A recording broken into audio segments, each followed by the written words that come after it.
Well, good evening, ladies and gentlemen, and welcome to Super Old Game Saturday on a Friday. Yeah, whenever we got a case where I cannot make a Saturday show because of scheduling or something I have to do, we're gonna have it on a Friday. But either way, this is where you want to be for classic gaming goodness when we do have it. Usually it's Saturday, but because I didn't want to miss the week, especially because it's another viewer request, we're playing it tonight for Friday. So happy Friday to you, happy end of the week to you. Definitely a good thing to that. But yeah, tonight we are going to be playing a puzzle game that you're seeing on screen is a unique one, and one that tends not to be remembered that much. And even in the version we're playing it, I was requested to play by Electverse, I wasn't that familiar with it until I bought it only a couple of weeks ago. This is Wario's Woods. This came out in 1994 for the Super Nintendo, which is where we're playing it primarily. It also came on the NES as the final game released on the system in the US. Cool. And we're going to show that version off later a little bit, but we're playing the Super Nintendo primarily. Unlike the NES version, though, which has gotten re-released many times. It was released on the GameCube, the Wii, the Wii U, the 3DS, and the Switch Online now. Super Nintendo version has never been re-released, except sort of on the Super Nintendo in Japan via the Satellaview service. Hello, Captain. Oh, hello, Dolly Finn. Good evening to you with our Friday show. Yeah, it's been about 6 months since we've done a Friday show, but as I said, anytime we can't do a Saturday show because of scheduling on my part or whatever has to come to that, we're going to be here Friday night for your gaming goodness, your classic gaming goodness. Tonight we have Wario's Woods playing the Super Nintendo version, but also NES. We'll look at NES a little later, but mostly running Super Nintendo. Let me know your familiarity with this game, if you have any, or feasibly any other puzzle game, because this did come out, as I mentioned, 1994. It was co-developed by Nintendo R&D1 and Intelligent Systems. We played stuff of Nintendo R&D1s before with Super Mario Land, and they also made Metroid and Kid Icarus. And Intelligent Systems is an interesting one because they made all of the Fire Emblem games, as well as go on to make Advance Wars and Paper Mario. And on the Super Nintendo, a little bit like Tetris. Yeah, it's definitely, we're going puzzle case, although this is a unique one. You're maybe seeing on the screen, you're playing as Toad, the mushroom character from the Super Mario games. But this plays probably more differently than any other puzzle game I can really think of, which I guess is the best, compliment I can give it, while the demo is showing up the fact of how you want to handle combos, and good luck doing that in this game. But yeah, you mentioned Tetris. It was Intelligent Systems who developed this. On the Super Nintendo, before this, they made a couple of Fire Emblem games that we didn't get, but then they also made Metal Combat Falcon's Revenge and Battle Clash, which are two games used with the Super Scope. They developed the packing game for the Super Scope, the like accessory for Super Nintendo, and I'll put a picture of what that's looking like. I've never seen it when we edit this in a couple days.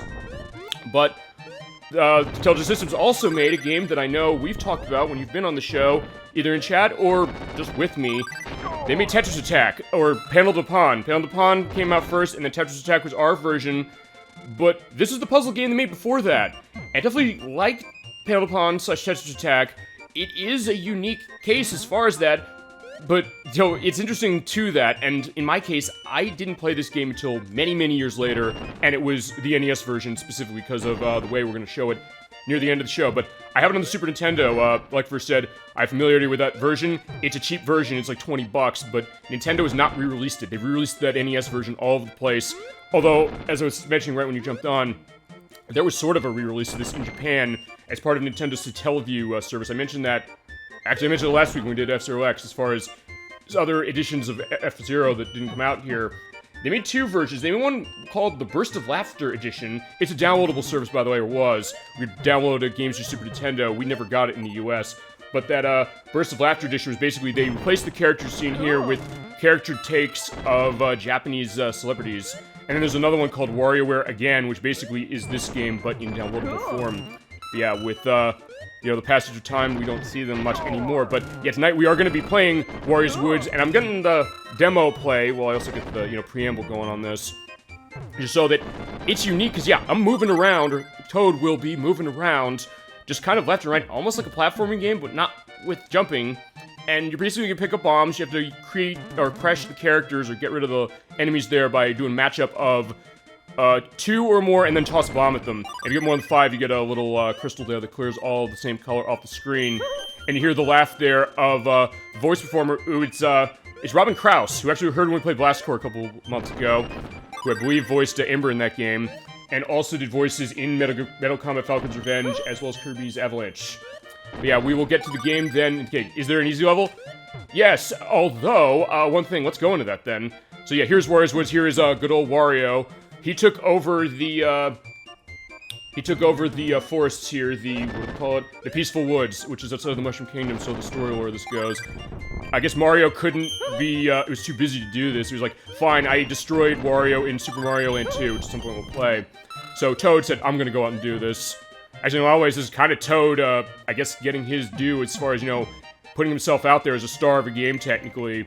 And then later we'd have more puzzle stuff with Captain Toad, Treasure Tracker for the Wii U, 3DS, and Switch. But yeah, as far as easy level, let's talk about that, because, as I mentioned, this is on the NES as well, and you have a two-player mode, you can do a versus case. You have Lesson, we'll go through that, as well as a time attack, a round game, and the options. Take a look at the options. We're gonna do the versus computer mode as the main crux of this. There is a difficulty option for it for easy, normal, and hard. It's actually surprisingly hard on easy because the dynamics of the game are changing. In my case, I played on the NES, which does not have that versus computer mode. Great, yeah, we'll get into that for sure. As well as seeing our options as far as how sound is running. You run stereo and mono, we'll do stereo, because we can. And because I have the stuff to make sure it's playing out in stereo, and hopefully you're hearing it well enough for that. Controls, which are only 3 buttons, although this version gives you options to play with the L and R buttons in ways that kind of made me understand how to play this game better on NES than I ever did. And I've been playing that NES version for a bit of time, so honestly I gotta thank Electrus on this one, saying like, I want to see this version, because this version emphasizes the idea that we hit the B button, you do lifting of one item on screen, Y is for everything, or no, A is for everything, and then Y is your kick. You can also kick on the L and R buttons, or hitting down and the A or B button, which is how I'm used to it because I played on NES. You also have record times for the easy, normal, and hard mode for everything. We're gonna go through this. We're also gonna take a look at the lesson mode because this is a unique puzzle game. I can't think of anything else that plays quite like this. So we're gonna go through all these, and honestly, I did not practice the practice. Like, do I necessarily need to? But alright, they'll tell you how to use all of the buttons on the controller, which you think, like, is that talking down to the player? Not really, given the fact of how many things there are, how diamonds work, and other techniques, and how chains run. And chains are something you want to do in this game, but they're also really hard to pull off. Let's talk about how the A button works then. Alright. I guess we'll also go into, at some point, why has this version never been re-released? I have maybe one possibility as to why, but I don't really have much else to go on that, and it's pure speculation. But we'll get to it. Alright, the A button. You have a stack of monsters and bombs there. You hit the A button, you pick up everything at once. So Toad's carrying a stack, you put it down. Okay, so it's like... We mentioned Tetris Attack, and I know, Dollyfin, you called dibs on that when we do it. It's just like the How to Improve mode in that game, in the sense they'll give you a setup of things. You hit the A button, and they'll give you an idea like how to play. You're moving left and right with Toad, by the way, and he can, when I put that down, I can walk over the enemies, or go walk up a wall that way. Yes, okay, so you have familiarity that way, and I guess the idea of maybe being familiar with what the How to Improve mode was on that, although in that game, you, weirdly enough, despite that game coming out after this, you couldn't really make the decision to practice yourself, like moving yourself specifically. It wasn't until Pokemon Puzzle League came out that addressed that. But yeah, you have the full stack, you hit the A button to pick them all up, hit the B button, you pick up just one item on the stack, and I can save you in a jam, and the idea is that for this game to clear the enemies out, you have 2 enemies, or more, and then at least 1 bomb. When you have that in a combination, hit the A or the B button, in this case A button, drop them down, they get cleared. So they do give you the options as far as how to practice. Practice with more bombs, there's 4. Practice with a stack of them and doing a chain specifically out of that, or try to. Yeah, in that case. Or you can also then basically pick them up and move in a direction, and you can also do diagonally, which is something you definitely have to do if you're going to be getting anywhere in this game. Yeah, pretty simple as far as that, just for the pickups, and also making sure you can get it in chain, and I want to see how I can make that work. And you can also kick if you hit down the A button, or if you hit L or R. If you hit L, you kick to the left, R, you kick to the right. Do that, yeah, I can drop that way, and boom, boom, boom. But unfortunately, I'm out of bombs, so yeah, I screwed up. Although this is mainly just a practice mode, so it's not really something that is going to be too much of a concern as far as that. They're not going to say, like, oh, yeah, you screwed up. Alright, yeah, you can also do, like, a walk up on the stack like that, entirely. You place the bomb that way feasibly, or just pick them all up, drop them here, and get a crystal. Yeah, when you get this, you get that for clearing at least 4 enemies at once with 1 bomb, and you can do it more feasibly. If you do that, you get crystal, which you can pick up in this version. Unlike the NES version, you cannot pick this up. You clear enemies with this, and it kills all enemies of the same color on the screen. So I got the red one there, and there's an option for showing that off. just to go into this, and then we'll have the other elements of the, like the time attack mode and everything else, and also stuff with the, pulling of stuff. Alright, yeah, the B button is you pull one item out directly, so in this case, I just pulled this out, that drops, and also you can do a direct drop below, right where you're standing, hit up on the D-pad, boom, drop down like that. The other thing you can also do is, actually, no, I'm gonna go back to that top one, because they show one other thing you can do, which is try to do a chain. I'll show this.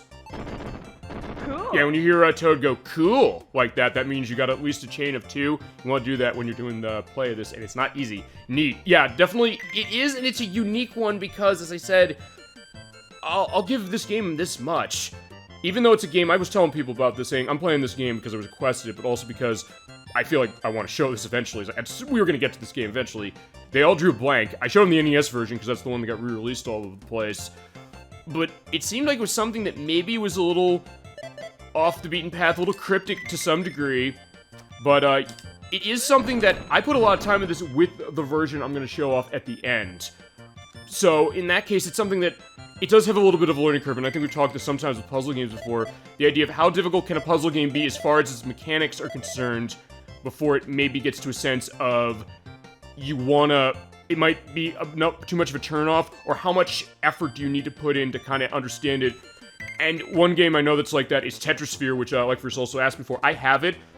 We're gonna play that game for sure, but I also want to be ready for that game, because that's one that when I first played it, I kind of was feeling overwhelmed by it, and I wanted to make sure that I want to buy it, I'm giving it another shot to play through, and also I want to understand it, because as I said, when it comes to viewer requests, this game, or really anything, I want to give that full look. I don't want to pull that game out and say like, oh yeah, I'm doing horrible. And same with this one, and actually that's a curse I kind of want to break with this game, and I hope I can, which is that there's cases I'll play puzzle games on the show where I'll have cases where I'm dying or losing a lot, and I hope I can avoid that on this one, because I had that happen with me and Beam Machine. I had that happen with, there's another puzzle game we played that I was like, yeah, I wasn't doing as great as I would expect. That won't be happening when we do Tetris Attack, and Dollyfin, when you come in for Tetris Attack. We're not doing that until, we're able to set that up. Although, feasibly, at some point, we'll also do the other takes on Tetris Attack that aren't in that one. And in those cases, I mean, yeah, I'll probably have other people come in on some of those, because they have connections like the Pokemon Puzzle League. But yeah, Tetris Attack, Super Nintendo, that's all yours. Alright, let's show how the kick works. That's on the Y button. Press it, you'll do a kick in a direction. You can also hit down in the A button, but you can also hit L or R. If you hit L, you kick to the left, but hit R, you kick to the right. Boom, you go back, boom. And an explosion, which actually is the same explosion sound as in the Kirby games. Basically, just, you kind of use your skills that way to just kick stuff in the way, or out of the way, to try and pretty much get the game going, or in this case, say, no, I'm not gonna kick, I'm just gonna, do this. But they will tell you specifically for each of the lessons, say what to do. So, like, hit the Y button twice, yeah, you kick that way, and, okay, I missed that way. I like the kick. It is a unique element to it, as I mentioned, the Super Nintendo version, because we're running on a system that has a controller with more buttons. You do have basically every button doing something, or in multiple things, so I honestly have not necessarily looked at, like, speed run techniques, or people who can be really good at this, because I've seen this in cases before. You'll see people playing puzzle games, whether it's Tetris, Tetris Attack, Pokemon Puzzle League, I guess feasibly this, and kind of see them doing all these fancy maneuvers. I have not necessarily looked up for this game. There are probably people who have done that, but it is something that makes it pretty unique. Actually, I will show this one, because yeah, in this case, just kick 4 times, bump, bump, bump, bump, bump, bump, bump. As far as that, or the other thing you can also do with that one is, I guess, to say, you know what, screw it, let's just drop them all at once. So boom, they all explode. Alright, so that's for that. On the X button, they don't say actually in the controls what X does, but... Alright, using X, you can escape to the top of a stack that he's carrying above him. So, okay. Alright, so X is what I was doing. When you're holding something, you press either up on the D-pad or X, you drop it below. So it's that, pretty much. So basically, you're holding something. At that point, I, like, have it there, and I hit X, or I hit up on the D-pad. Just drop down like that. Alright, so let's also take how diamonds work, which I showed sort of before, but... Yes, how to make a diamond appear, press the A button to have 4 enemies and a bomb to clear out. You at least need one bomb to clear something, or a diamond. In this case, the diamond's there, and you hear that, whoo! And, then they're all cleared out. And I think in other cases, actually, you know what, I can show it here. There's 5, but yeah, no, I cleared this 3. All the pink ones go away.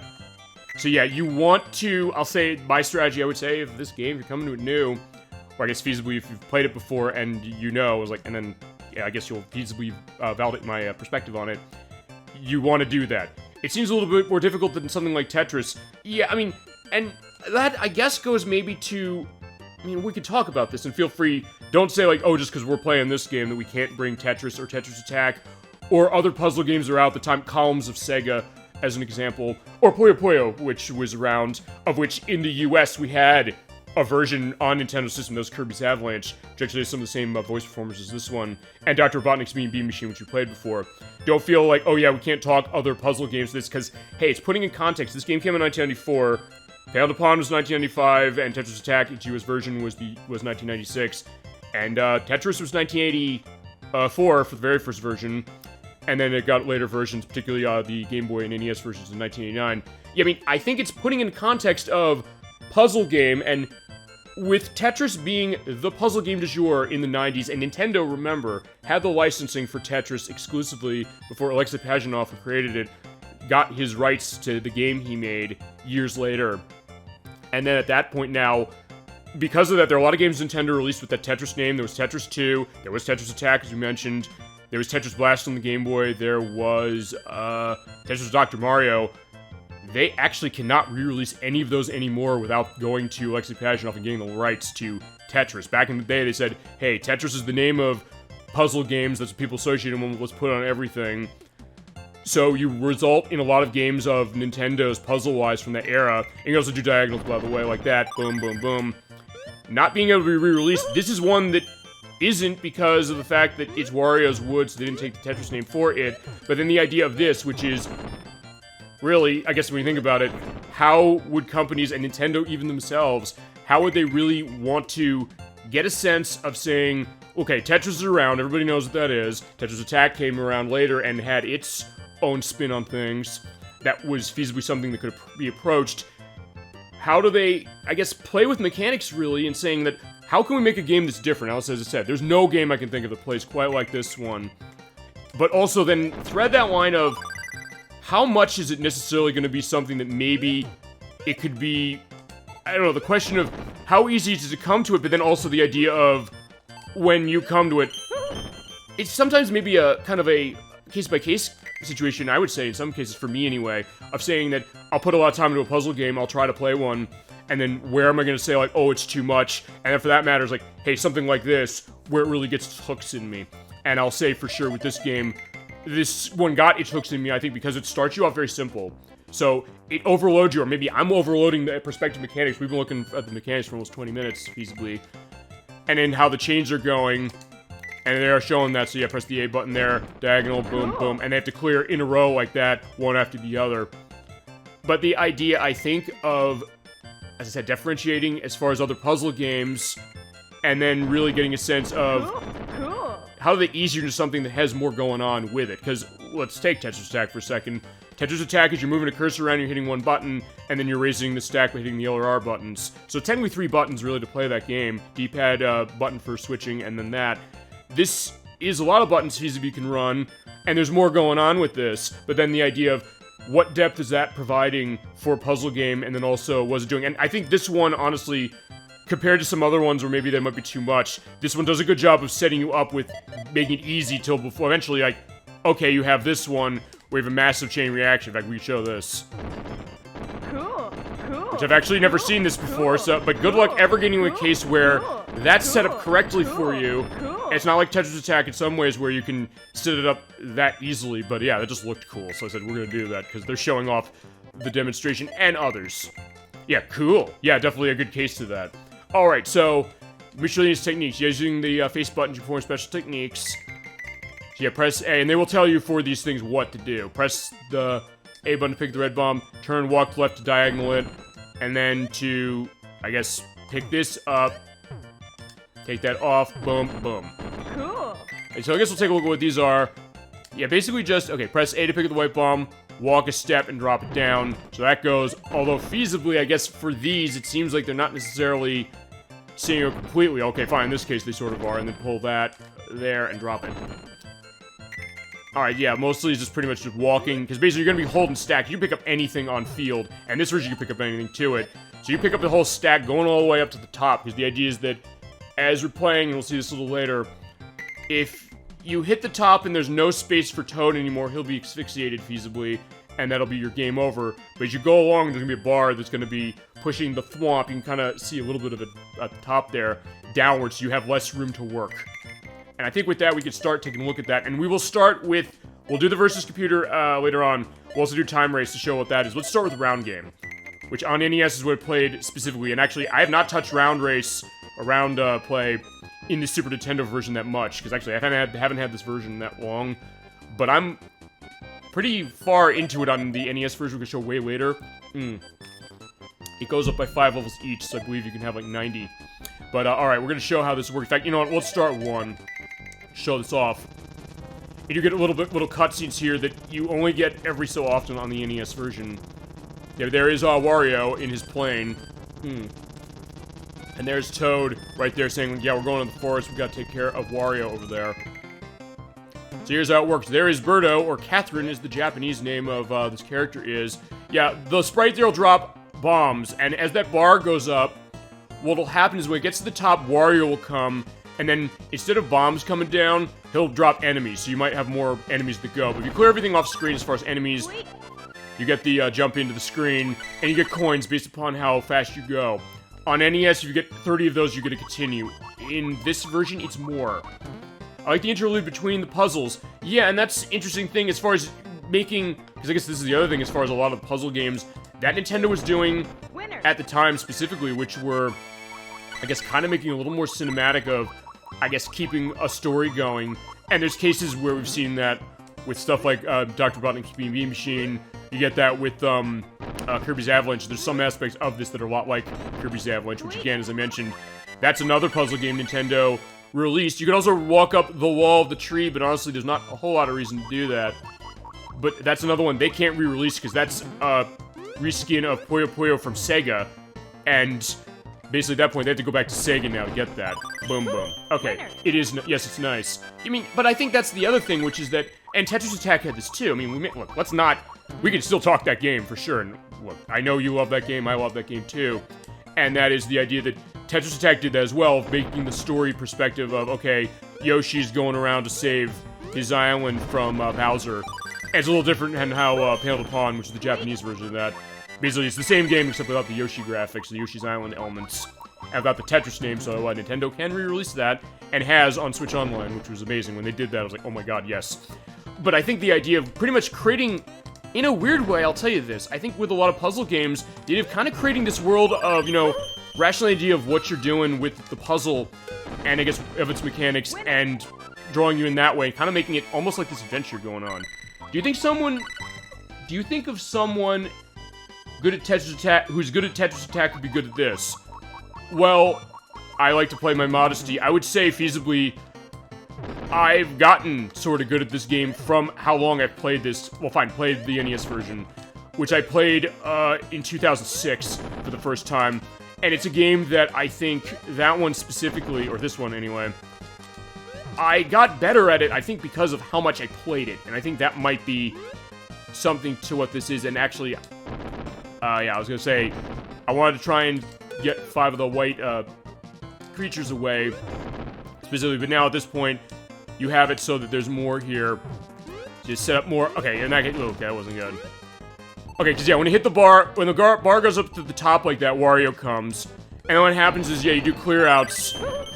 What'll happen is that, I'll show this, yeah, you Pidgeot from Super Mario World, or Super Mario, yeah, no, Super Mario Bros. 2, or Super Mario Bros. 2, who's dropping enemies while Wario's down there, and he'll do the dash, or the arm charge. He does that in the Wario Land game, usually. And that is, he'll basically bring that thwomp down, and eventually what'll happen is it'll get down further, and it can, you know, heed your progress, and make it so that you're gonna be in a case of, yeah, you might be under pressure that way. Also, whenever he comes by, the gold you get for the completion of the stage goes down. Eventually, you can go to 0, so you won't get anything to beat it. So to answer your question, then, I would think the answer is, could somebody who's good at a game like Tetris Attack be good at this? And the answer is, I think absolutely. But I think maybe part of it comes with the idea of, as I said, sometimes it depends on the person, I guess, to some degree, which is that what specifically is a case of a game where they would attach to a specific puzzle game maybe more. Because I'll tell you, I've talked to people who played puzzle games as I said, this is one that draws a blank with them pretty much all the time. I don't think I've known... Actually, Lekfir's the only person, as far as who asked for this, that I've actually personally have heard or know of who's actually played this game that much. And so, I think to that, it is something that it maybe depends on the person as far as, like, what would they come to a puzzle game like this for, and also how they'd connect to it feasibly. So, I would think that it also, I guess, goes to some things, because I've talked to people sometimes when it comes to puzzle games, which is that they'll attract to some more than others, whether it's Tetris, or whether it's Tetris Attack, whether it's columns. I know, St. Aspartame, who I've mentioned before, he's always one who hates columns because he feels that it's I don't know, too... I'm trying to remember the reason on his case. I remember specifically the quote he gave about that, which is saying, quote, "What part do you like most? The crappy graphics or the awful gameplay?" I think he thinks it's boring, or feels like, okay, it's maybe there's too much to it in some way. Okay, fine, it's not a complex game exactly so much as it's a game that, unlike Tetris, maybe the perspective of understanding the learning curve, and we've talked that idea before, is not maybe worth it compared to some other puzzle games, compared to like a Tetris or a Puyo Puyo. I know he loves Puyo Puyo in particular, as far as like puzzle games like that. So I think maybe that has something to do with it. And it's always a fascinating thing, I'll say that for sure. And thank you for bringing this up this way. I'm kind of, I guess, talking to a perspective of what puzzle games do people attach to and why. In fact, I'll tell you one interesting cases of semi-recently. The Crochet Nerd who I work with, who I mentioned is going to be on the show next month, starting when we do Space Channel 5, and we've got a couple games lined up that we're doing later this year. In fact, he's actually going to be on the show every month for the rest of the year, pretty much, starting next month. But anyway, he got me into Tetris Effect Connected, which came out on the Switch, I think it was about a year or so ago. It's a take on Tetris from Q Entertainment, who made Space Channel 5. It was Tetsuya Mizuguchi who made that. And that was a case of me understanding, and I think I put it to him specifically. Okay, in this version, it's 50 coins you get. You get 50 coins, you get that number over there by Toad. That's continue. So if I hit the top and lose, I get an opportunity to continue without having to start at the last, because you go back 5 stages when you get a game over in the round mode like this.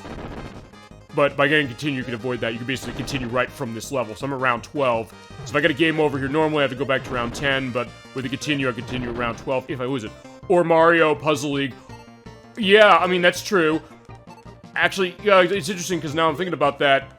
Because I know there was, Dr. Mario Puzzle League was the Game Boy Advance game, or one of the Game Boy Advance games. Winner. And I know, like first mentioned one, and I bought it on his recommendation, and he had a good point to this.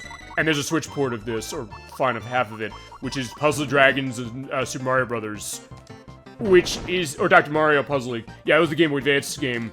Or fine, it was a Game Boy Advance collection of Dr. Mario and Puzzle League, the non-licensed case of Tetris Attack for that system. Actually, that's... Oh, actually, I'll go back to St. Aspartame again. He loves Puzzle League, specifically. He loves Tetris Attack. That being another one. So in that case... In his case, that's the one of... That's, I guess, as the cool kids say, his jam, as far as puzzle games are concerned. So... That idea of it kind of playing to people, or something like Bejeweled, and that's the interesting thing, because I guess with Tetris, the original, that kind of opened the door as far as the idea of puzzle games were concerned, and then, honestly, with the boom of the casual game market with, like, iOS, Android, like, mobile PC gaming in the 2000s, and Bejeweled is a case of that. The idea you'll have, the match 3 case of a game, and this game's sort of doing that, except in this case you're kind of moving around. And actually, Puzzle Dragons kind of plays sort of similarly, except the 3DS version of that is kind of run on the touchscreen that way. It's really cool that way. But the idea of kind of, I guess, bringing the perspective of puzzle game to people, and then, I guess, in a way, getting people to kind of get a sense of, okay, what is their perspective? Because I've heard people playing games, like, really, some casual puzzle games like Bejeweled or something like, or was there a Rubik's Cube puzzle game? Yeah, there was. On the DS and the Wii, there was one, and I'm pretty sure that there are probably others on top of that. But I remember there was actually a Rubik's Cube game that was on the Wii, and if you ever want to see that, I don't think that's the one that costs a lot. We could easily show that, and honestly, at some point I do want to show off more as far as the Wii is concerned, because I don't know if we really showed off enough. Actually, there's sort of a puzzle game that's on that actually I'd love to show off. I'm unfamiliar with this. You thought there was. Okay. I mean, maybe also on the Wii, because, like, everything seemed to be getting released on the Wii to some degree. So at that point, yeah, why not put a Rubik's Cube game on the Wii? But one of the games I played on the Wii was kind of interesting was, I'll mention in a second. Hi, Zubat Brigade. How you doing? Good evening to you. Welcome to the show. We're playing Wario's Woods for the Super Nintendo, but we're also going to look at the NES version a little later. Glad to see you tonight. Hope you're doing well, and let us know any memories you have of Wario's Woods here, if any, and anything specifically with puzzle games, because I said maybe the thought on this game and the discussion we're getting really with it is kind of going into, I guess, dissecting a genre.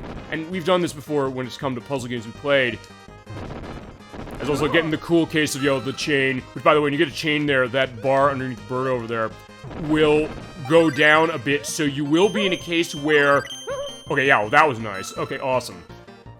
Where you won't have Wario coming by to cause you trouble quickly, and if you're going to be getting anywhere in the later levels of this, and we're going to show that way later, yeah, you want to do that. But yeah, that's kind of been where the show, I guess, has been going tonight. And as I said, we're doing Friday because, as I mentioned, I have stuff going on Saturday, so whenever that's the case, we're going to do a Friday show. So I was like, yeah, we're not, skipping a week on this program. Because I feel like, yeah, especially because I got requested this game, honestly. So in that case, that's where we're running it this way. Honestly, I don't have any experience with Wario's Woods to speak of, which, honestly, I gotta tell you, I don't blame you, because this is a game that I told people this week I was doing this. It's one that really draws a blank with people, and to be fair, it kind of drew a blank with me for years until, well, they ported this into, well, actually, the way we're gonna play this, Animal Crossing on the GameCube. And with that game, that's where I discovered it. Me neither. But as I said, that's fine, because it's interesting, because I was mentioning with the Crochet Nerd, as I mentioned, who I work with, we're going to be doing Shadow Hearts in October, and that's a game that I have not played either, but he was saying, I want to show you certain things on this. He wants to show this game and let people discover it. Or just Tetris Attack in Dolly Finn's case. Oh shit, yeah, in this case, yeah, for some of the harder boards, they will put the monsters up higher, so at that point you do need to kind of get a sense of where you're placing like the kicks and the grabs there for either all of the creatures or a couple of them. And I'm waiting for a pink bomb, if I can get one, to match them up. Drop down like that. So yeah, we get a crystal which clears every one of the color off screen when it matches. So, but as I said, that's an interesting thing, and I think that's why I kind of wanted to do this one also, as I said, not least of which, Like first requested this. He said, I played this on Super Nintendo, I have the experience with this version, I'd like to see it. And as I said, when it comes to requests in this program, asking you shall receive, so Zero Brigade, Dolly Finn, anything you want to see in the show that maybe we haven't mentioned tonight, or haven't mentioned, period, tell me what it is, we will put it on the master list, we will play it. Yeah, there's no limit feasibly for this program. But, as I said, that's an interesting thing, and I think maybe that's why it's worth showing a game off like this, to kind of say to people, okay, what is this doing unique? Because as I said, I can't really think of many other puzzle games that play quite like this one, in the sense of how it's operating, and even maybe the feel of it. Maybe for the best in some ways, in the sense of like, hey, it might be too much for people, maybe too much to maintain, but also something that creating the idea of what were companies, including Nintendo, really doing, even when Nintendo had the Tetris license in the 90s, to really differentiate the games they were making, and especially this one, because this was by Intelligent Systems, who would go on to make Tetris Attack, and would also make Paper Mario and Fire Emblem. So it kind of puts it into that perspective on top of, I guess, looking at the genre itself. So, in that way, I kind of get that idea. And also, the other thing, and since you're just jumping on Super Brigade, I'll go into this. We're playing it on the Super Nintendo primarily, but this version has never been re-released. It's on NES, and it was the last game to come out on the NES in the US. And every 10 or so levels, you get the next intro element, or the next element, like, where's Toad going? He's going over the bridge. And basically, you change the background for that, which is different than the NES version, which doesn't have that happen. But yeah, that NES version's been re-released all over the place. It was released, as I said, on the GameCube, on the Wii, on the Wii U, on 3DS, on Switch Online now. But the Super Nintendo version has not, and there is maybe one reason why. I don't know. It might be a little bit of a speculation on my case as to why. We're going to see it, though. It's going to be in the story mode. And even then, I'm maybe reaching on this. But we'll see about that when we get to it. So, in that way, it's like, okay, fine. On Super Nintendo, people maybe haven't played this, but even NES, it's like, well, they've re-released it a lot on NES, but even then, I was talking to people who have, like, the Switch Online service, and they were saying, like, yeah, what is this game? They kind of weren't sure what to make of it, and I wasn't either when I first played it, so...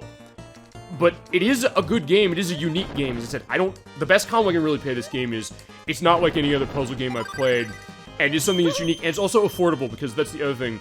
I bought the Super Nintendo version because Like first asked me to play it, And I was like, okay, sometimes when it comes to collecting in a case of something like that, I was like, is it going to cost a lot of money? No, this is actually a game that costs only about $15, $20 on the Super Nintendo, and even on the NES. You think, if it's the last game released on the NES in the US, which was, I think, December 1994, by the way, when it came out on NES, you'd think it would go for a fortune, maybe, as that tends to be the thought of games on a system that come out later in the system's life. They don't make many copies because they think, like, well, they're playing it on something new, or they'll, maybe not get it.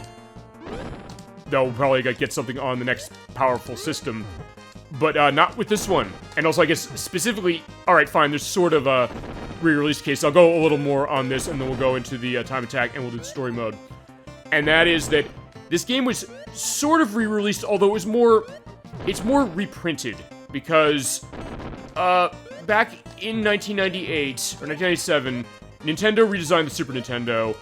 The N64 had already come out, and I guess they figured, well, alright, let's do a redesign, let's tap into a market of people who don't want to pay $200 or $150 at the time when they did the cut on the N64's price, to say, alright, buy a Super Nintendo, buy games on this, games like the Donkey Kong Country games, even some of the new stuff that was sort of coming out at the time, like Kirby's Dream Land 3, which is a game that goes for quite a bit on Super Nintendo, or Harvest Moon, which I've mentioned, which is, I think, the rarest game on the system I have. Or have physically, anyway. But with that, they redesigned it, and so they redesigned the system, and along with that, what happened was that Nintendo looked at Majesco, who's, like, picking up a bunch of old games on the Super Nintendo to re-release them for a budget price for people to buy. And Nintendo said, okay, let's do that as well. So they had their Player's Choice line, which actually started before Majesco started doing that. But when Majesco did it, I guess Nintendo was looking at that and saying, yeah, it doesn't matter, the N64's out. That's the case. By the way, you also have these different monsters now. They will change color when you clear them out. So you have to clear them out twice. And when they clear like that, they change colors, so you have to drop down the bomb to get rid of them like that. But with Warriors Woods, they did technically do another reprint of this, which you can tell, by the way, if you go on eBay, find a copy of this, or go to a retro game store that might have a copy of it, and you see the ESRB rating on the box or on the cartridge. Whereas this was the kids to adults rating when this came out in 1994. They changed that to the E for everyone rating in 1998.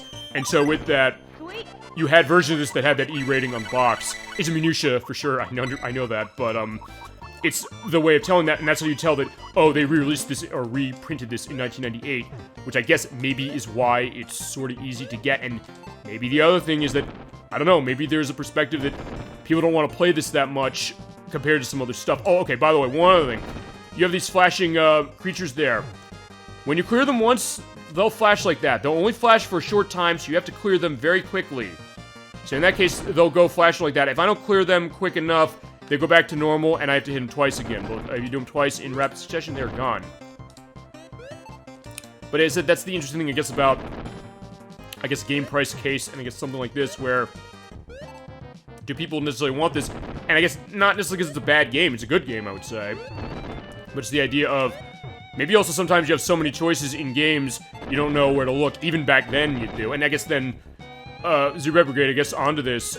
What would you say, if you don't mind me asking you this, would you say are some of the puzzle games you have the most knowledge and or proficiency with that are the kind of ones that you say, like, yeah, either you want to see these or ones that really made a click with you? Because, before you jumped on, Dolly Finn and I were talking about this, we were saying, with puzzle games, her case, it's Tetris Attack, which is on Super Nintendo, and, it was also Game Boy as well. Oh, right! You have the egg. That's unique for this version. And we have that sometimes what will happen is an enemy will pop out, and if it's a specific color, you have a bunch more coming up from the top, or coming down from the top. So you have to take care of them quickly. So it is kind of tossing some interesting, mechanics that way, but Dolphin is saying Tetris Attack is the puzzle game that she's played, and the one that she has the knowledge of, and the proficiency with, and the fandom of, the one that really kind of got her in and says, like, yeah, this is the one that I love the most. So, in that case, but we were talking about the idea of, like, what attracts somebody to a puzzle game. She was asking if I played something like Tetris Attack, could I necessarily attach to this, and the answer is feasibly yes, although feasibly it's also maybe a question of you kind of have to answer that yourself, because you're going to know, I guess you'll know what you like, number one, and number two, you'll know what is, especially within a genre like this, what's the puzzle game that's going to make you say, yeah, I love this, and this is the one that I'm going to want to play. And I guess feasibly sometimes, like, I'll say this also, and I guess my experience with Wario's Woods to some degree is this, in that when I played it, I didn't necessarily expect I was going to get hooked by it. I mean, because as you can show, we're showing off Animal Crossing on the GameCube to play that. And within that, it has a bunch of NES games in it. My thought was going to be, within this, there are other NES games that are in there I would be more attached to, but of all the NES games that were released in that game, or available in that game, that's the one I put the most time into. This one, the NES version of this. So in that way, that's how the fandom of it came about, and I didn't necessarily expect it. Although, in some degrees, I guess to go to the thing with Animal Crossing, because we're going to look at Animal Crossing a bit, that GameCube version for it, I don't know if I necessarily expected to get as hooked on Animal Crossing, the GameCube one specifically, and then later with the Switch one, as much as I did. I mean, within an hour, I rented the game. I said, I have to go buy this game, and I basically did within, like, a week. That's how much I was like, yeah, I want to get hooked on. And in the case of that one, it's basically a retro gaming collection, and it's the only game in the franchise that's like that. Well, fine, the only one the US got, because it was also on N64 in Japan. But as I said, I didn't expect necessarily to kind of sort of fall head over heels for this, and maybe the perspective with this one was that I played a lot of other puzzle games, and the question of something new. Here's something that I hadn't played before, and it's also, as I mentioned, and this is, I guess, the perspective of the show, that I've liked what it's become, the idea of, with myself or with other people who've asked for games, or people who are going to be on the show with me, I've always gotten this sense that sometimes they'll talk about games saying that they wish they were represented more, they wish people knew more about them, and the idea of, that idea of kind of discovery of it. But also, I think the idea, and this is how I've kind of positioned it to people who are going to be coming on the program, either who have been on it or haven't been yet, and that is, basically, you have a game on screen, whatever it is, whether it's Wario's Woods or anything, the idea of, what is your story with this game, even if you haven't played it necessarily, what is your story of it that makes you have some kind of intrigue, even if you're coming to it new, saying like, okay, what is this? Or I'm liking the look of what it is, liking the perspective of Wario, maybe. Or the idea of, like, Toad getting a starring role more, maybe. And predating the Captain Toad games to a certain extent, as far as puzzling with Toad. Or, as I mentioned, just the idea of, hey, you have this great secret to share with the world. And as I mentioned, the Christian nerd, he was even saying to me today, because I work with him, saying that I can't wait to do Shadow Hearts and show off that game and kind of go into everything. And let me discover, because that's a game I never played, and I don't know if the chat you've played it or not. It was on PlayStation 2. But in that case, it was this idea of, it's basically you reflected with the game that's being played. And that's kind of, I think, where the show has gone and where I'm liking that it's gone, really. Basically, the idea of we all have a story to tell to some degree, along with the game of what it is. Even if it's a game that you think, like, nobody has ever, known what it is. In fact, I mentioned that last week. I mentioned the idea of Snowboard Kids 2 on the Nintendo 64. The thought of, this seems so niche, even though it's a sequel to a game that had come out the year before. And I was talking to people. Somebody said to me, I played this game growing up. I didn't believe them. I went up to their brother and I said specifically, is he or she, I'm trying to remember who it was specifically, were they bullshitting me when they said they played this growing up? I was like, no, they were serious. They meant it. And I was like, okay, good. I needed a validation almost, because I was thinking, did anybody else with me play this? And as I mentioned, it's not even necessarily a case like that only, where, I mean, because as I mentioned, the case of Christian Nerd called dibs on Shadow Hearts with someone else we work with, Chasm22, he loves that game, and there's like, they have this, secret of like, they know all these things, like, remember this part in the game, and it's like, I'm kind of sitting there, in a sense an outsider, but also kind of curious about kind of getting the sense of what this is, and also in the case of that one, getting a perspective of, is that game worth my, $120 so. Also, I'm gonna try and see if I can't do a clear out. Yeah, because I think what you do is you hit start and select to leave the round game, because I showed enough about that. We're gonna do the versus computer, but I also do want to show the time race a little bit. We'll keep the discussion going. And feel free to keep going on anything else with this, while I show how the time attack works. Just like 2 or 3 or 4 or 5 rounds for this. Basically, you have a time perspective. Basically, you're timed on how quickly you complete the field, or clear the field of enemies. So in this case, we're gonna drop this here, not that there. And it will time you over courses, so I have 2 in this. So, depending on how fast you go, it records it on the cartridge, because there is a cartridge save for this. And now this is a used copy, by the way, of this game I bought, so feasibly, I guess whoever played this took a while to do the time race, because like, it looks like there's 22 minutes, where in my case, it's going to be taking 27 seconds. Time! Although, to be fair, that is only for, you know, the easiest difficulty and with 2 levels. And it does record it that way. And you also do get, like, gold times specifically for that. But that's gold times across everything for difficulty. So you have to do 2, 3, 4, and 5 rounds. And also go harder. In fact, let's show 2 rounds on hard. Yeah, so this is where hard is, because you have more enemies you gotta take care of. In this case, for stuff like this, you kind of want to just dig out as quickly as you can. And it plays the same way as the round game and as the versus to a certain extent. We get over to that. Which is that, yeah, you have to clear the bombs quickly enough, make sure that bar doesn't go up or Wario's going to come and cause you trouble. Yeah, in some ways, like, yeah, this is also feasibly a great game to talk over just because of the fact of saying, yeah, because at that point when I got the chain there, that got the bar down. But, I mean, this is a great game to talk over in some ways because then in that case you can just say, hey, we can go into stuff with that and then explain, like, the perspective, like, what is the puzzle game really? What's doing, and then I guess putting it into a context with the stuff, and I do love doing that, and I thank you all for, I guess, loving seeing that. Specifically, we'll get rid of the pinks there. Maybe just try to clear the field. In this case, as I said, I gotta do it within time before Wario comes, but yeah, he's eventually coming, there's nothing to do about it. And when he does come, by the way, that means more enemies are gonna come, so at that point, yeah, there you go, and then he'll bring the tree down a little bit, so you gotta be quick to clear him. You can easily do it quick to get him out of the way, so boom. Alright, so 1 minute for the first one, that's okay. And feasibly, it is easier because of the way that this is running on this difficulty, but, as I mentioned, despite that, when we get to the story mode, there's gonna be some difficulty there that is surprising, honestly. And basically, this is kind of the perspective of the game, which is pretty much dig your way out to some degree of what you got, and try then, I guess, to, yeah, let me see. Yeah, because the sprite will just drop bombs. So make sure you get as many enemies cleared out as quickly as you can before Wario comes, or avoid getting him to come by, but I'm unfortunately not going to be able to do that. Actually, yeah, I probably should be using the kicks a little more, particularly in the specific directions. Whoa. Well, actually, if the other thing to do at some point is show me dying. You know, fine, let me do that. Yeah, so at that point, he'll eventually, hit the tree, and the thwomp will come down. And so I have less room to work on. Although, when you clear more, the thwomp will go back up. So I guess it's worth showing that off, specifically. Alright, so bye-bye, Wario. Alright, and there is the egg where the enemy came out of.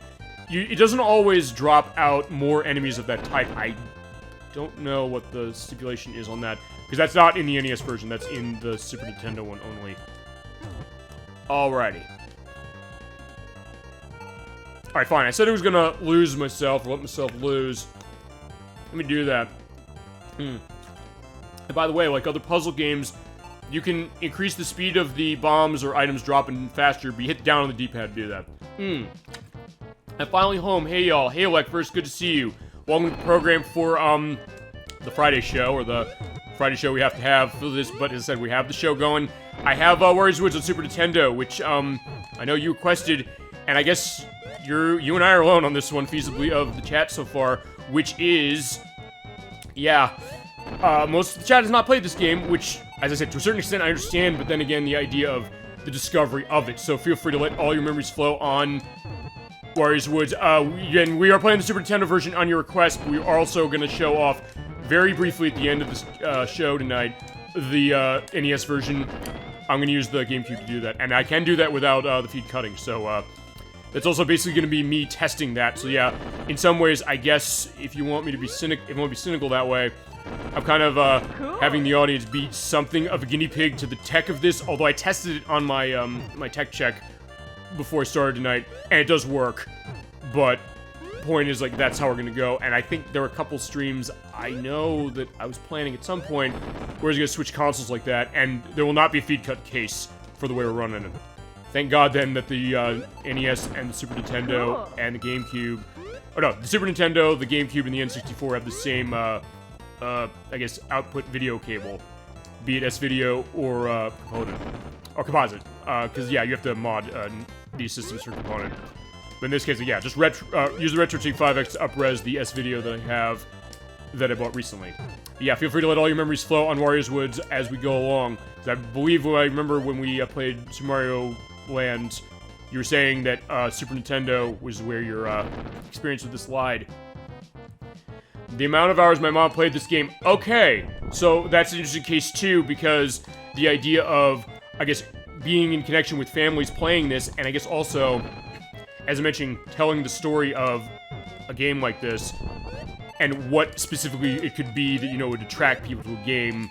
Fine, puzzle game as well, like, what puzzle game is it? Because, Dolly Finn mentioned this when she's been on the show, she's mentioned the idea that, Tetris Attack is her forte. I'm letting myself die in this case, so yeah, when I get filled that way, and there's no space left, when the sprite comes, I get crushed. That's game over, but yeah, we were doing the time attack, just to show off everything. We did do the lesson mode, we did the round game, and there's the two-player mode, which is, something I honestly didn't have much familiarity with, because as I mentioned, I played it on the NES initially. She actually better at this game than I am. Oh, wow, okay, so that's an interesting case where, and this has sometimes come up, and there's some games I know we're going to play later this year that are like this. Cases where I've had family who've played it, and they've gotten so hooked on it that they've put in a lot of time on it, feasibly outside of, you know, me playing. Because usually the thought of, the stereotype with gaming, especially growing up, might be that if you're a gamer, the thought is maybe your family, either they're into gaming or they're not, or maybe your parents are the kind of people who would think that, oh yeah, their children understand it better than they would. But then there comes that point of, hey, you know, the skill of that, and given the elements of how this game operates, that is quite something. In fact, let's go into that then now for the difficulties for the versus computer mode. Because yeah, this is not in the NES version. The NES version does not have the versus computer mode. So I did practice on this game this week. This is a little bit of an adjustment for me because I only played this game alone. I think this sparked my love for puzzle games. Okay, and that's an interesting too, the idea of, as we mentioned with F-Zero X last week, the game that turns you onto a genre, and this is a neat one, next to Tetris 2, and I have Tetris 2 as well. I don't know, was it Super Nintendo on that one? Because that's what I have it for. And we could definitely show that one off, because that's another unique one that tends to be forgotten. As I mentioned earlier on, it's also something that Nintendo can't easily re-release that, because they don't have the Tetris license willy-nilly anymore. And I remember playing, actually, I played Tetris 2 sort of growing up. I mean, I guess the one that really kind of cemented it for me was, I mean, okay, I played Tetris growing up, the first one, and Columns on the Sega Genesis, and then I guess Tetris Attack on Super Nintendo, and Tetris 2 kind of around the same time. Actually, I think I played Tetris 2 a little bit before Tetris Attack. I think those, I guess, were sort of the ones. This one came to later. It came in 2006 with the NES version, and we'll show off a bit later. But that's an interesting case for it, and good choices, and unique choices as far as something like this, because, as I mentioned, this is probably the highest compliment I could pay this game. I can't think of anything that plays quite like this. And there's something to be said about being good at this game as well, because as I was realizing when I did the test on this is not an easy game. I'm having this. I love all those games. Yeah, I do too, and there definitely is something to it. And also, I thank you for, I guess, getting me to play the Super Nintendo version, because I've never played this one, well, until I bought it, until I practiced it. But then, as I said, because I have some experience with the NES version, it's sort of easy to transfer to this one, except for the fact that this one is a better version in a lot of ways. It's not like the Mean Bean Machine case where, like Dr. Robotnik's Mean Bean Machine, where there's a mode that the 8-bit version has, the 16-bit version does not. Opposite here, because the Versus thing is not in the NES version, so this is the more complete one. As we mentioned, this never got re-released. And we might have a reason why, because of the name of this character, but we'll get to that a little later. Yeah, you have your options of easy, normal, and hard. Don't take the wrong way on this one. I'm playing on it easy because when I did my practice, I realized this is actually surprisingly harder than I thought, although, as I mentioned, I never played this with 2 players. You know what, fuck it, I don't care, we're gonna do normal. Oh wait, normal will put you here, so you know what, no, we're not gonna do normal. In fact, because I don't know what the reset on this game is. Okay, no it is, it's start and select.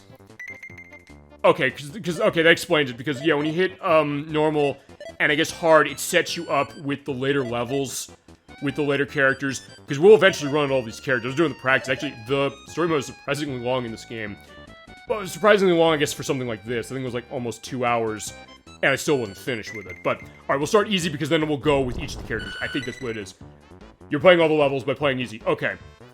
Because I didn't realize that when I was looking at that. But, because at first I was thinking, oh, wait a minute, no, it's making it harder because of, you know, the AI. But that explains it, because I said on easy this was hard because I guess the AI is good. It's one of those cases where, like, because no Columns does this, where when you set a difficulty on Columns, it starts you at a higher level as far as the speed of the blocks and how it's working. Whereas on easy, you're kind of starting you easily in, so it's kind of more complete to play it that way. But alright, we're playing easy.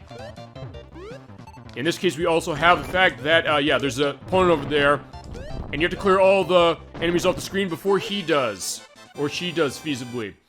So, and it's, best of 5 for this.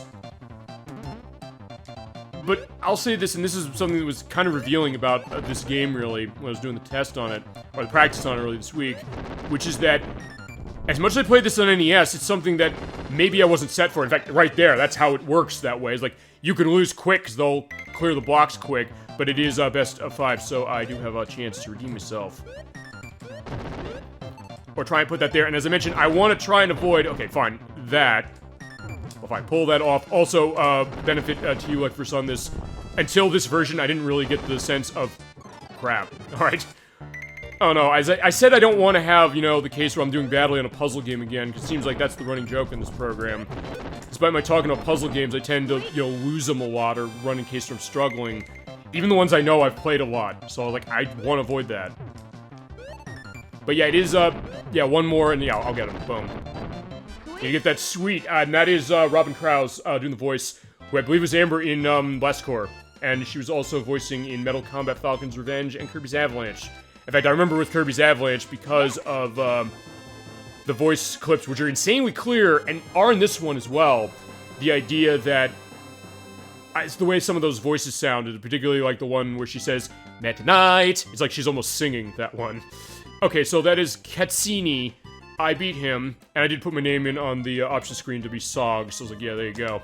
I guess that's the name we're pretty much on everything, with a couple exceptions. We do Majora's Mask next month. Chris Nerd said, like, no, we're calling him Link. I'm like, okay, fine, fair enough. I'm still in training. You in training too? Of this version, yes, but as I mentioned, Goizumi, no. Sorry, I will not. I'm gonna pull my experience with the NES version, out to feasibly, you know, take care of you. But as I mentioned, the computer mode in this does change the dynamics of how this game really plays. Because I'm mostly just doing the not the practice, like the round game in the NES game. So at that point, I didn't really pay attention to what can happen when, you know, you get chains out. And I will show that going on eventually. Try to, anyway. Like, I can show it now, although I'll get killed before that happens. Cool. Yeah, when you get that cool case, what'll happen if you haven't played this game before is that you will cause an effect, and I think it's random. Well, first let me know if this is the case, because clearly, I think you have more experience with the Super Nintendo version than I do. Fine, definitely do. I believe it's a random effect where usually they'll take the bombs on the screen of the opponent or on the side of the screen of theirs, and they'll turn them all into monsters, so they'll have to clear them out that way. I think. But I think it's also been random in some ways when I've seen it run. Alright, boom. You know, I can also show this off. Get the crystal. Which on NES, as I mentioned... Oh shit, I lost already. Yeah, but because there's so few blocks now, well, in some cases... Yeah, that's how you gotta run. I believe they do randomize the field for that. But yeah, on NES, you can't pick up the crystal. You can in this one. Which right away, I was like, okay, that's great. I was kind of amazed with respect to that. But it is random what color you get off the crystal, so sometimes it might not help you. Alright, I just need to get more stuff going. And they still have the case where Pidge will come out if you run into the case with the bar going up. Alright, but I got him. I think that... Okay, one more. Yeah, it's weird. Also, when I first played this, I was looking at this and saying, like, wait, which win is mine? Like, the yellow star or the red one? It's the red one. So yeah, that's 2 wins, and then I get one more and we win. And I believe you get a game over. I think you have infinite continues in this game, I think, but I don't know. Cool. Okay, there we go. Right, alright, fine, I show what happened. Oh, except he got lucky and cleared that out, and that's what can happen too. Sometimes you get that case of the reversal of fortune, and it looks like I'm stuck in that monster right there for it. So yeah, I can, give him a massive stack of enemies all the way up to the top of the screen, but in some cases that might be that might not help me much. Alright, there we go. Yeah, I was like, also, sometimes with the change, it'll just kind of happen, depending on how you have it set. I said nothing else, it's... Oh, shit. Alright, so he did beat me, so alright, we are running in the case of the curse of the puzzle game. I believe that has to do with the chains and combos. Yeah. Yowza! Oh, yeah. Alright, well, at least, if nothing else, I also got to show him winning, and also show the other voice performer, who also was in Blast Core. And we mentioned when we played it. It's Michael Kilbaugh, who also is the CEO of Retro Studios, the people who made, Retro Prime and the Donkey Kong Country Returns games. Yeah, you seem to need more training. Yeah, no kidding. Oh, okay, fine. But at this point, yeah, we get to keep trying. Thank God. Although, then again, it's like, yeah, like a lot of the other puzzle games, like, yeah, you have an infinite run. Yeah, basically just pretty much get rid of 5 as soon as you can, whenever you're running this. That's what I'm noticing is the trick for this. Sometimes you're at a bit of a, I guess it's luck of which you get tossed. We talked about the luck of the draw with F-Zero X last week. I guess in some ways it's the same case here. Although it's, honestly, in some ways maybe easier to survive on the higher difficulty, or on the higher levels, just because of the fact that there's more enemies and things to clear out. Alright, yeah, in this case, no, that's fine, that's fine. Okay, yeah, in that case, like, yeah, please give me the blue, but alas, they did not. But usually when you do get down to the last color, they will eventually give you what you need. I've also been doing good on this one so far, in that I don't have a case where I'm stuck with, what am I trying to say? Alright, I don't have a case where I'm going into, like, the fever mode, or whatever the mode is called when, Pidgeot comes on the screen and the enemies are dropped down. Alright, but yeah, thankfully we did get him this time. So yeah, I didn't need more practice against Galrog, but there he is. So I guess maybe that's a reference to Balrog from The Lord of the Rings, perhaps? I mean, there is a Lord of the Rings game on the Super Nintendo, which does have multiplayer via the multi-tab. Alright, what? Are you ready to challenge me? Yeah, we are, clown. Or, we'll see the name of the characters who go on. Here's a secret, I hate to lose. Yeah, going back to Kirby's Avalanche a little bit. Yeah, this is the same case of, like, the story interludes like that game. Although, honestly, I don't have as much familiarity with that one as I did with Dr. Robotnik's Mean Bean Machine. And I think, as we mentioned when we played the latter one, they are basically the same game. It's just that one is Kirby-themed and the other is Sonic the Hedgehog-themed. Okay, there we go. So there's the crystal. Yeah.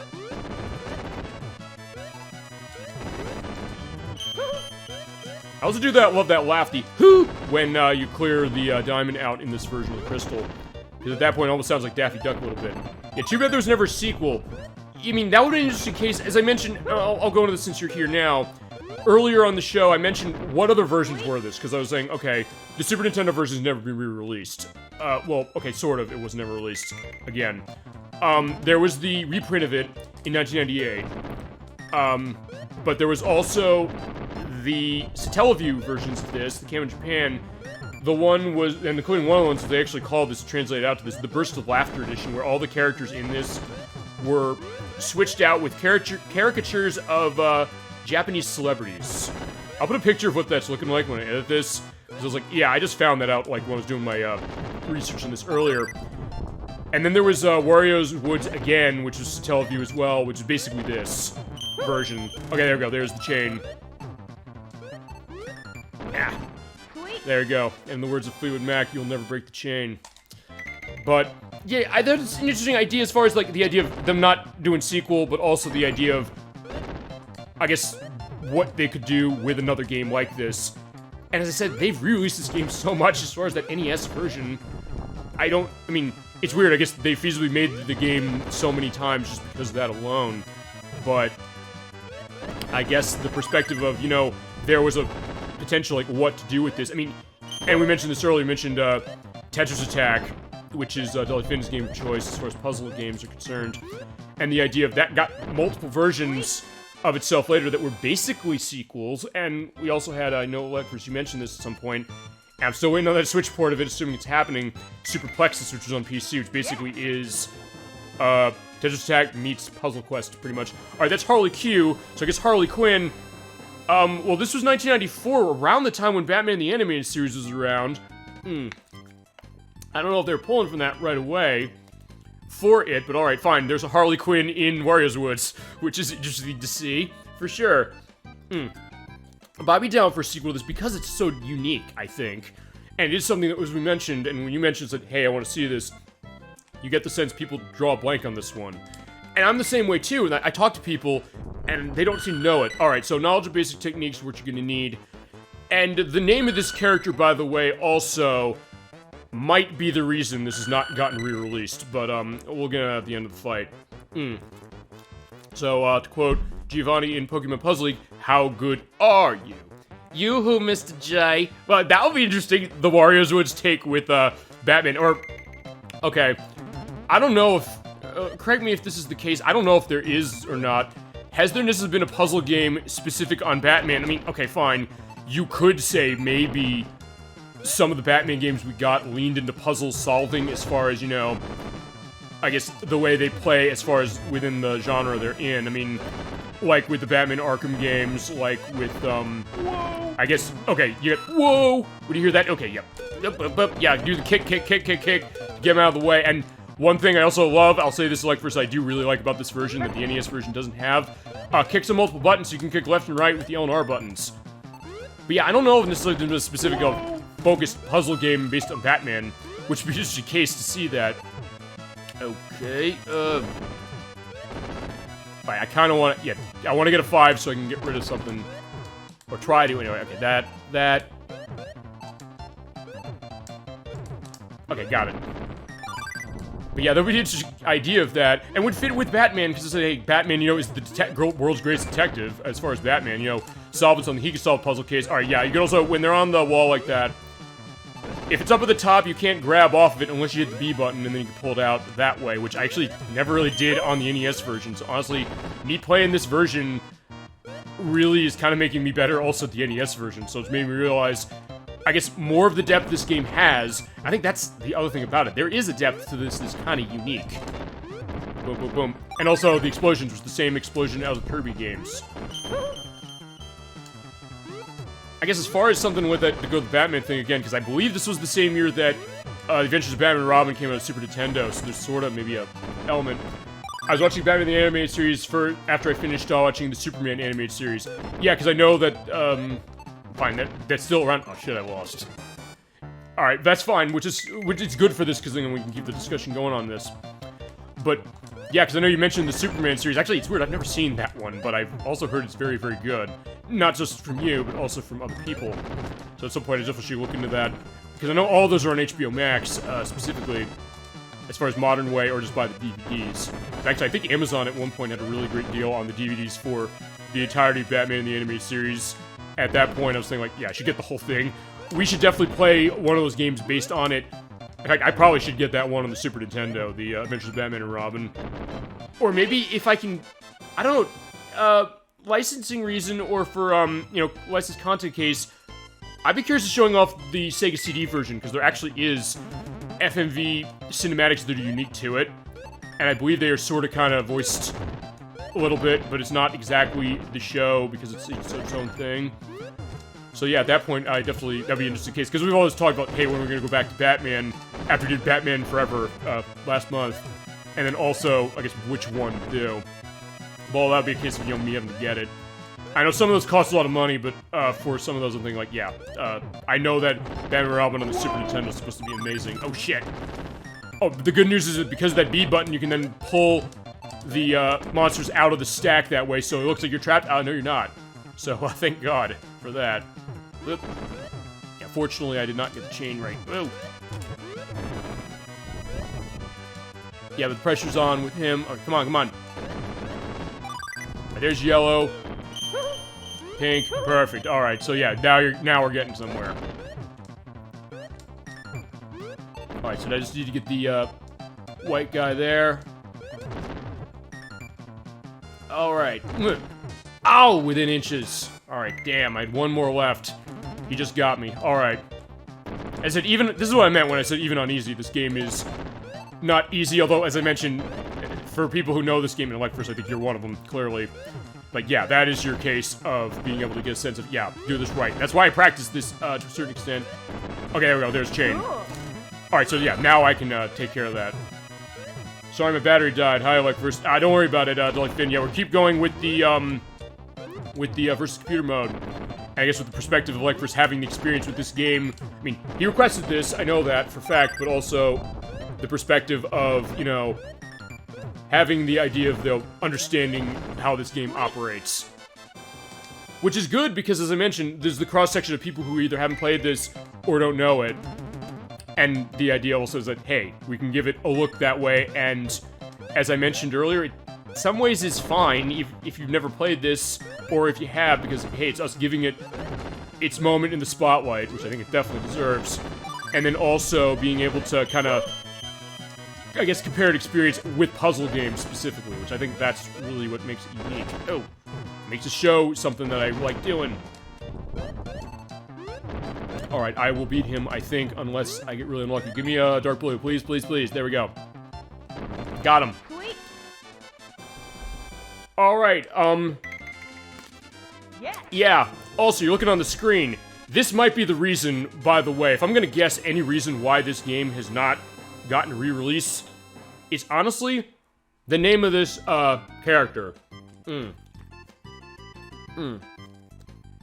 His name is Sam Spook, which I guess is the take on, like, the spooky perspective. But, and I hate to go into this, but, we'll do it briefly, but just because I have to talk about it.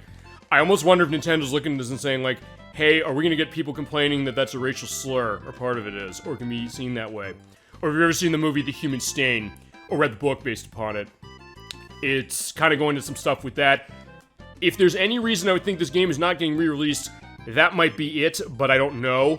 And honestly, it's something that I don't know if people necessarily kind of point to this and say, like, how dare you? But again, this is 1994, so I don't know if that's the reason. But then again, in this case, it is a different, take to it. And, yeah, maybe. Although, I will say this, it's not...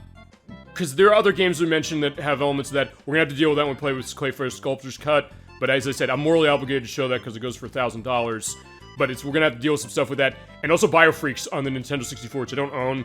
But there's a character that actually is specifically named that way, as far as something more than that, but I don't know necessarily if it was intended that way. The point is that if there's any reason why this game isn't being re-released, and the NES version is, maybe, some things don't age well that way. Although, honestly, I mean, I don't know. I mean, it's one of those cases with this one that, I don't know. I mean, something that maybe they could, you know, take a case on. I don't know if Nintendo's thing, like, well, no, we'll just not do it for that reason. I don't know if that's the reason. I just have to take a guess. Because I don't know. It's like we've said, why is this not getting re-released? That might be why, but then again, I don't know necessarily if someone's gonna look at that and say, like, hey, this isn't anything necessarily intended is malicious in this game. Or for that matter, it's like, look, here's the other thing, which is that I mentioned some games that, have aspects to that where they have it contextual that way. Like, I mentioned L.A. Noire, which... In some ways, I don't know how I'm going to be able to show that game because it has a lot of licensed content to it. It has nudity in it, so I know there's some parts of it I can't show unless I do a Let's Play, off-screen play of it. But it goes in that because it's set in the 1940s. A Lost Connection? Yep, maybe, to some degree. I don't know, but I mean... But that's the only case of something like it with this game, and I don't remember, I mean, you'd think, because... Oh, shit. Okay, yeah, alright, yeah, I gotta be careful that way, like... Yeah, because that's what they could do with the chain. That's the damage of chain in that game. And okay, apparently if you go into H and have 5 like that, it does not count for getting, you know, elements going. Alright, yeah, I'm in potential trouble. Oh, yeah, but I don't... Okay, that's the other thing. As soon as the bomb gets in my hands, by the way... Okay, yeah, I lose. But as soon as the bomb gets in my hands and it sees a combination while I'm holding it, it goes. So that's the idea. I mean, as I said, I don't know if that's the reason why. I mean... I looked to try and get a sense of, because that's really the question. I mean, I'll say this, even when this came out on the Virtual Console on the Wii, it was 2007, I believe, that released. And same also with it on Wii U and 3DS and on the Switch Online now. I know people are saying, why don't you just release the Super Nintendo version because it's better?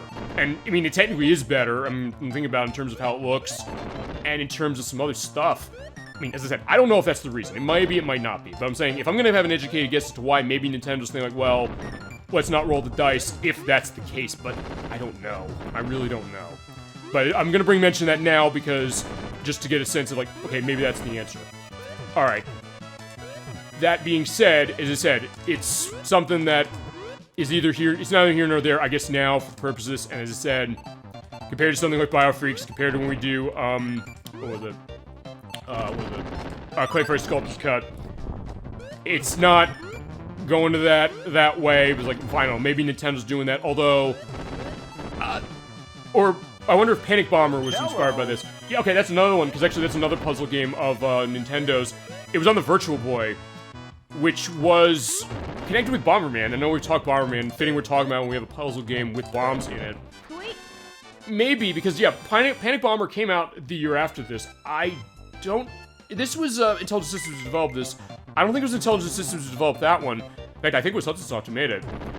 So, but the idea of, you know, bombs with your game, really, honestly, as far as puzzle clearing. Hey, you know, the explosive joy of, you know, having that, like, boom, you got that taken care of. I like this game looking at it. It reminds me of fun times playing Tetris with my family. And that's another thing, I think, with this genre, but I guess also just looking at something like this, and I guess that look back at an era of game. And I think, above anything else, really, with this, is that in the 1990s, Nintendo was kind of at the forefront of puzzle games, really. And the idea of those memories you might have with a game of that era, because I guess, in a lot of ways, now I'm thinking about it, if it wasn't, I guess, maybe the more modern era of, like, stuff like, we mentioned Bejeweled, I mean, stuff like Candy Crush or things like that, where you really had this perspective of a social gaming, you know, experience with people. And I know people who've, in this case, I know, Noctur's mentioned her parents are huge on Tetris, the NES version specifically. So that idea of that era of gaming, for some reason, Tetris started it, but also, or was starting it to some degree, but other games kind of getting into it. Even in the case of what Electverse is saying that, because Panic Bomber is a Virtual Boy game. So that's another one that feasibly is less known than this one, but it's also something that unique idea of how do you take a puzzle game, and I guess in that case mixing with Bomberman. And actually there is another Bomberman puzzle game that I know I could show, and actually it has Wario in it as well. It's called, I don't know if you played this, and I haven't played it actually myself, so this would be a new one to me. It's called Wario Blast. It's on the Game Boy. It came out about, actually came out around the same time this did. Either, like, right around the time of the year after. And actually, I think when we did Super Mario World, or Super Mario Land, I should say, I was confused of thinking that, hey, wait a minute, this was on Game Boy. It's not, and I think I was confusing it for Wario Blast. But that idea of, as mentioned, well, we're mentioning a few things, the explosion perspective of puzzle game, but also that idea of that era, I guess making it so that, with a lot of games, really, it seems like, honestly, growing up the same case, well, we have Sven there. I mean, feasibly you could argue, like, is that, you know, a referencing or stereotyping to Vikings or something? But, like, yeah, whatever. But there he is. He's just this kind of guy. Wario Blast is this reskin of the first Game Boy Bomberman game. Really? Okay. Have you played it? Because, yeah, I have not played it, so in that case, that's a perspective. And we have to do something with Bomberman. We definitely will. And I did talk to Ed Wack eventually, or to get eventually him going on Bomberman Second Attack, because I'm pretty sure he owns that game. And I know that game costs a fortune, so I'm like, yeah, he'd love to get into some Bomberman. We should do Bomberman. I guess, to that perspective, chat, what Bomberman game would you like to see first, aside from that one? I gotta confirm with Edwack on that eventually, which I should be able to do eventually at some point. But yeah, we've talked Bomberman enough, like, yeah, I think we need to do some Bomberman. At some point, I'm also gonna buy Saturn Bomberman. I'm buying the Japanese version, because the Japanese version is $50, the US version is almost $1,000. So we play, Saturn Bomberman, we're playing that for the Japanese version, but yeah, we'll definitely get that going. And it's widely considered one of the ones that people tend to like the most. Not least of which because there's a 10-player multiplayer, but I don't have the stuff to run 10-player right away. Alright, I need a green, or a couple greens. Okay, fine, like that, boom.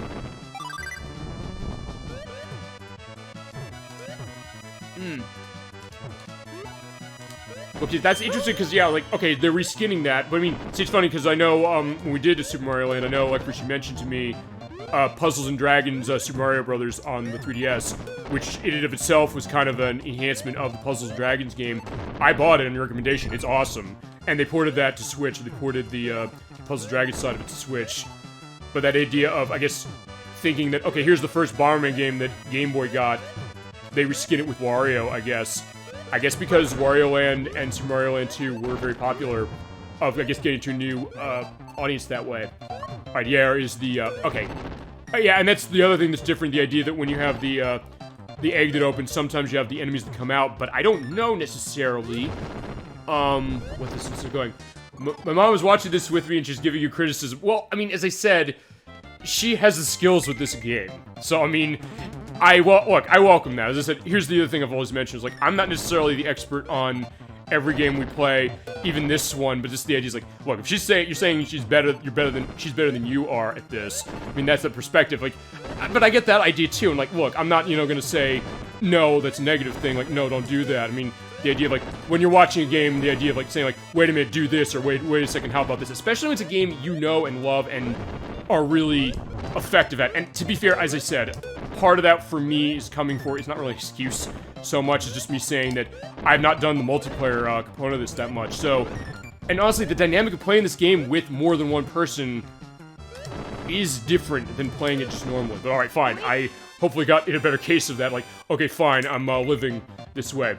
She's just teasing you. No, I get that as well, but I get that, that's fine, but that's another great thing, the idea of, remember, like, hey, I remember this game, I remember playing it, I guess getting an experience of seeing what is it like with other people coming to it, which is a very interesting thing that way. And yeah, my best to your mother as well out there in Chatland and Videoland that way. And thank you for coming to the show as far as that. Cool. Yeah, there you go. Okay, there you go. Now that's better. All right. Now it's in a better case of that. Yeah, the game, of course, is also giving me a little more of a validation. Hello. Except that he's saying hello. Like, yeah, the guy who runs the company that made Metro Prime. Okay, crap. Yeah, but it is an interesting thing for that. So, yeah, don't feel like a case of that. They said it's all part of that social perspective of gaming. Like, as I said, that will not be the case when we do Tetris Attack. I mean, yeah, Dollyfin called dibs on that game, but also specifically in my case, like, yeah, give me a white bomb, please. Oh, no, no! Okay, perfect. I do love that as well, when you get everything set, then the womp. Oh, there we go. Okay. Now we're getting somewhere. Awesome. Although, to be fair, the other thing with this game, in my case, is that, yeah, it's really hard to set up, the combos and chains, and so, actually, no, I'll say this right now, Like vs. Mother, to you out there, I have mad respect for you for the purpose of understanding and being really good at this game, because, honestly, this is not a game that's easy to be good at, as far as a puzzle game to some degree, only because of the fact that there's a lot of things that have to be maintained with it, really, so... Oh, crap. Hello. Yeah. Ow. So in that way, as I said, I kind of get respect that way. And same, I mentioned this earlier on the show, the idea of Tetrisphere, which I said I'm waiting to do Tetrisphere until I'm able to show that game some skill and understand the game, because like, yeah, I know that game is hard. It's way harder than this one, so I want to make sure I do that one right. I said that's what I do with the viewer request. And this one's a little different because since they play it on NES, I have a little bit of a case of that. As far as knowing that version. Okay, there we go. Boom, boom, boom, boom, boom, boom, boom.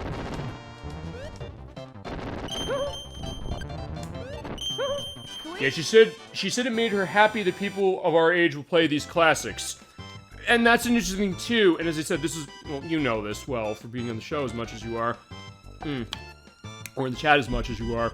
The idea that this is a focus on classic gaming, but that's not a case of saying, like, we won't play new games. But also the idea of really shining spotlight or something, because as I mentioned, as I said, I like the idea you're coming here saying like, hey, my mom played this game, she's better at this than I am, so that's the idea of being able to, I guess, keep an element of this alive, and as I mentioned, kind of understanding the idea of where is the industry really at today, and also, I guess, why do we keep playing? I've said that all the time, it seems, on this show, which is the idea of, we could feasibly, if we didn't like gaming, we could just put it down and just not play it anymore. Hello. So what is it specifically that makes us, keep coming back to it? In some cases, I guess, going back to something like this, finding something new, because I said, until you asked for this, and we finally defeated Parator, I never played the Super Nintendo version, so at that point, this is me understanding this, and sharing, I guess, a perspective of, come to a game like this and a different version, which has always been a fascinating thing for me. And hearing the story, I love hearing the story, the idea of what you're saying with family connection, you playing it, the idea that people are going to play this.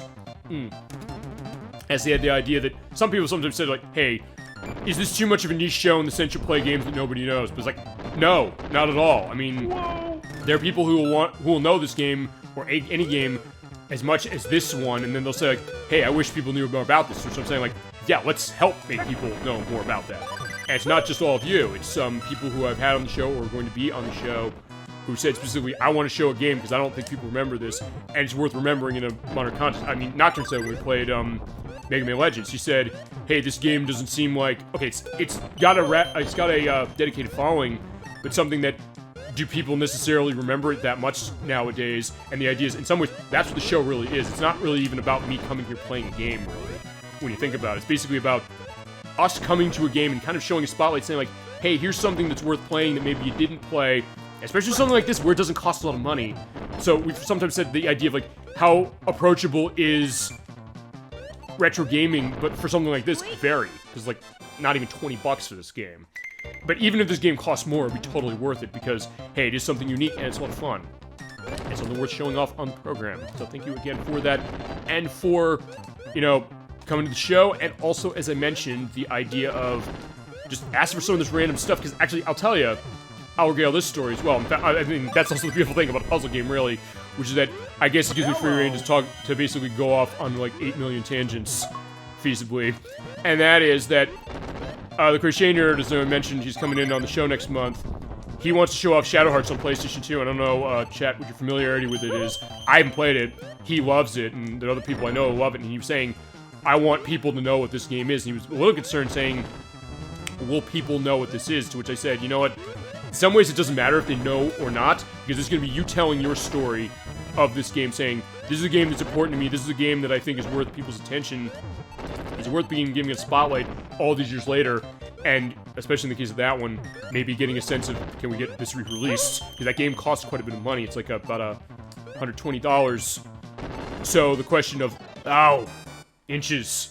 And that's what happens with the 2-player. But as I said, that's also the idea, and even also like with Protorova, who we're going to have on the show 2 weeks from now, for the finale of Ocarina of Time, because he's going to be doing Lunar Silver Star Story Complete. He's saying, am I going to have enough to talk about this game? So like, look, you know and love this game like nobody else I know. You're going to have stuff to talk about on this, and experiences to share about what this game means to you, and why it's so important, why you want to play it. And same with, like for you and your mother on this game. You're telling that story, and I appreciate that, and thank you very much for it.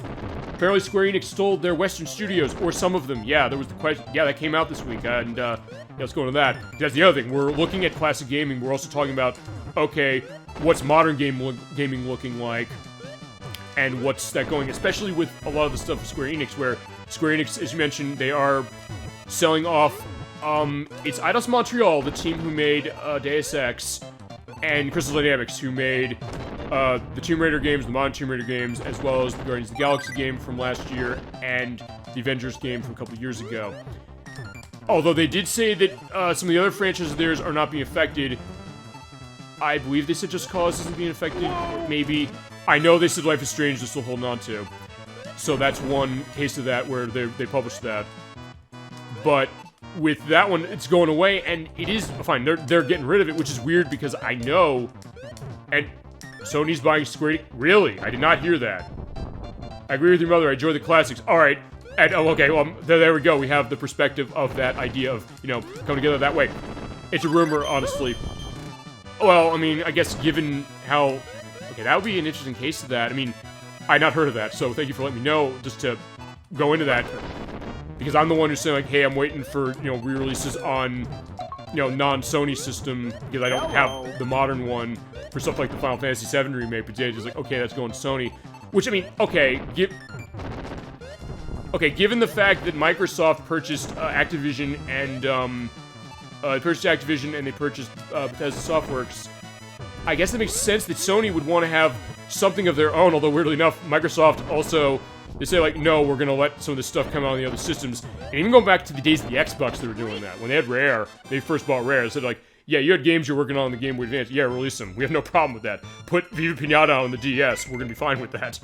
So, in Microsoft's case, like, you know, we're gonna let this come out, even like Minecraft, because Minecraft's on everything. Even, like the Switch and the PlayStation systems that have that.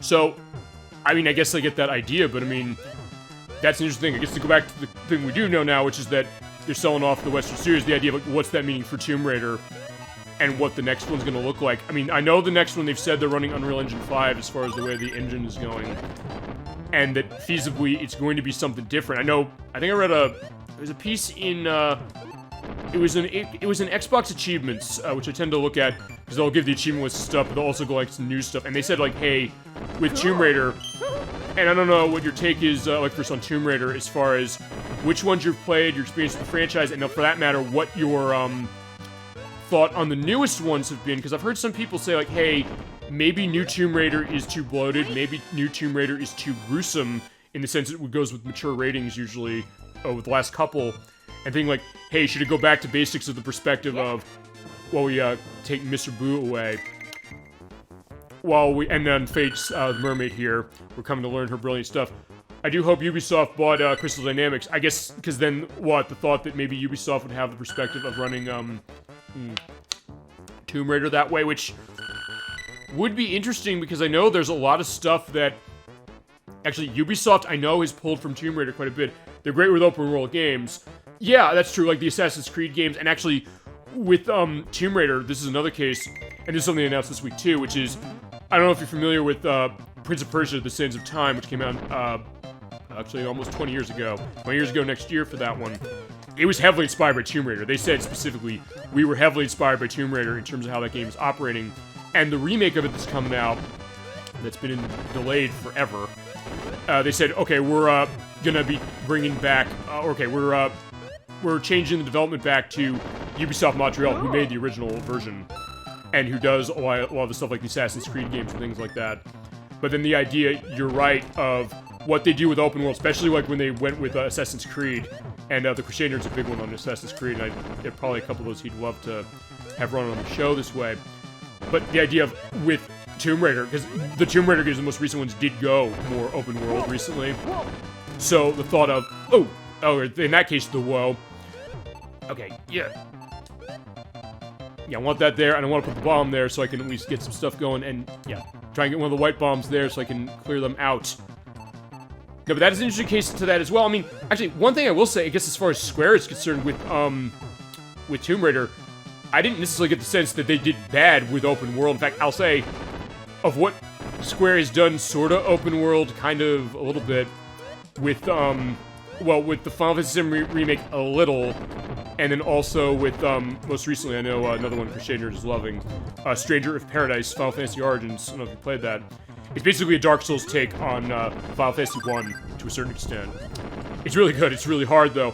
I never got the sense that Square is not doing good with an open world game. Like, oh, they can't do it. So, but it is interesting then to see that, okay, it's going to a company that, I guess, does it a lot. I mean, oh, Jesus Christ. Yeah, look at me crush him. All right. Yeah, maybe I'm impressing your mother now. As far as, like, yeah, she's down on the ground. She's getting crushed. So there you go. That is how you do it. So that's the other thing also about something like this. You keep playing it. And you understand where sometimes you get in a rhythm on it, and it goes really well.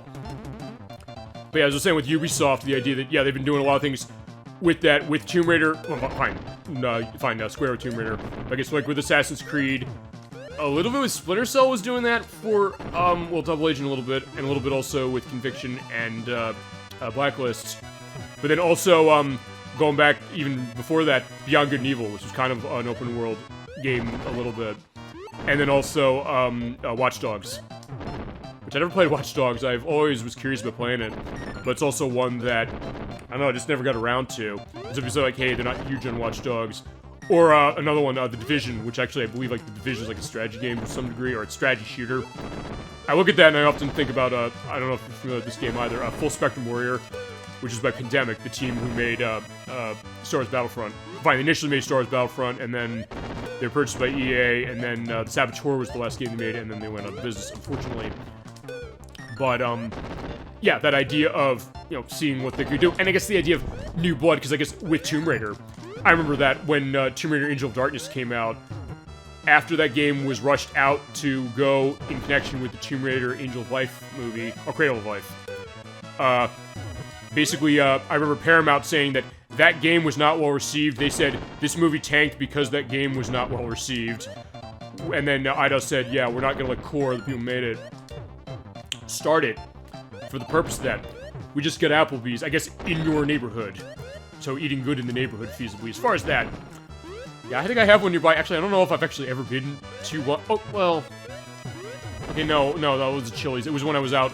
I had to do a job for work. At one point, I had to do an opening for something. So when I did that, it was a Chili's we went to. But that's the idea of like something to that. I guess the idea of, you know, the nice night out. I guess we'll also get to the restaurant case as far as like, you know, licensing cases. You get games that have that in it. Particularly, there's one game we're gonna be doing for the Thanksgiving showcase that I know is gonna go into that. Not Applebee's specifically, but that perspective. But all right. Definitely something nice to that, and that's the other thing as I mentioned about the show, and it said, to Luck vs. Mom, as far as like, if this is your first time on the show, this is what the show really is. It's basically us sitting around just talking about a lot of random stuff while playing a game and sharing memories with that. And hey, you never know what's gonna come up on the show, either if you're coming into the show, or I'm coming in saying like, hey, we're gonna play this game. And I love that. It's what it is, as I mentioned, is a discussion program, really, for that. While, yeah, hopefully this mermaid is not gonna cause me trouble. Okay, that's interesting. I have like 2 crystals on the same case that boom, boom, boom. I do have the music for this, which actually I'll go into that quickly. The music was by Tadashi Ikegami, who did the music for a lot of the Kirby games, actually. Specifically, Canvas Curse and Dreamland 2, and as well as Kirby Air Ride on the GameCube. And it was also Hiroaki Suga, who did the music for some other stuff. Oh yeah, actually a lot of the Kirby games, and Adventures of Lolo on NES, and geez, that looked weird. Me just kind of going up that way. And yeah, there is some slowdown in this game, but not too bad. Although, as mentioned, the idea of like what Super Nintendo's doing, like, yeah, look at all this stuff on screen. Hey, I get it completely. But I do need to be careful because, like, yeah, I'm dilly-dallying. If I get in trouble, yeah, it's not gonna be good. Enjoy. Yeah, I second that as far as that. Whoa! Well, I never knew that. Never knew what the music case. I mean, and that's the other thing, as I mentioned, also, is like, look, I want to know what I'm talking about on the game specifically, especially something you're asking to see. So I said, let me do a research and let me look at this, because sometimes we mentioned we want to get some names out for this program. Actually, yeah, the people who did the music for this game actually worked a lot at HAL, in particular, yeah, Suga in particular, Hiroaki Suga. He directed a game that never came out in the US, unfortunately, which is too bad, because it's widely considered one of the best games based on the franchise it's part of, which is, he made, the new Ghostbusters 2, which is an NES game that only came out in Europe. It's by HAL, who made Kirby, and Adventures of Lolo, and, some other stuff. But, yeah, it never came out here, weirdly enough. But it was interesting to kind of see, like, where are these connections coming from, because, as I said to myself when I was doing the test on this, I said, hey, this seems like this has a lot of assets and sound effects from Kirby's Avalanche, so I said, is there a connection somehow? Hello. Well, not with that one exactly, but with Kirby itself, yes. And yeah, I'm in trouble. Whoa. As long as I can get, like, a red bomb somewhere. Yeah, sometimes you don't have a bomb around when you need... Oh, perfect. Oh, shit. Alright, unfortunately, I was like, yeah, I was gonna get out, but then I realized, no, I'm getting lost. But it is even, and that also goes to the other thing, which is that because it's a best of 5, you do have a lot of opportunities to, I guess, redeem yourself or hold yourself off. But as I said, the strategy you want to do on this game, as I mentioned, and Luck vs. Mom, you know this for sure because you're experts on this game for sure.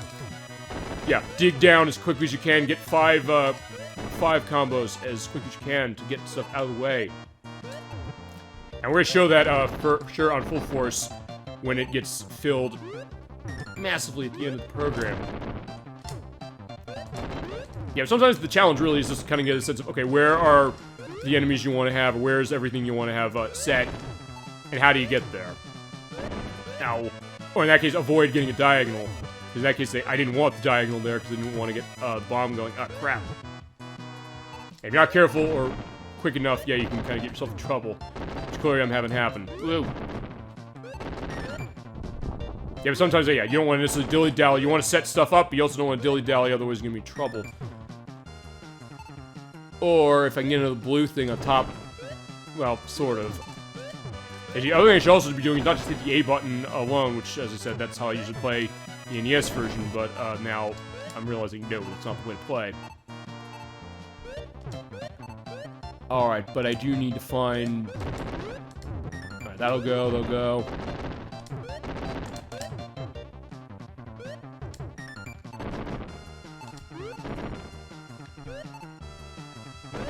Yeah, try also to clear enemies out when that happens. Yeah, like this. Boom, boom, boom. Getting literal boom going on. Ah, crap. Oh, hey, if nothing else, is also going to give the length of the play, because as I said, I realized the story mode is surprisingly long, and even on easy, yeah, this game's not easy, so, because I guess the idea is that, oh, it's just the level case.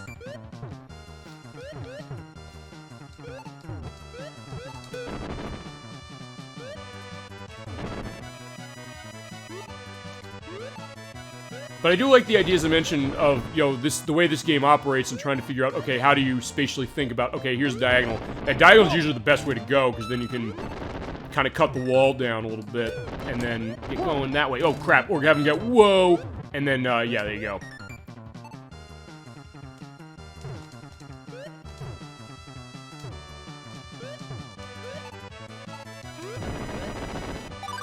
Yeah, I got lucky that way.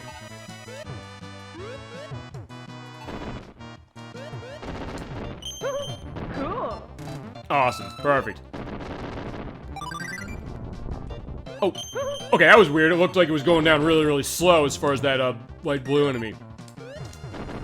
And I think this is also not... this is before we get to the, enemies you have to, you know, do double clears on. Which you saw a little bit when we were doing the, round game, but, we'll see more. Oh, wait, no. I don't want to do that. Okay, fine. No, I do want to do that. Okay. That's also what can happen, and sometimes that's come up, which is that... When you have a game like that, sometimes the question of how much you're really accomplishing with a chain or a combo like that when you don't see it happening. It's like, hey, you have everything set up, so feasibly you made that happen. So it's like, alright, okay, fine, I'm gonna win this time, because, yeah, she's on the verge of getting crushed to death. Oh. Okay, there we go, we'll chain her out of existence. But we have one more, round we have to win. And I have to win it, so I don't have a case where I have to run this again. But I guess so far I'm doing okay, or decent enough. Yeah, I'm not totally, you know, appalling people who know and love this game, which, as I said, that's always a risk. You're always gonna run into that also. Okay, there we go, perfect. You always run a risk that way, but, as I said, look, but as I mentioned before, and I mentioned this when we did Dr. Robotnik's Meet Machine, so I'll say it again. I'm not someone who's going to be putting myself on the pedal saying I'm the best game player ever, and then I come off as a poser because I'm like, yeah, look, I can't handle something like this. I'll emphasize that, and I'll try my damnedest. That's usually what's going to be. I'll put that effort in. That's really what the case of it is. Yeah, where's the... Okay, that, I love that. Like, yeah, just whoop, just gotta go up quickly.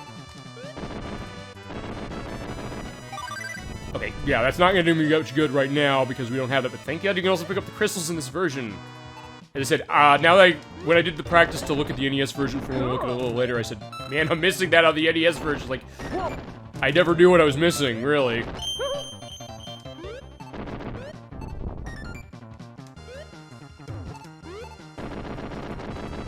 There we go. Okay. And it does feel so satisfying to get to that point of like, yeah, blow them up, boom, boom, boom. Yeah, we won, got her. Alright, yeah, she's sleeping with the fishes on land. That's Aqualee. Alright, there you go. Yeah, no, Toad looks really, really happy. Alright, now we have...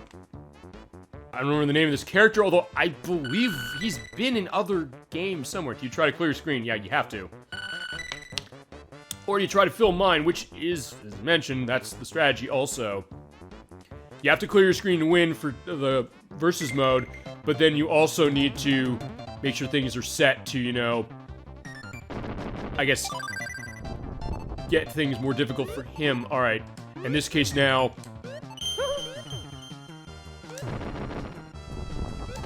Oh, okay, yeah. Oh, wait a minute, no. Okay, no, it's fine. Yeah, okay, yeah, that. Yeah, bringing out just one at a time, which, as I said, I never really kind of noticed that. Ooh, nice. Although, honestly, is it... Okay, fine, that was actually better than me clearing the diamond or the crystal. Is that Zora? Actually, okay, no. That was last week with Jim Warnell for F-Zero X, because he did the translation on Link's Awakening. Although, actually, you know, the way the Zora looks in this game looks a lot like Link's Awakening. In fact, I will put the picture of the Zora, particularly the look of him, or him, her, I don't know how they gendered the Zora in that game, for when you get the photograph of the Zora, the invisible one that you see in Link's Awakening DX. Because that is a great thing, and it is one of those cases, like, I mean, when we do Link's Awakening, I have the Switch version. I do have the Link's Awakening DX on the Game Boy Color, but my battery's dead out of it, so I'm gonna have to probably get that fixed before we show it. Because I would love to show off the photo mode, which is only in that. In fact, even the Switch version doesn't have that, which is kind of a surprise when they did that remake, that, oh yeah, they didn't have that part included. Even though I think they included a couple other things the DX had, to some degree. But yeah, I think your idea. You know, you hold down, stuff falls quicker. Yeah, that's... I did mention that earlier, although it is something that also... Maybe I'm just sometimes nervous of saying, you know, do I necessarily want to do that? But then again, see, here's the thing. Since you and your mom are experts at this game, clearly, and that's a great thing to be having that. Don't ever let anybody take that away from either one of you. The idea that, you know, that maybe is the better way to play. Play fast and loose. Play the case of, you know, you go that way, even though it's going to make you... It's going to potentially put you at a risk. It's something that, no, do that, because then you can have a case of having more to work with. Or, fine, in that case, doing something I should have done, which is one pull. So see, at that point, it's then a question of, oh yeah, I should have done this, and then trying to basically look back and it's like, okay, this is a better idea. Okay, yeah, better... Okay, fine, I crushed him to death, so fair enough. But, so there you go, it's like, that's the idea. Actually, that is an interesting thing now, because as we're going further to this, like a lot of puzzle games, the box will drop faster, or depending on the game, it might come from the bottom faster. And that is... You know what? Do that, that. Because I want to get this, which is the idea of how do you play a puzzle game, and for that matter, when do you want to go really, really, really fast with one, and when is it conductive to doing that? And I do like that idea. I'm trying to think of one... Well, actually, you know, Tetris Attack really, I think, would be the one that's kind of that way to me, in terms of me being conductive of saying, I want to run really fast. In fact, when we show that game, that's how I run... Oh, fine, I run the stuff with the line clear mode out of that. Cool. Oh, there you go. And talk about, you know, the sense of being accomplished and feeling your courage. There you go, hearing Toad say cool. And I think this was... Actually, now I'm realizing it, this was, unless I'm wrong, chat, feel free to correct me, or I'll correct myself in a couple days with the edit. I think this is the first time Toad has ever spoken in any Mario game. Ever. Yeah, because Toad didn't speak until, Mario Kart 64. And even then, he had a different voice in Mario Kart 64, depending upon the region. In, Europe, you had the same voice of Toad from, Mario Party, whose name I don't remember off the top of my head, but I will put the edit of who it is. And they changed it for the US version to the one that's going, Yahoo! And, ow, wow, wow, wow, wow, wow, wow, wow. Whose name I will also put in right here when I edit. Right, there's Razor. So yeah, the Razor Zora, that way. Fitting, I guess, because we'll be finishing Ocarina of Time in 2 weeks. Alright, now, yeah, this guy looks like something out of... I guess maybe out of Kirby, potentially. The advances require mastery of the X and the Y button. My mom agrees with the statement about Toad. The idea of the voice, or, the idea of, Toad being, you know, how you like the voice of Toad. And actually later with, when we did Luigi's Mansion, that was, Jen Taylor, who voices Cortana in Halo, who is Toad in that, where he, and then I remember in, Super Mario Advance going, okay! And I remember people saying they're kind of wondering about the voice of Toad, even like the death noise of Toad going, ah! And he kind of like goes down. And by the way, when we do, Super Mario Brothers 2, because I did it years ago, but I don't have the recording of it. I did the NES version, which is a big mistake. I'm doing that Game Boy Advance version, so we can go over the voice stuff of that. Because I definitely have my memories with that version. And it is, for all intents and purposes, the best way to play it. And most forgiving, because of the lack of continues, or lack of unlimited continues in Super Mario Bros. 2. See, I keep saying Super Mario Land 2, although I think we should do that. In fact, I might do that as the viewer request for June. I'm kind of thinking about that. Yeah, I think we should. Because I know, like, for oh, okay, that was good. I know, like, first you asked for all those Super Mario Land games, so may as well do the next one and do more portable stuff. So yeah, I was kind of getting a sense of what we're doing for the video request for that month. So yeah, that'll be the one. Actually, that should be one I should be able to feasibly manage. And also, it means also when we get through that, we also can do Wario Land, which I adore. Oh. But it is interesting that as far as the idea of going back, and that's why on the show, and I had to dig actually as far as like who voiced the characters, and honestly, this is gonna sound very weird and maybe, I don't know, potentially, you know, questionable this way. When I was looking as far as the credits on this, I couldn't find the actual names of who did the voices. It was like when I did Blast Corps, but I said, okay, since this is English and they're speaking in English this way, I said, let me look for the American names in the credits to see who it was, and that's where I came up with, actually, people who were who voiced in Blast Corps. So it kind of fit that way. And then the idea of me realizing that, oh yeah, no, this is the first time we heard Toad talk. I guess feasibly sometimes that idea of hearing characters talk, and especially in the 60-bit era where honestly that was kind of unheard of. Really, to some degree, although because of the sound stuff the Super Nintendo had, you had that happening a lot more on this system than you did even on the Sega Genesis. Whereas the Sega Genesis didn't really have much. Well, fine, the sound tech was less on Genesis, but you had people who knew how to make the sound driver run nicely. Whereas on Super Nintendo, it was a little easier, but you still had stuff that could sound maybe too samey for something like that on the system. But not with this. It is nice to hear the voices as clear as they are, too. Okay, perfect. I was like, I will wait for yellow bombs. Like, okay, there you go. There it comes. Exactly where I needed. Or to go back to the Toad quotes, just what I needed. So yeah, there you go. That is also the other thing. Like versus Mom, in case you're, you know, wondering, like, what does your son do every Saturday or Friday night? It's this. It's come here and hear some weird, but, you know, passionate, I guess, person in his middle 30s playing a video game and basically celebrating the love of them all over the place in every way. Sharing that with as many people as possible. Alrighty. Okay, fine. Alright, there you go. Okay, there we go. So, that was not too bad now. Okay, fine. That was a little bit... Okay, yeah. Okay, that was weird. The bloop bloop. I was like, what was that all about? Alright, boom.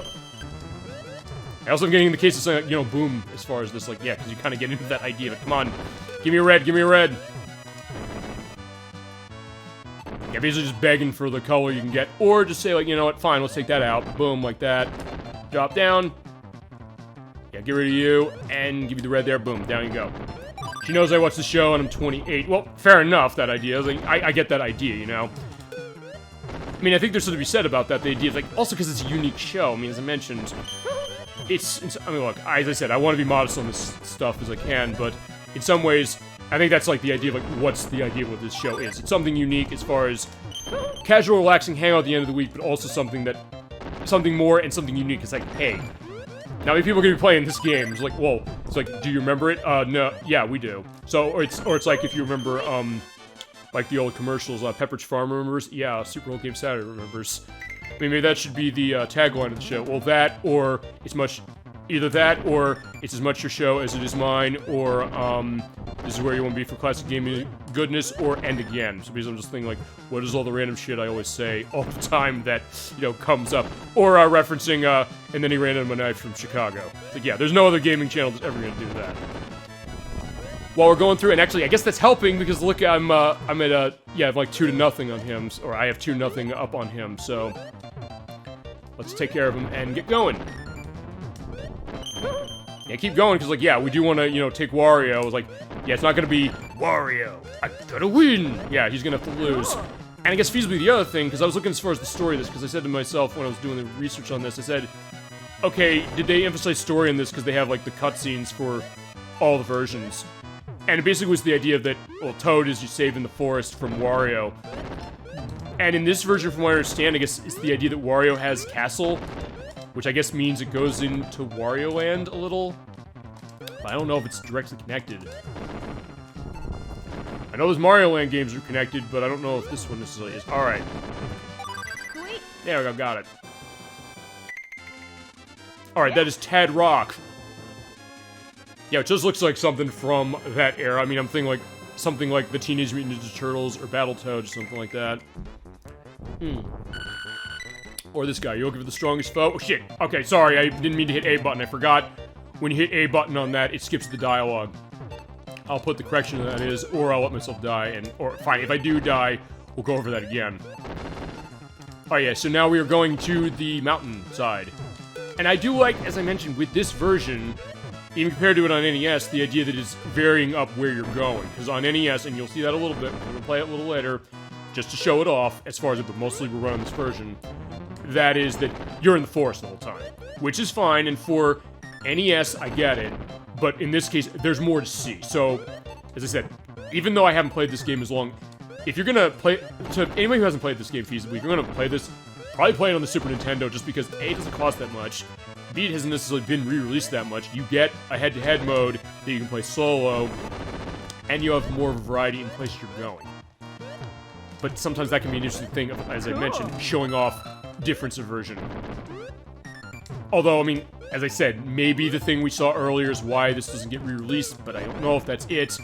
But then again, I don't know, maybe, because usually, I'll say this, like, on the Switch Online when they dropped this, Nintendo did go into the perspective of, by the way, this is the last game that came out on the NES for the US, so maybe Nintendo just saying, hey, we just want to indicate that more. It's like, actually, to be fair, I'll say this, and this is why I'm saying, like, I don't know if the character, one of the characters we saw, is the reason they don't re-release this, because, and this is the interesting thing as far as, like, when Nintendo will re-release a puzzle game of theirs, because, what was the one I'm thinking of? Oh, Yoshi's Cookie. They don't re-release that much anyway. I don't know if that's because they have to go to Bulletproof Software for that one, or if Bulletproof Software's even in business still. But, oh right, okay, yeah, when you have the, bomb at the top,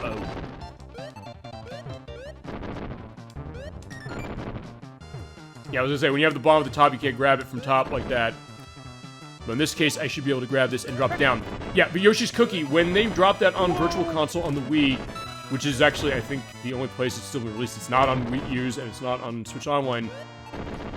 They only released the NES version. They did not release the Game Boy one on 3DS. They did not release the Super Nintendo version of that one either.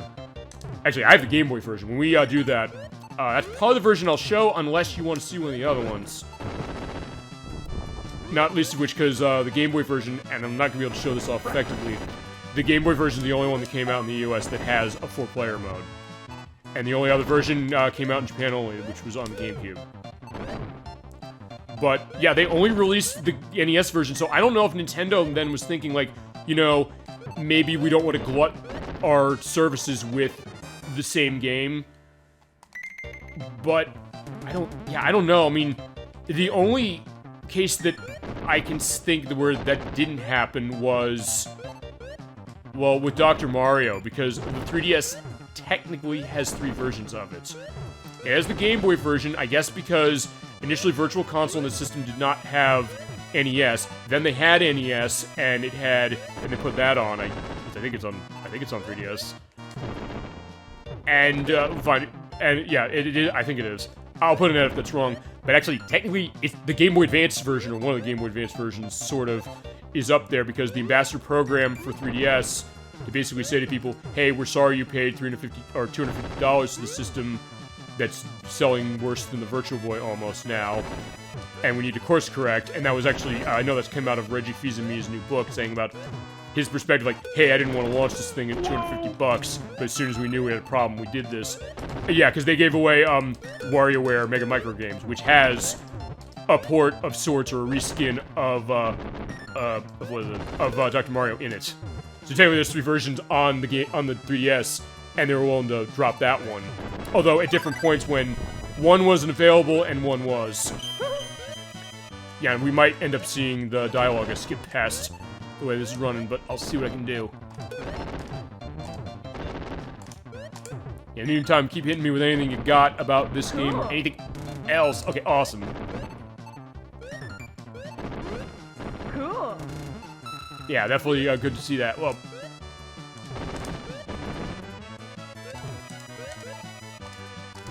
yeah. Okay, okay, I'm realizing also maybe part of my problem, which is that I'll always want to...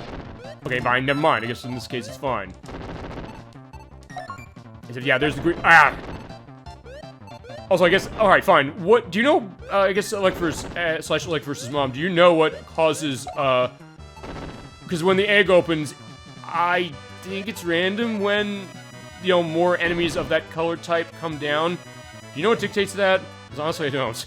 And there's the other thing also about the show, I don't have the answers to everything, sometimes chat does. I appreciate when you tell me that stuff, because, like, yeah, I don't know. So I'm willing to admit that, yeah, I don't know everything. Whoa! Cool. Ooh! There we go. Alright, so much for, you know, being in a case that, and yeah, when you do a clear of the crystal, I keep calling it diamond, fine, diamond crystal, whatever you want to call it. When you do a clear of that, it does, I believe, erase the bombs of your opponent on the screen. Oh, crap. I haven't a clue, I'm afraid. Whoa. Hey, Dolphin, specifically, I mean, I don't know if he's with something that's looking like it might be potentially up your alley. So that eventually you could get points of, well, you might know just because. Oh, okay, that's better. I was like, yeah, don't even bother doing that. Just go this way. Ooh. Sometimes also what you want to do is try and stack up. Okay. Ugh. Hello. Oh! Whoa. Crap. Yeah, but that's also the other thing. I guess here's the other thing. I have no idea. I'll see what I can find as far as an edit on that. Or dig out the instruction manual or put a link of, like, what the manual is. Because I'm pretty sure the manual says something. At least I hope it does.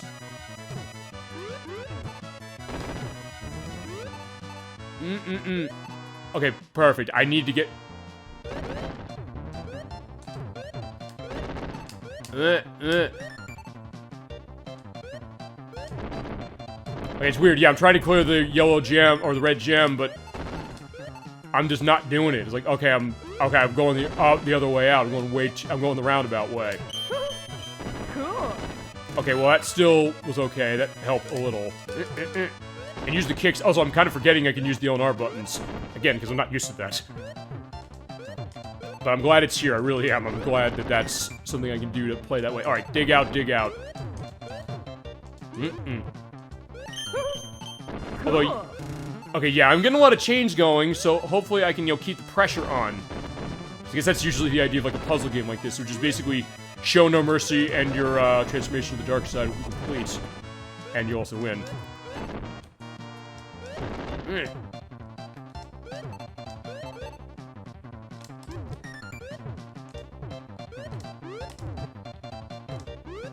Oh, alright, fine. I'm trying to think of, what do I do?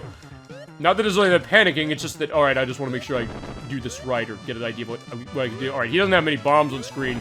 That's the other thing also with a puzzle game like this, is usually that I don't get the sense I want to necessarily, you know, screen watch, actually. I don't think we'll talk about it. Although we will when we do GoldenEye in a couple of months.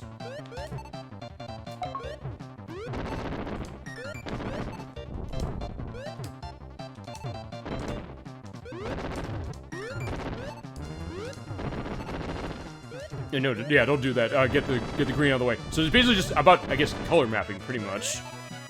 If you can handle that and get stuff going on, you're gonna be golden. Usually.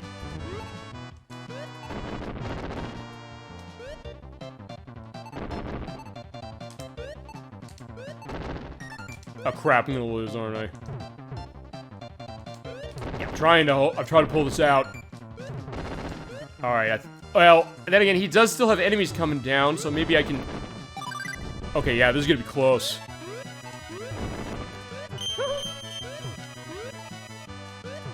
Okay, actually, he said he got more still, so it's like, I might have a shot.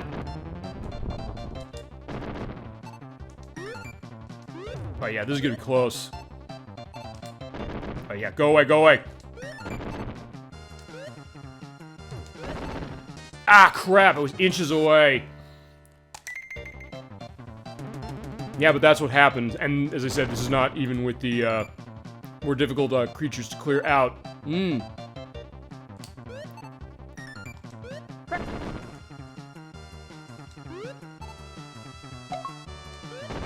Okay, so I guess he got it, and I guess also look as far as what the thing with the egg is, or like when it comes around. Because that is exclusive to this version. I like that it is exclusive to this version, because it means that it has something to be worth going into more. So I was like, yeah, it's not just, because, I mean, I'll say this also, going back to the fact of, you know, when you had a lot of these puzzle games with Nintendos, they were on a bunch of systems. Usually it was NES, it was Game Boy, and it was Super Nintendo. Usually the thought, and I'll say this, I guess I was guilty of thinking this growing up, which was that, oh, the NES version is basically just the same as the Super Nintendo game, except the graphics are better because it's running on a more powerful system, but not always the case. Oh, okay. Oh, no. Okay, fine. Perfect.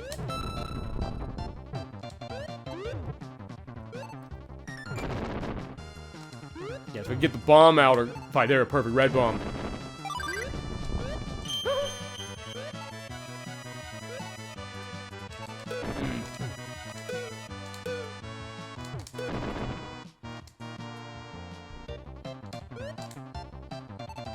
Yeah, now I'm also getting to that point of, oh, I won. Okay, it's like, at first it's like, how'd I win? It was like, okay, fine, I crushed him.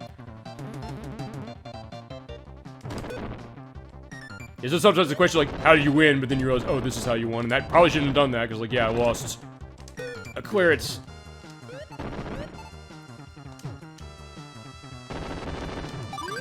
So I guess another, I was like, wait a second, the bomb, where'd it go? It was like, the sprite was gonna drop it down, and it just disappeared on me. Like, what happened? So I guess nothing else, I guess maybe one thing to say about this game, I guess let's get a little more philosophical this way. Just like I said, F-Zero X's X-Cup is a video game equivalent of a Rorschach test. I guess something like this is basically me running a stream of consciousness of saying like, oh yeah, here's what I'm doing as far as what this is, and trying to get a sense of like, oh god, I gotta handle this, I gotta take care of, you know, this dude.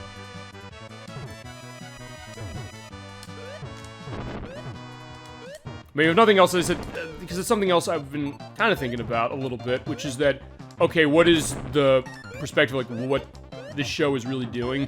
Which in some ways I kind of want to, I mean, I guess what I sometimes want to do with a game, usually, even when I've played enough, is just kind of get a sense of, I'm playing this live, just to get a sense of, okay, something's happened that I don't necessarily expect, so it makes for something unique. It makes something I can look back and say, like, thank God I'm recording this. Like with X-Cup and F-Zero X last week, which is amazing. Going back to that, and to your comment on the YouTube site version of the Select verse on that, I was like, yeah, that was amazing the way that X-Cup went.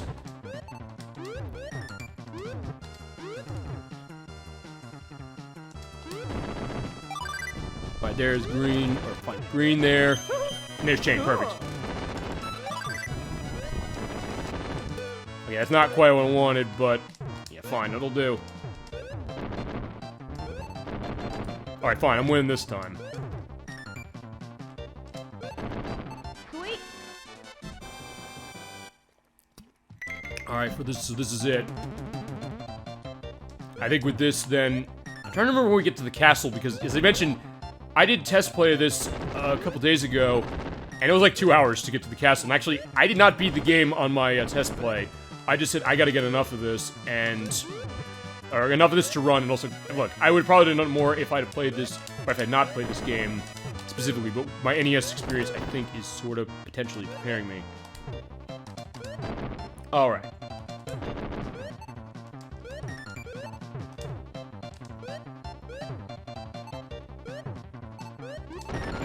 Whoa! Oh no! Oh, see, that's the other thing also with a puzzle game like this, especially with voice acting in it, you get a sense of knowing, like, okay, when should I be scared? We're going back to the Tetris Attack case with Dolly Finn. I think she knows exactly what I'm talking about on this one. When you hear that, you're like, oh shit, something's coming, I'm gonna be dead.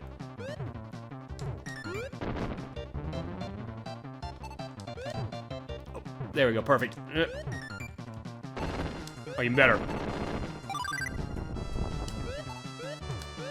Boom. Yes. Okay, so, yeah, I guess that goes to another thing, the idea of how sometimes a game like this, there's stuff like that that's going to be etched in your brain you're never going to forget. The idea of, like, what that feeling is like, or what it is like when you see something or hear something. You know, like visual or oral perspective, or aural perspective. I can't recover, it's unnerving, but, well, fine. It's unnerving when it's happening to you. It's not unnerving when you do it to someone. You do it to someone, you're just like, yes, I did that, I feel really accomplished, and now they're gonna die. So, and you get bloodthirsty that way too. So, and that way, I guess maybe that's the other case of like, you know, the bloodthirstiness of a game like this, or a puzzle game, like, hey, it lets you unleash that side of yourself, because they're like, fine, you know, I can go to this, because, hey, like, we're not, you know, murdering anybody. Actually, well, that is unless you're playing, at some point we can show this, Puzzle Combat, which is in Mortal Kombat Deception, which is on PlayStation 2, GameCube, and Xbox, but they have a puzzle mode where basically you can then kill your opponent at the end of it. Then it's great. Yeah, exactly. And that's an interesting thing too, as far as that feeling of what you get.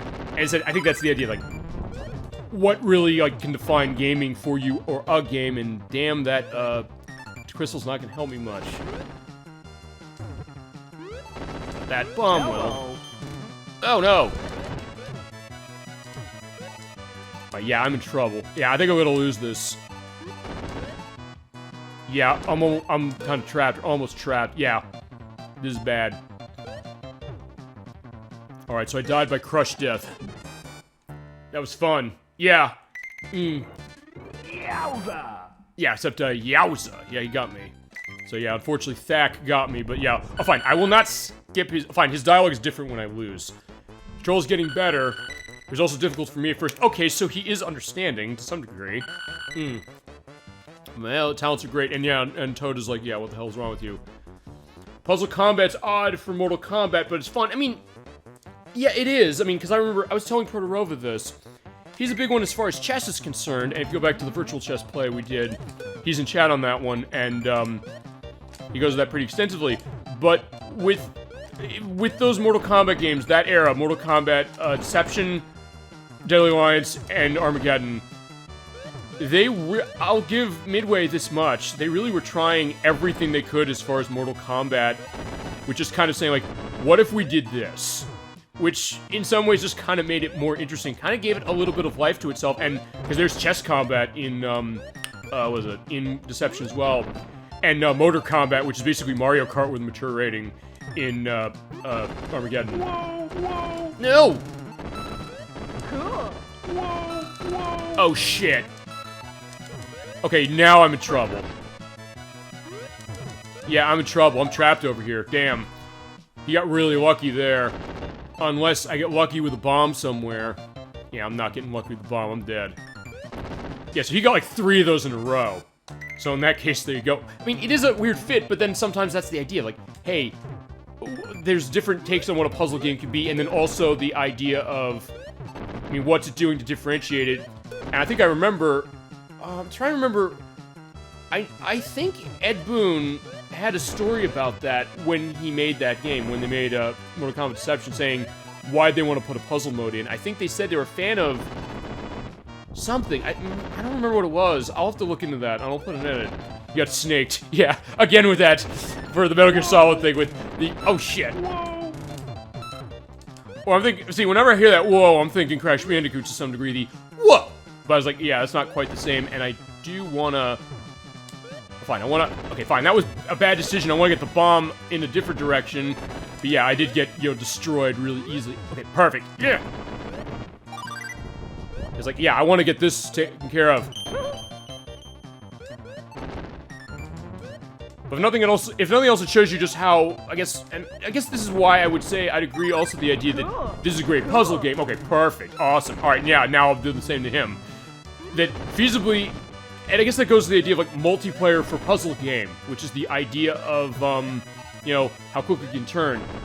Or Puzzle Fighter, thank you, Life, you're right, that was it, Super Puzzle Fighter 2 Turbo. I think you're right, I believe that was the one that Ed Boon mentioned. He said he loved that game, and fine, there are a lot of people who love that game. I know a lot of people personally who adore that. And they were going nuts when they said, yeah, that Capcom Fighting Collection that's coming out next month has that in it. So, yeah, you're right. Because, yeah, you're right, they do play the same, which I guess would make sense because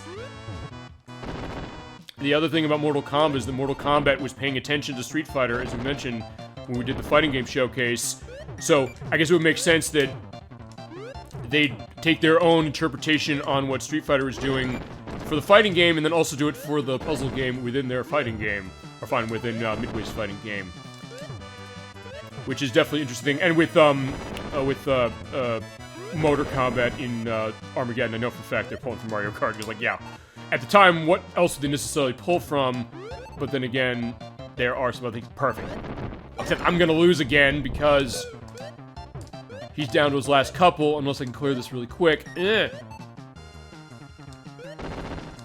Yeah, there you go. I knew that was happening. I mean, look. Also, let me just reiterate one thing, which is, how's the rest of this play gonna go? The rest of this play is gonna go. We beat the story mode, and then we'll take a look at the NES version. It's not gonna be long with the NES version, just because this is the version I was asked for. This is the one that we're having the full play of, and then we'll give a brief look as far as it. Because as I said, I figured, well, yeah, maybe not making sense to show both off fully, but let's at least give a look, and I said also because I had my experiences with that NES version, so I think in that case it rationalizes itself. Oh, crap.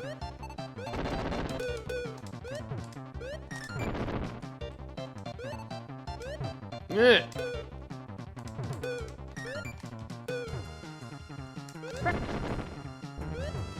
Alright, I almost have something going on. Oh, no, that... Okay, no, take that one out. Alright, which is... that is a beautiful thing. I still love the idea that I can do that with the pull-out one off the tower. Cool. Awesome. There we go. Okay, now we're getting somewhere. And that's always, I think, the thing about a puzzle game like that. When you're struggling with it, when you get that one thing that turns it around, and you get a sense of, okay, now we're making some progress, it's really nice.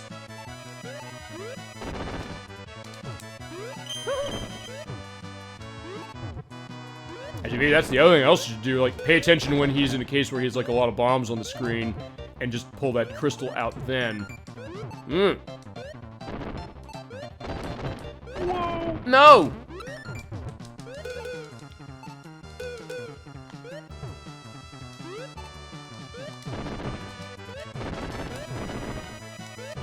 Perfect. Alright, whoop.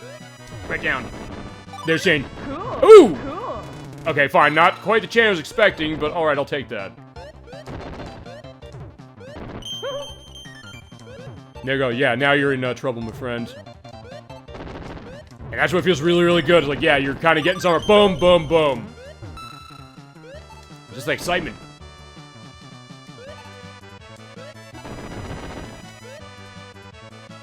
Yeah, that's fine. I was like, wait a second, do I want to do that for... Oh, wait, it doesn't count with the egg down. Give me green. Oh, fine, it gives me a white. Alright, crap. Okay, that's fine, I can just... Cool. Okay, fine, that's more than fine, alright.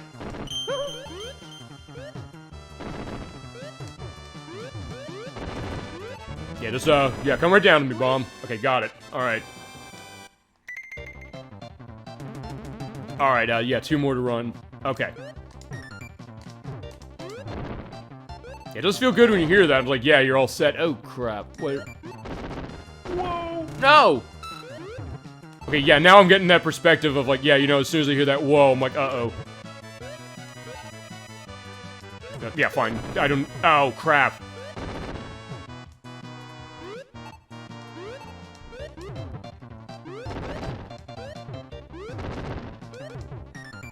Alright, yeah, we got him.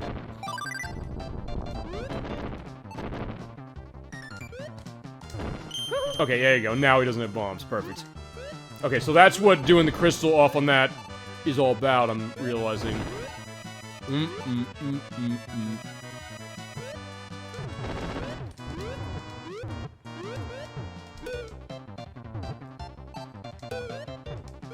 need this out.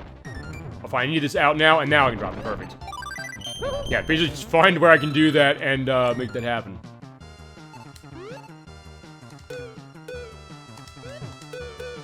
Yeah, as I mentioned, we're definitely, as I said, the sky's the limit as far as the puzzle games you want to see on this or other stuff. So yeah, we definitely will do more of them.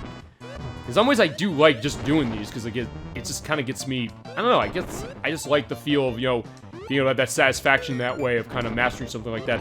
Maybe it makes you feel smarter to some degree, but it's also something that, you know, showing something off unique.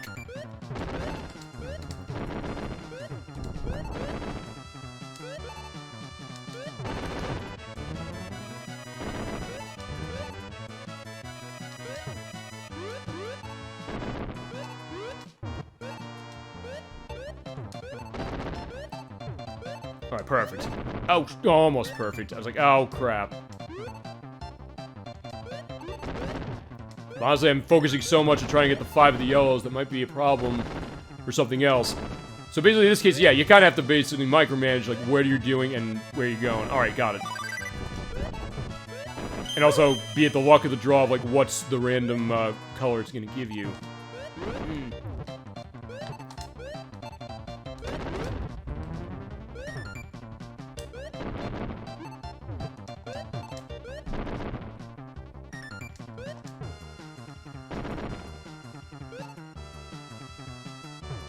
Alright, yeah, the good news is he's got a lot of enemies there, but I also have a lot on the side. So I kind of clear him out.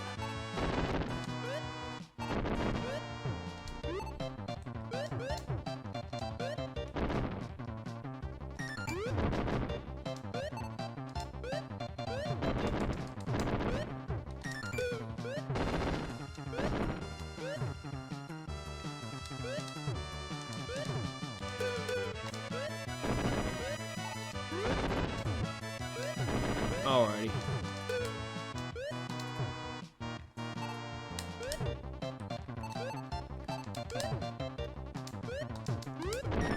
Yeah, I think we're almost there, I think.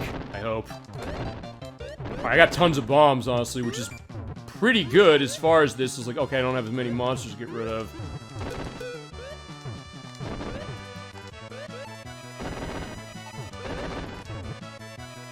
Is it now more coming? Ugh. Actually, yeah, it's still running the same bar case of... Oh, there we go. So the same bar case as far as, you know, filling that up, and then the enemies falling down instead of just bombs. But yeah, there's no Wario here, so yeah, is Wario's Woods, we've barely seen him.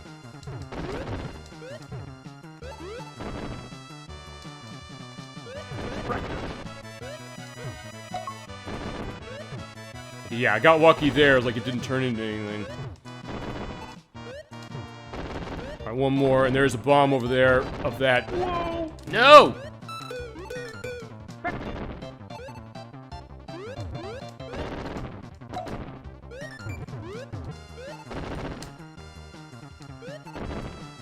Yeah, just give me one pig bomb, that's all I need. Got him! Thank God. Alright, yeah, and if nothing else, it also makes you feel very accomplished when you get to the end. So, in that case, I guess to go back to what was discussed at the beginning of the show, the idea of what's the difficulty curve on this, it starts you out easy, and then it gets harder, but then when you get to the end of it later, feels it's accomplished. Oh shit, I forgot I had one more run I had to do. I thought it was done. Yeah, I don't want to lose again. Or...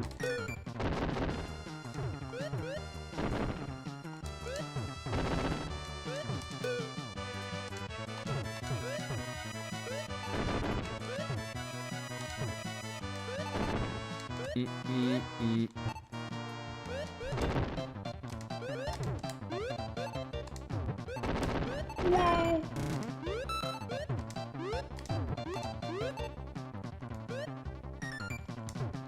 Oh yeah, pink. I was like, yeah, you basically want to choose where the colors are, where I want to go. Although, actually, Cool. in some ways, honestly, when it gets changed, it might be a little better in some ways, because then it means that I have more I can run with.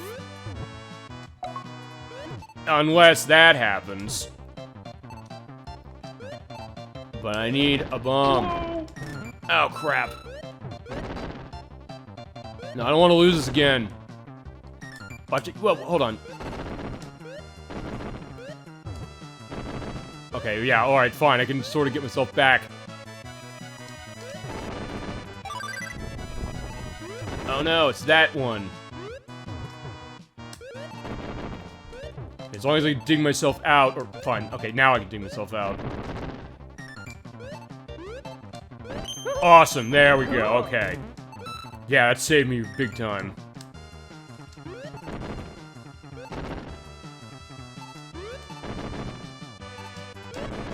Yeah, as long as I can get another chain of some sort that can help me. Only because I don't want to do this again, because I've already done this so many times. Oh, no, no, I do want that.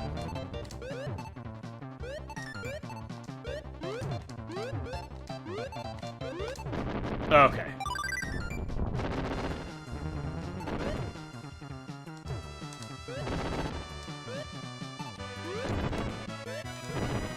Oh no.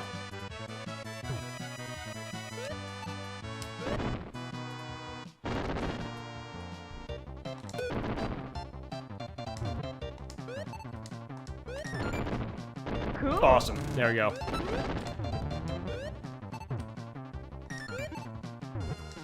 Oh, no. It's one of those things I'm almost not. I'm either overthinking or thinking like, wait, no.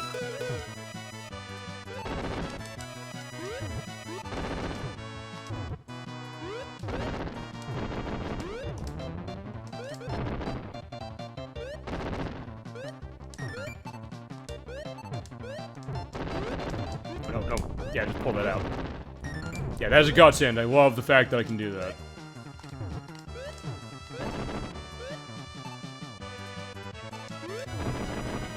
Cool. Ooh, there we go. And you need to keep the pressure on.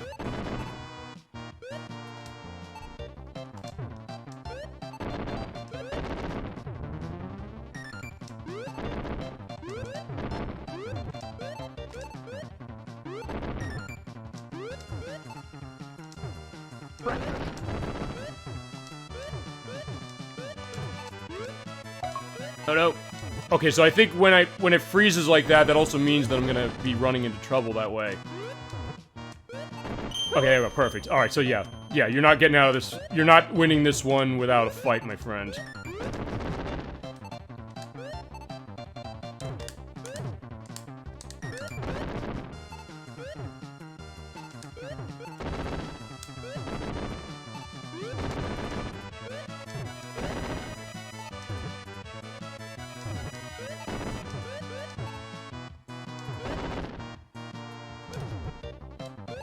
Oh no. So close, I can feel it. Except he's so close too.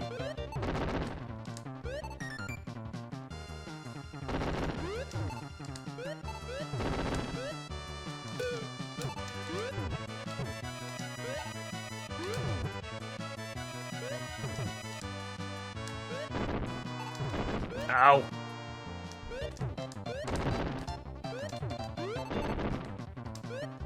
I don't think I'm gonna win.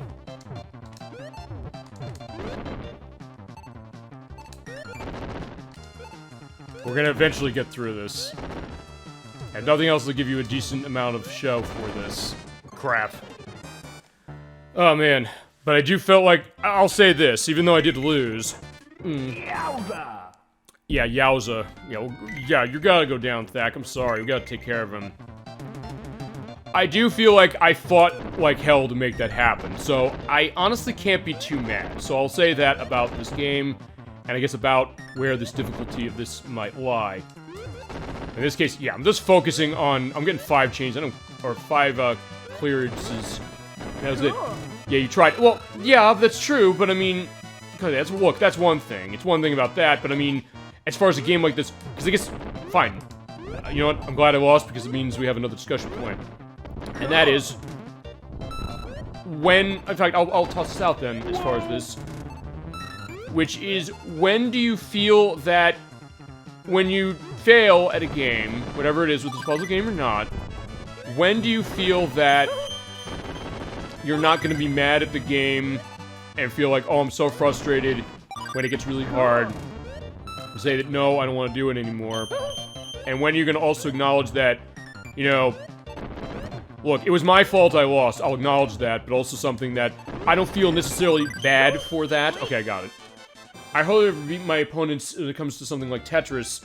Yeah, but I mean, but then the question is like, why, then of course, with anything, why do you play still? But I think it's because, with something like this, and Tetris Attack as well, a lot of the puzzle games really tend to be this way, it makes me keep practicing. Well, it makes you keep practicing because I guess the idea of, you know, you want to show that skill off, you want to get better at it, and I guess feasibly, you know, beat whoever you're playing against. Sometimes that sense of victory gives a sense of that. Or I still remember, we've sometimes talked to Some Call Me Johnny show on this, and they're saying about John Ortiz, his take on Pokemon, which is the idea of, like, his idea of, when it comes to playing Pokemon, like, the idea's gotta catch them all, but it's like, in some cases, I don't care necessarily if I catch them all, I just want to beat Matt in a Pokemon battle and just beat him. So it's like that idea of what's motivating it. It's fun to keep, it helps me get better, and yeah, I mean, that's the thing, and I think that's the other thing about this game, and you do realize that, and so in that case, that's why I would say I agree that this is absolutely a great puzzle game, because it gives you a sense of when are you getting better at it, and also giving you a sense of, okay, fine, even though I lost that battle there before, I do feel like I gave it my all. I felt like, yeah, I did that. It's like, I did a good job. I can go on. I feel motivated to keep going. I don't feel like completely demoralized, because I mean, especially also for a stream case like this, you could say like, hey, am I embarrassed that I lost this? Yeah, I could, feasibly, if I wanted to. But honestly, in my case, I mean, look, it's also because I'm not holding myself up as being an expert at everything, even when I sometimes show expertise at stuff. So I think that's maybe what helps me with it, but especially with a game like this that's well designed. That's the thing about Wario's Woods. Wario's Woods is a game that is extremely well designed. Okay, so that... Yeah, I'm gonna get him for this. So I'm already in an advantage because I'll be at 2-0. So actually, this also is gonna prove it. If I beat this next part of it, it'll be that, okay, the last couple of attempts I ran this, it was head-to-head, or neck-and-neck. I just lost at the very end, whereas in this one, then it's a blowout at 3-0. So at that point, the practice helped, and it means that, okay, now I'm ready to go, and also the idea of focusing my skills, saying like, okay, what did I do wrong? What am I doing this? And that idea of, and that's, honestly, I think that's a great part of game design, and honestly, it's something I know Protorova loves as far as that discussion. Like, what would be a case of a good game design? I would think he'd say something like, this is great design, although I don't know if because he doesn't know it, he might potentially dismiss it, but I don't know. I'll ask him. Maybe he's played this. So maybe he has some perspective to it, because I think he'd like the idea of, you know, going to that depth with it. Alright. Okay, maybe not. In this case, I might not, you know, match up to this.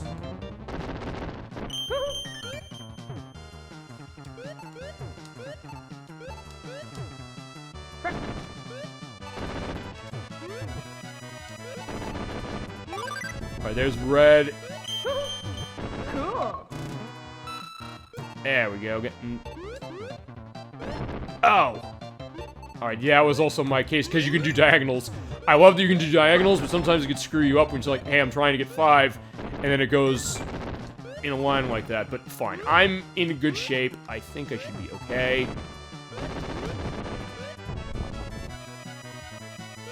Yeah, that, because I got the chain. Cool. Yeah, so in that case, I found that, so it's like, alright, fine. Alright, got him. Alright. Okay, perfect. There we go. 3-0. So there you go. There, we did it. Now back. Yeah, there you go. And it feels so satisfying seeing, you know, Toad just yell like, rah, rah, rah, we did it. Alright, but we're not quite out of the desert yet. The next game will feature me. I'll send you into shame after crushing your spirits, I guess. By my dream of fame. Yeah, that dream died a long time ago, my friend, but, yeah, let's, bring it on.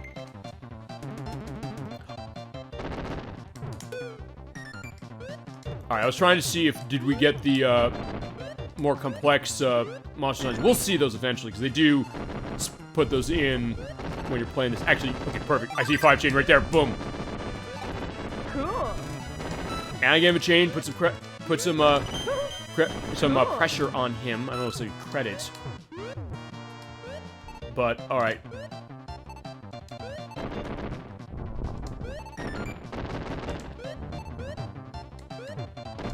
Oh no, keep that going. So then you, as I said, now I'm realizing, okay, I'm seeing things more. So that comes to the idea of, you know, understanding a game like this really well after either not doing well or feasibly also playing it for a really long time. Alright, got him. Okay, so let's keep going. And keep hitting me with anything else you got on discussion that you want to go into, because as I said, that is what makes a game like this conductive to a discussion. I don't have to explain the game that much anymore, especially don't have to explain because I have people who are experts of this game in the audience.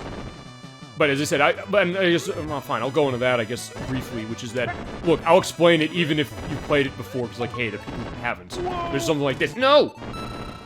Cool. Okay, well, at least I got chain off that, so I'll take that.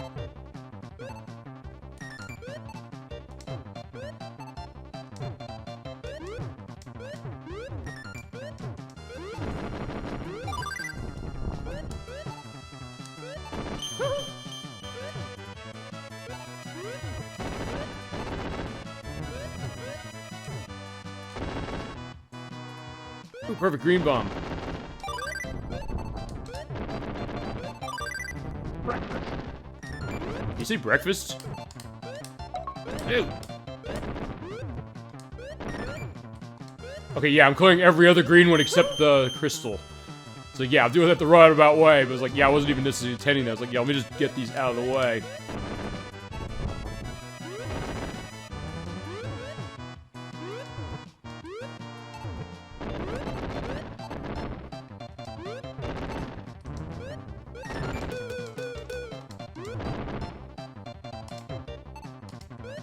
Hello.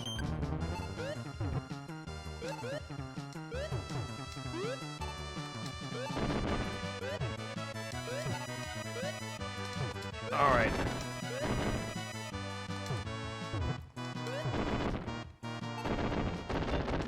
Give me something with,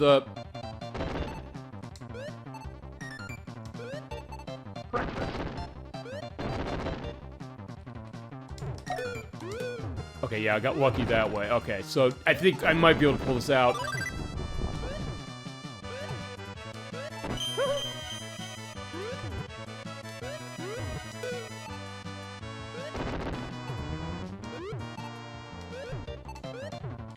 Almost. Yeah, we gotta dig this guy out. Whoa. Cool. Okay, I got a chance. Cool. Oh! Okay, that was good. So at least it puts more pressure. Anything I can get pressure on that way is good. I got him. I mean, I do like the idea of this, which is that, okay, for a puzzle game, usually the thought is that you make the other player lose by hitting them with the top or something. But in this one, it's like, that's one way to do it, but you can also do it another way of saying, no, I'm gonna just clear my field out before they do.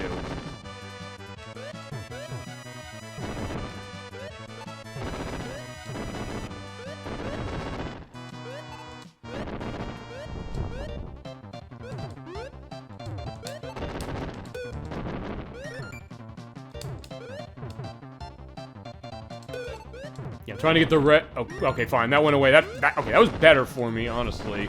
It's like, yeah, I was kind of wasting time the other way. So sometimes you can kind of get saved, even when you end up doing something you're not intending to do. It can kind of help you in the end. To some degree.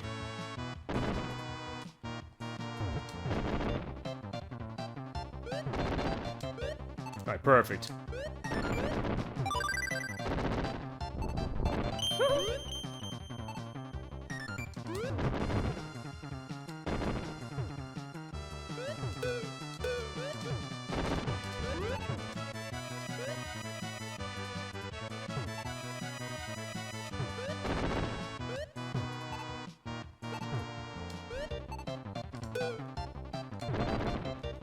Yeah, if you want, this is weird. I'm waiting on red. It's like, I don't. Maybe sometimes, like, yeah, I shouldn't necessarily just put my hopes that way. Because then it'll cause me trouble the other way. Alright. Boom, boom. Okay, fine. In that case, get that set. So, alright, fine. I have something. Perfect.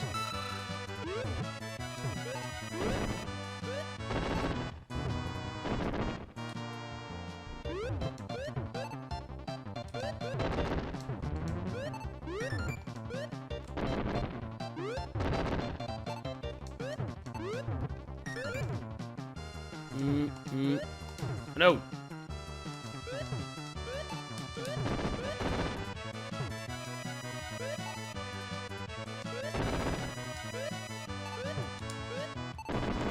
Okay, that worked.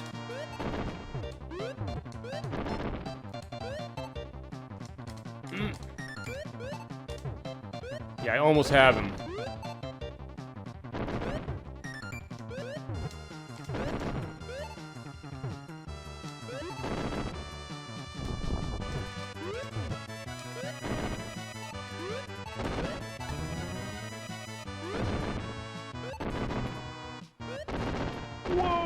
Oh no.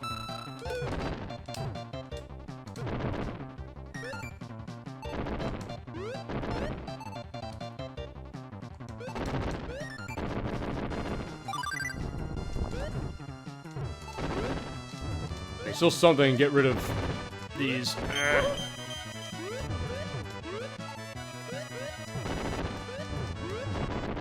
Alright, that'll do it. Just one more. Got him. Sweet. Alright, I think we are finally leaving the desert, or the mountain.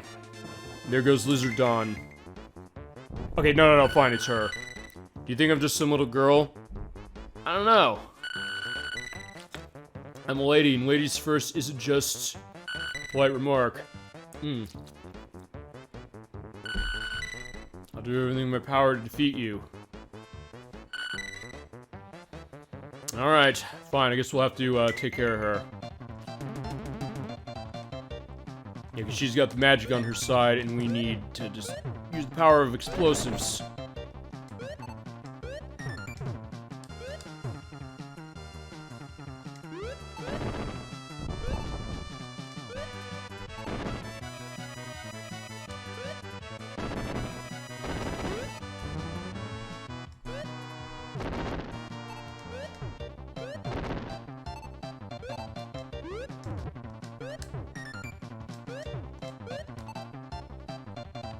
No, I can get the green out this way.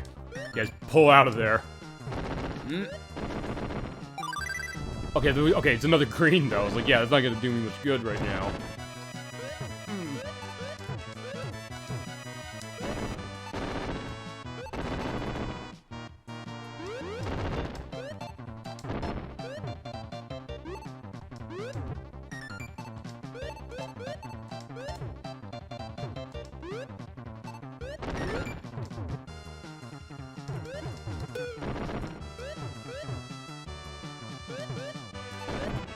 Cool. Oh, I got that? Actually, I didn't even see what I got. Yeah, I'll go back on the video. That's also the other reason I like recording this, is like, yeah, I can look back and see what happens.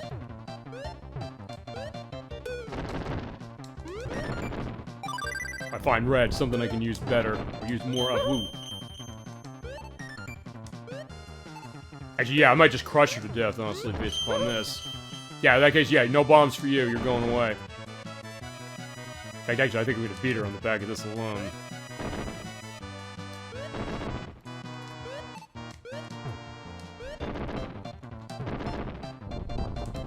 Yeah, she's done. Sweet.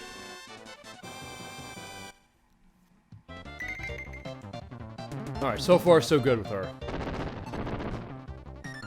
I do believe, correct me if this is not right, I believe that the layout of the board is random when you start, I think, which is fine.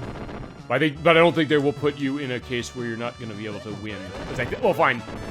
In the versus, I think it's, random. In the round game, I don't think it is. If my experience with the NES versus is any indication.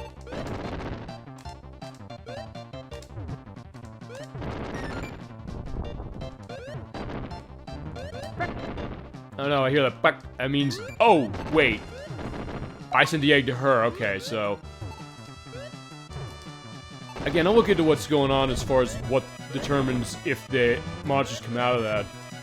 Just because I'm curious to know on top of that. And hey, I guess if nothing else, it's showing that even if you played a game for years, there's still things you can learn about it. And I'm definitely one of those on top of it. Alright, where is yellow? Oh, no. Actually, wait a minute. That's weird. The yellow... it's a female there, but it's like you have the voice of the guy who owns the company that made Metroid Prime, pulling the voice out.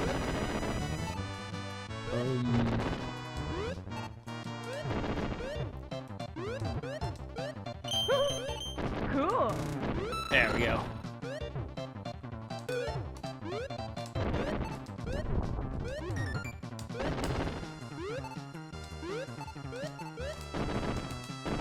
Ow.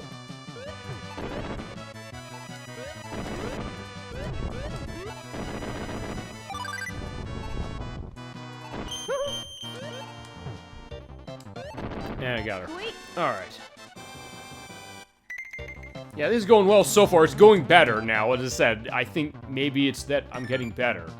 And you get that. I think it's important for a game like this, because otherwise you're thinking, like, hey, if I'm not getting better, are you going to want to keep going? But I think in this case, yeah, absolutely. Although, look, even if it wasn't, we'd be going through it. Or to quote Marcus Phoenix from Gears of War, fight through the pain! Yeah, we definitely would do that.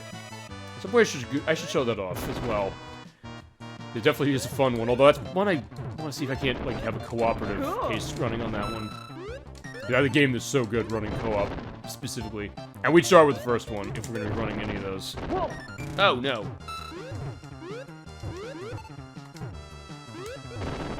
That's true. I mean, and that's the interesting thing as far as, the idea of playing a game like this alone, or fine, any game really alone.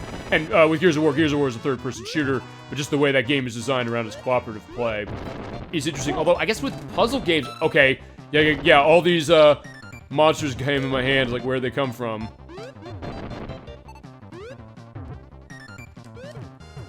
But just the idea of how that works. I mean, because I was thinking with the puzzle game, thinking where good cases of cooperative puzzle games, I mean, not the same thing. Portal 2 has cooperative play, which I have that on the PC, so that would be the version I'd have to run when I have a way to stream PC. Oh, fine, I have a way to do it more reliably. Ugh. Okay, this is not going well, but I'm up 2, so honestly, it's not that big a deal if I do this again. Uh-oh. Yeah, I'm dead.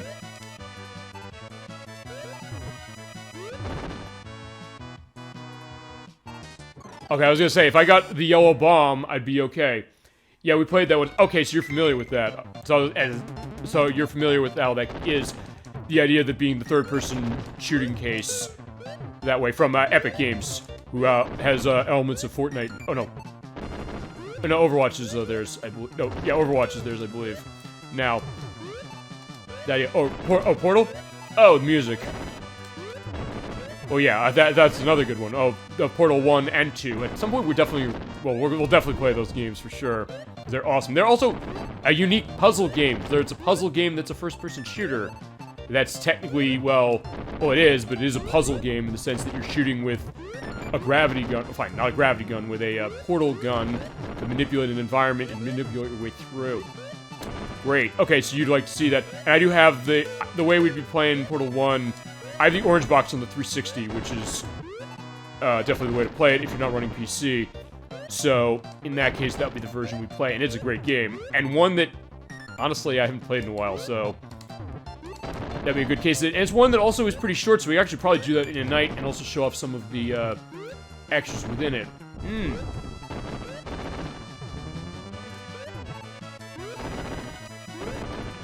Cool. Okay.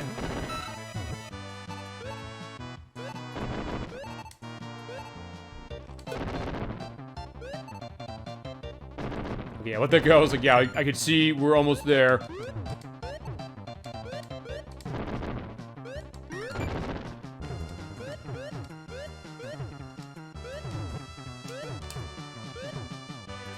Perfect. And yeah, I see chain. Awesome. See, now I'm seeing these things. Like, yeah, I'm kind of getting the skills. Alright, almost. One more. Alright, yeah, let it go. Got her. Alright, we're done with this part. I think we're coming to the castle. Alright, there's Sarissa. Or Sarissa. Okay, no, okay, fine. I'm not gonna say this is the last guy for this area, because it probably isn't. I'm waiting for you, and I skipped out. Sorry.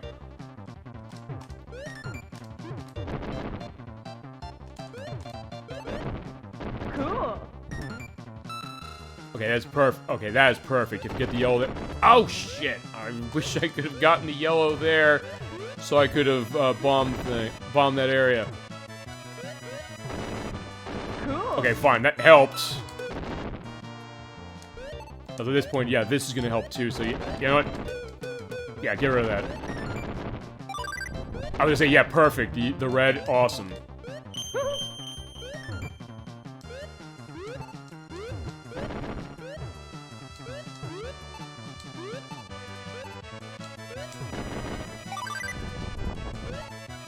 Yeah, I think we're gonna get him pretty quick, at least to start.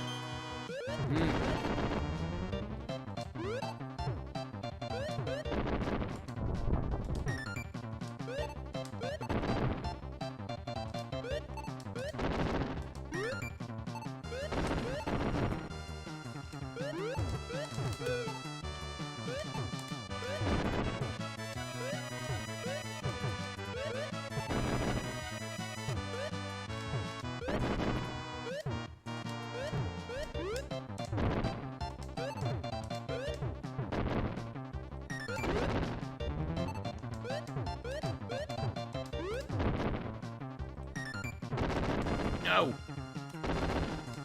Oh, fine, okay, that'll get rid of him.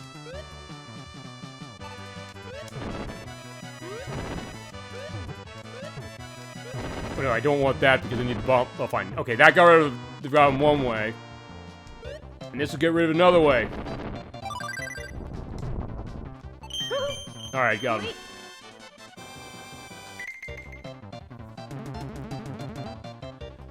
Alright.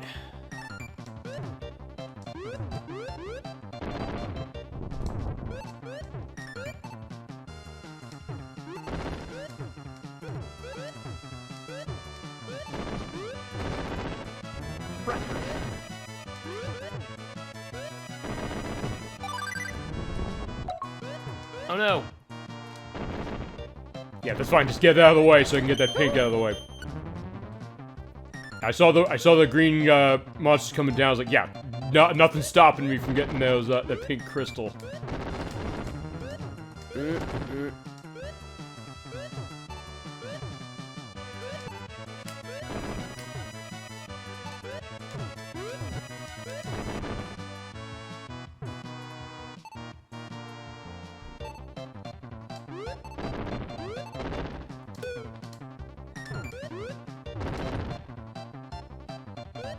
In this case, yeah, so many monsters coming up, and I'm realizing, I think honestly, yeah, clearing the combos when the monster's coming down is gonna make it last longer, but it still is gonna last longer because of the fact that they're there, so it's kind of a bit of a vicious cycle.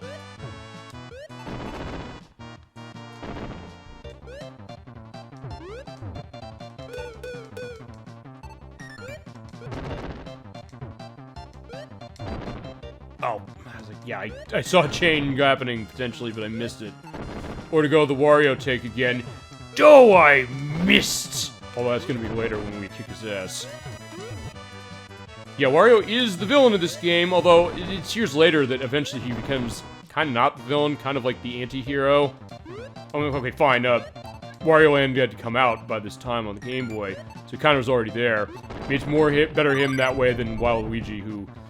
I always love telling this story. The only villain role he had was in the Dance Dance Revolution Mario Mix game on the GameCube.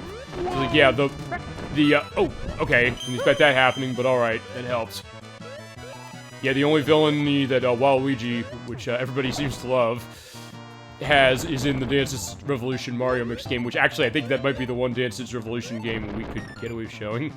I think, but I don't have it. Actually, I think Edwack might have it. I'll ask. I might ask him for some of this stuff. So like, hey, let me borrow this for show.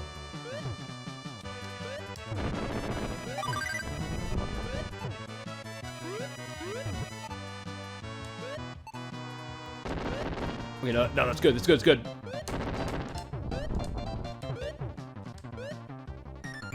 Oh, wait, no. It's like, yeah, I knew the diagonals were coming, but I was like, wait a second, where are they?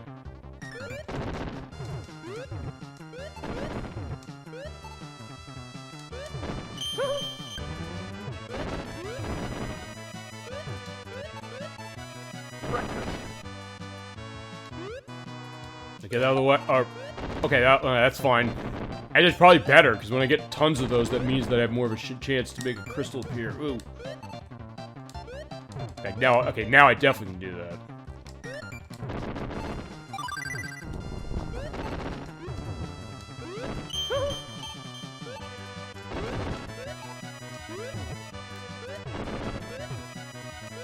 Almost.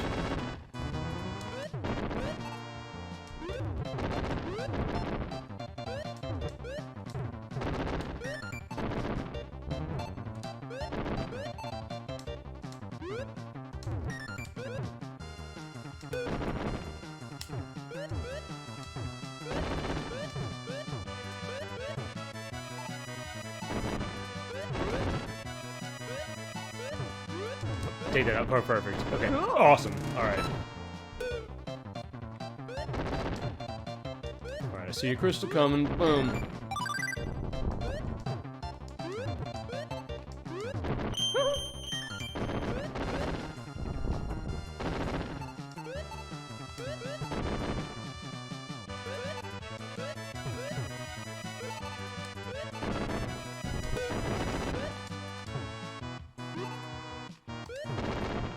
Cool.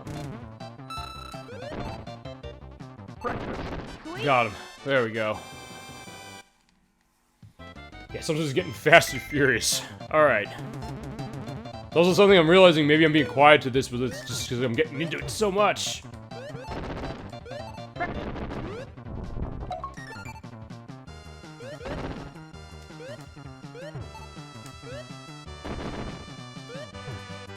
Ooh, I could use a red right now.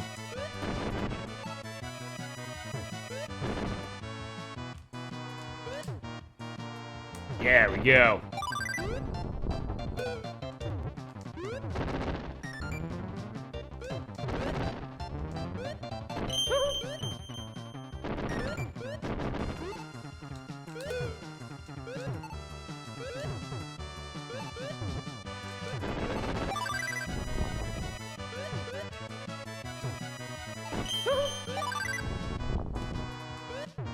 Yeah, this is the NES version. I couldn't do that because of the crystal pickup thing. I still can't get over that. I'm so glad that's a thing in this game. That alone makes it better than the NES version as much as I do. Well, oh, okay, I didn't know I crushed him. Alright, I got him. Alright, Mangulocks, yeah, you're gone. Alright, here we go. This is the final area. This is the final 4 characters. Final 4 monsters always win, even the Ultimate Master sent down to defeat. Prepare your excuse for losing. Actually, I'm gonna level with you. I've not played past this for this version, so I'm kind of doing this part of it blind. Okay, and they are not giving me the monsters I have to kill more than, or hit twice. I'm surprised. Maybe that's a harder difficulty thing.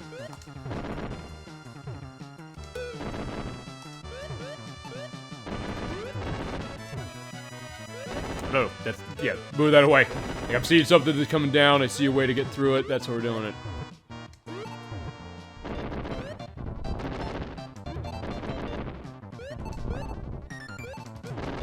Yep. Oh, wait a minute. Oh, wait, because the bomb was in the middle. It's like, wait a second, why did the bomb not take out all 5? Alright, so we are definitely now at Castle de Wario, as you can see with the stained glass window in the background. So yeah, that's the idea of Wario. He definitely is very full of himself. And I guess fitting the idea is that we're taking his castle down, because yeah, he got that. Well, he'll get that when we do Wario Land, and we'll see that. Well, fine. Well, he'll get that when we do Wario Land, but also he technically had it for Super Mario Land 2.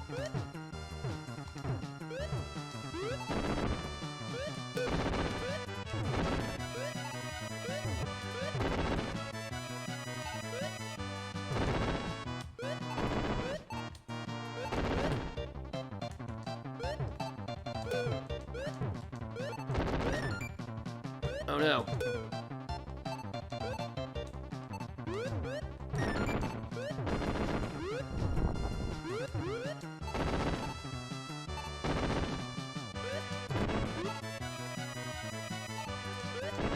There we go. That was what I was waiting to happen.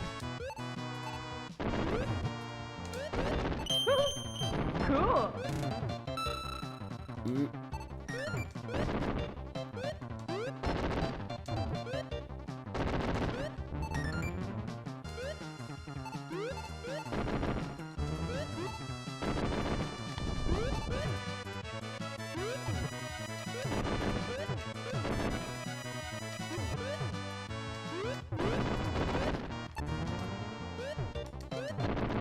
Alright, one more and I got him. Give me a green. Alright, there's one, but move it over. Sweet. Okay.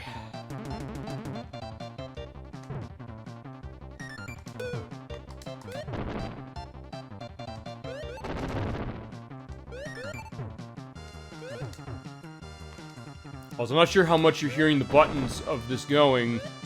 I mean, honestly, I'm not necessarily doing this rapidly on this as some other games we played, but still, I think you do hear that. I think that's the other thing I like to do as far as this experience, in a sense, like, yeah, I'm sitting here playing it, so you're probably hearing the clacking of the controller to emphasize that. As I said, it's basically a reflection of, you know... Or no, okay, yeah, fine, stop talking that way, otherwise I'm gonna miss my, chances to combo.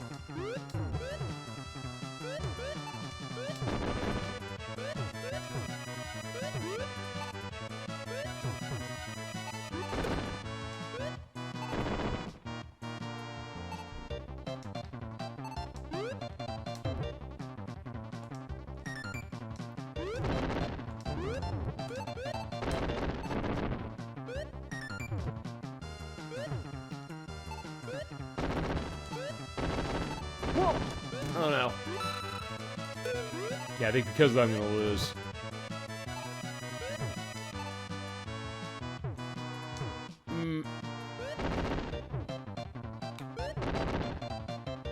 Alright, I'm lost. Okay. I mean, then again, these are the 4 hardest in the game, of the story mode parts, anyway. And then we're done with the story mode, we're gonna look at the NES version very briefly.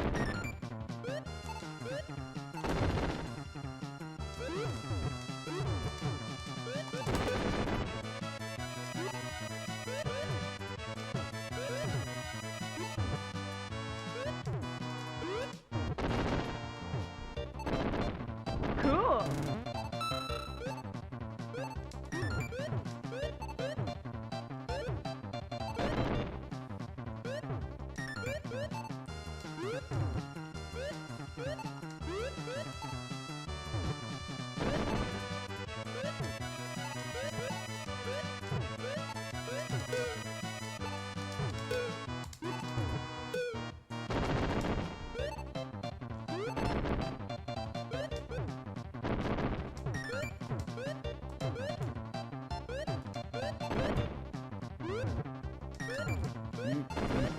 Cool.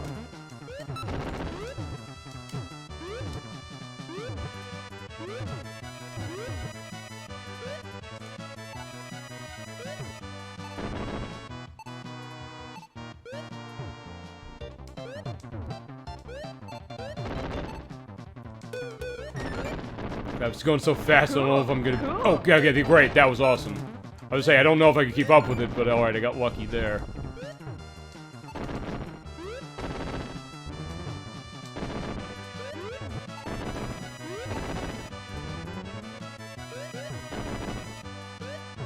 And again, he's up there pretty high, so that might be good.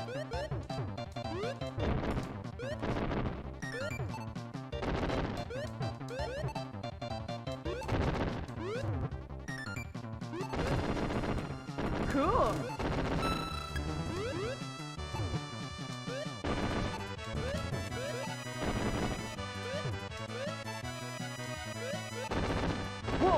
Oh.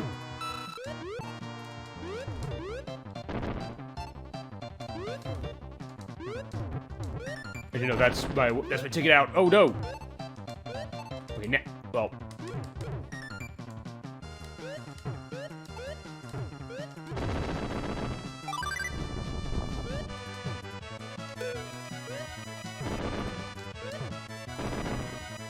Sweet. Got him. All right. It's getting intense. Ooh.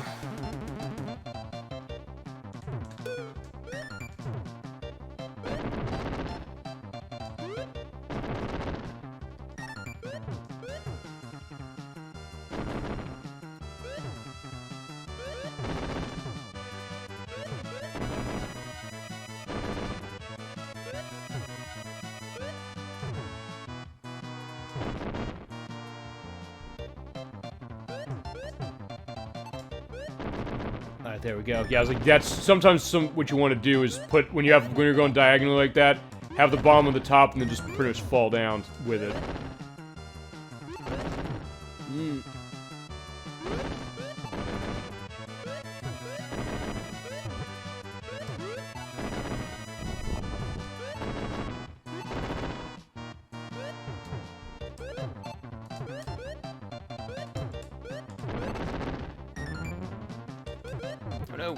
Yeah, try to put it down as the other one's going. Ooh.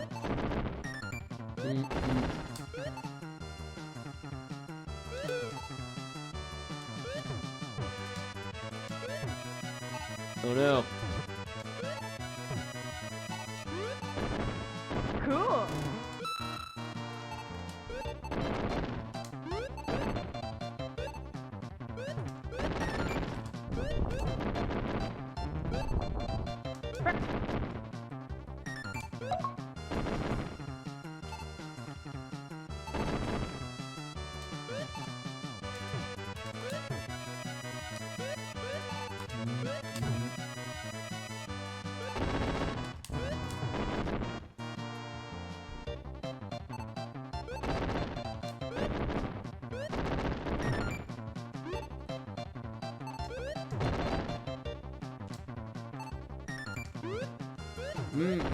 No, I'm quiet, but I'm just watching. Well, I mean, it's the same case with me. It's like, yeah, I know that. I was just about to say, there's a chat out there going on. I know that. So it's like, well, but that's what sometimes happens with a game like this. You're so engrossed in watching it in some capacity, but also just seeing, okay, what's gonna happen next, or potentially I'm gonna fuck it up. Well, so far, I've been doing okay. Ooh. All right, there we go. 5 or 6. Cool. Although it's not exactly the one I would have wanted, but hey, I'll take it.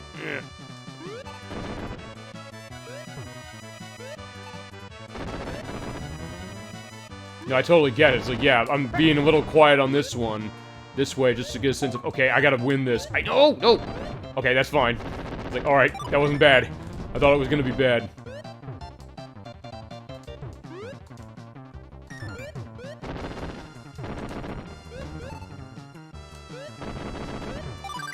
Okay, there's another one that's green. It's like, okay, fine, get rid of that.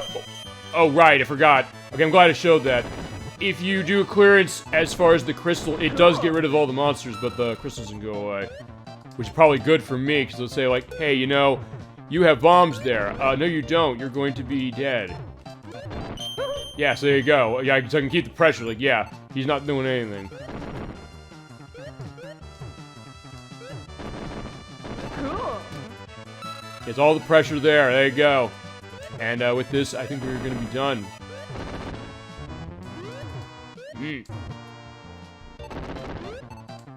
No. No, go to the left. Right, not the left. Alright, got him. Alright, there we go. There is the first of, I believe, 4 in this place. So, Dadar. Alright. This level of ability alone is not enough. Yeah, tell me about it. I know all the mathematical possibilities. Alright. I use my knowledge to destroy it. Well, fitting, I guess, for a puzzle case.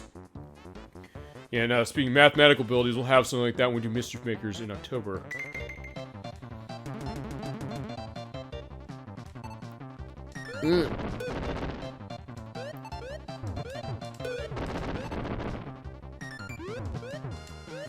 But no, I want that because I want to pull that out. But see, as I said, I'm also going back to my NES days. Like, no, I'm just pulling everything out of a stack, and you're like, no, I shouldn't be doing that. Right there, I did it again. No. Okay, fine. That worked that way.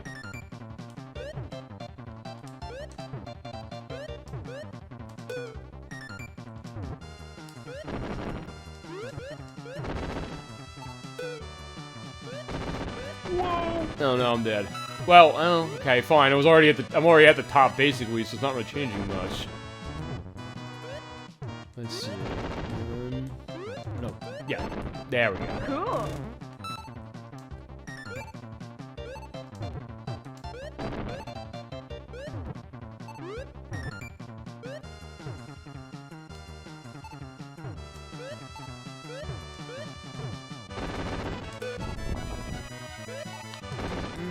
Yeah, unfortunately I'm stuck. I'm hoping if I get into a case like that again, you know, that I hopefully will get a case where the bomb just drops. Are you considering doing Tetris 2? Yes. Actually, I'll tell the story. The very first, show I ever did, which admittingly was not really fine. I didn't have the idea of, like, what are we doing with the show. It was not even called Super Old Game Saturday at the time. I basically showed off, because I was doing, like, a check of, like, how can I do this. I was showing Protorova this. The first thing I did was I did stream a couple puzzle games, and keep in mind, this was also before I had, you know, the tech equipment that allowed me to, you know, avoid feed cuts. So I was running into that and basically restarting the feed on it. I did Tetris Attack as far as that to show him, because, like, I don't think he'd heard of it. And then I showed Tetris 2, because I don't think he'd played that one either. So actually, yeah, I technically did it that way, but, I mean, my point is, would I want to come back to it? Yeah, no question. What version would you want to see? I have it on Super Nintendo, but... Oh, crap, I should have tossed that right in. My mom says if you do, she'll watch. No problem. Yeah, we'll absolutely do it. No question. That's... I'm trying to remember. I think you might have mentioned wanting to see it at some point, to which I was like, yeah, absolutely, we'll do it. Yeah, what version do you want to see? Whoa. Crap. You know, fine, it's Super Nintendo. No problem. Yeah, in that case, I also won't have a way... Fine, I don't, because I don't own it on the other systems, to show the other ones. I said, the only reason I'm showing it in this one for NES is because I played it on NES significantly, whereas with Tetris 2, it's Super Nintendo all the way, as far as me, and played it. Yeah, but absolutely, no problem. Any Tetris would be great. Well, yeah, and I realize, I don't think I don't think we played anything. Fine, I don't think I have a recording of us playing any Tetris game. So, I mean, and Tetris Attack, I know that's Dolly Finn's jurisdiction. She called dibs on that. I was like, yeah, no way I'm letting anybody but her be involved with that. Well, fine, with that one. But then there are the other ones, the Pokemon Puzzle League, the Puzzle League. Actually, no, I don't even have the one, the advance for that. I have the one on the Game Boy Color, Pokemon Puzzle Challenge. But yeah, no question, we'll do it. Thank you. Well, as I said, when you call dibs on a game on a show that way, as far as it's, you know, that's how that's gonna work. But, for sure. But, and then, of course, in other cases, like, hey, you want a request, you want something, you get it. Because I always aim to give you what you want to see, and I do have the experience with Tetris 2 Little, which, I mean, I don't know. Okay, Like vs. You know it. Like vs. His Mother, you know it. And, Dolphin, you ever played Tetris 2? It was on Super Nintendo, it was also on NES, and I believe it was Game Boy version as well. Actually, it was Bulletproof Software, I believe, are the same people who made Yoshi's Cookie. Alright, give me a yellow. Or fine, one of these will work. Oh no!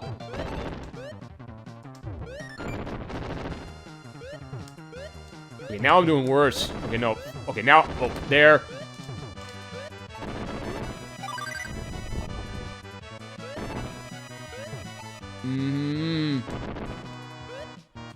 That way. Okay. I tried it once at a friend's house. Okay, so you have a little bit of familiarity. I don't know if you remember if it was that version or one of the other ones. It's kind of like Dr. Mario to some degree as far as how it plays, but it does have a nice style to itself, and that Super Nintendo version kind of has a feel of Earthbound, which is a game I know I've been asked to do. And if somebody who's called dibs on that one, I'll have to get with him on that when we get to doing Earthbound.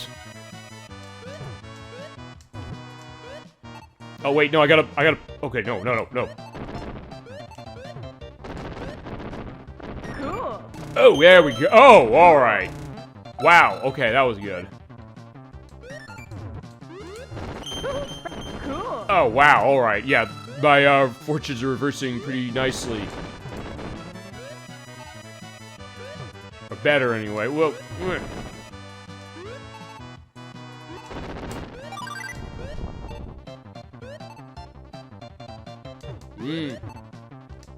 Your son had it, I believe. Okay.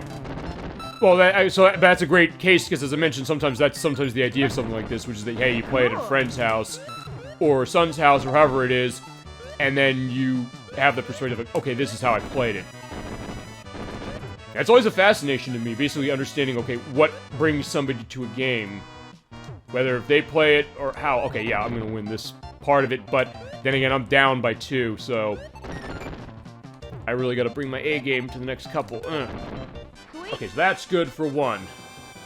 But yeah, Tetris 2 is absolutely on the table. We will definitely do it.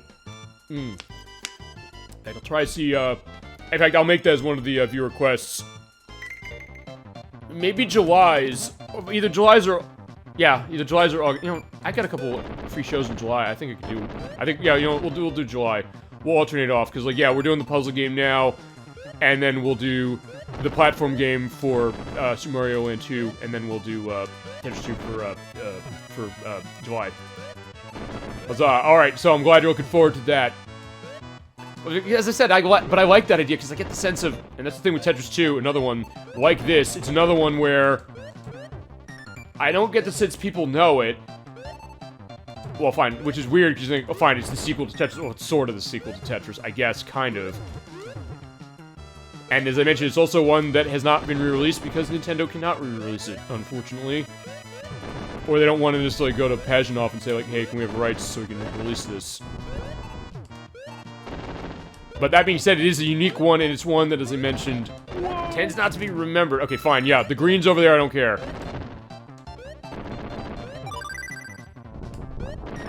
Ow. Okay, now I care because I can't get that crystal cleared. Whoa!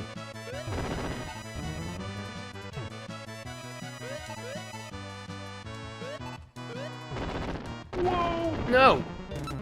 Okay, perfect, thank you. You literally put it in my hands. Awesome.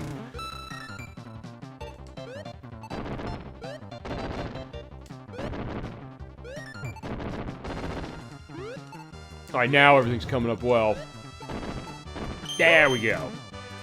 Now I just gotta get rid of those.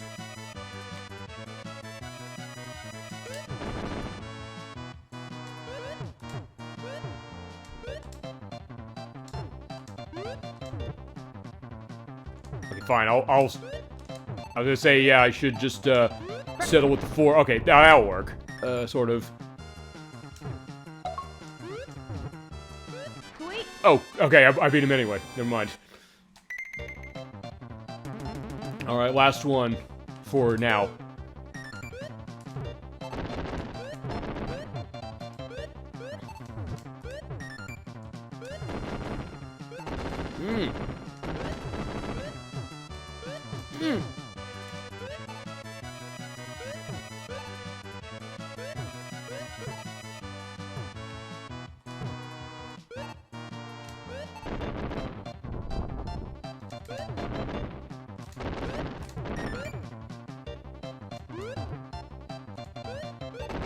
Okay, there we go. I was like, oh, I'm waiting for this. So, and I guess that's the way I tend to play a game like this. Sometimes I'll focus on, I guess, one color of what I need, but hopefully I'm not at the detriment, doing that at the detriment of something else.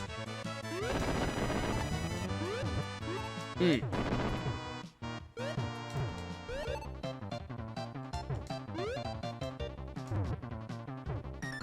that'll be fine. It's like, alright, fine. Was that a mistake? No, it was not.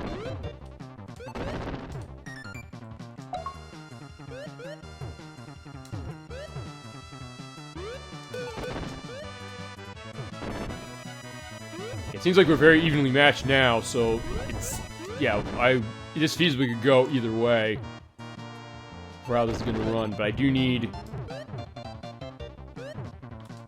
Perfect.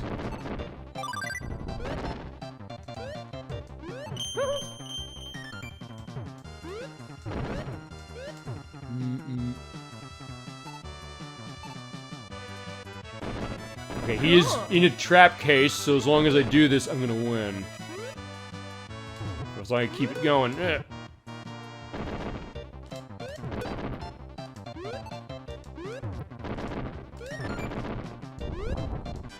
Alright, got him. I do have also the mode 7 of him, like, jumping in. It also sometimes looks like, oh yeah, Toad's going through the monsters, but alright.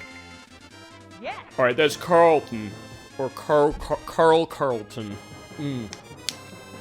He's a bad mamma jamma, indeed.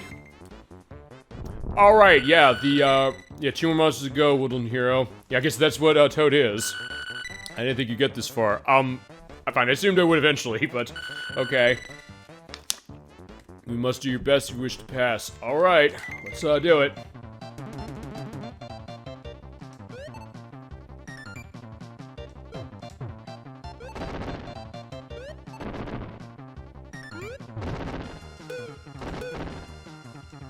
Okay, I was gonna say, oh, I want to clear the one over here, but that's fine. I can kind of take care of that way. Whoa.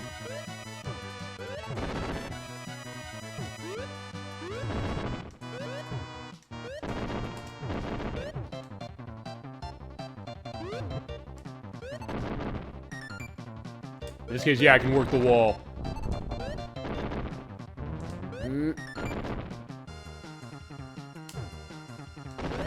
Whoa! No! I was like, yeah, when I hear that, I'm like, oh no, what is that?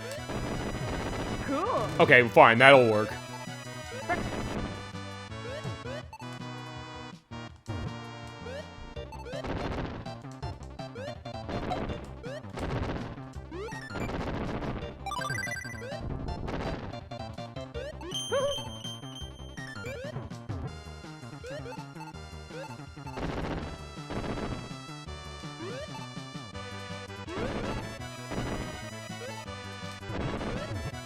Yeah, I was realizing, okay, wait, it went in my hands. So I was like, okay, I can use that.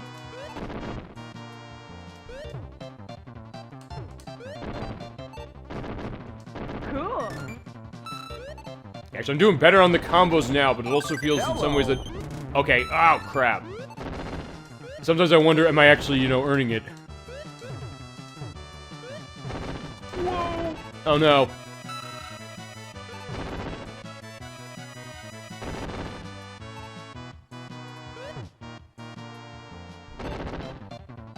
I need a green over here. Yeah, I'm just sitting here waiting to die, pretty much. Yeah, I'm done. Alright. But at least it's the first round, so I got some time.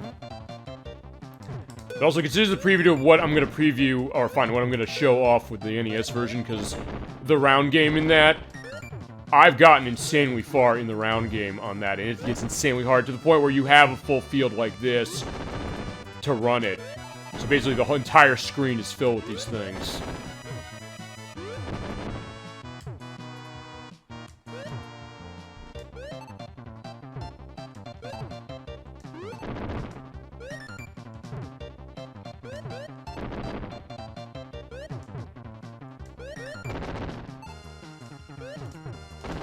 Wait, no, okay, no, I do want that, so I can clear that out.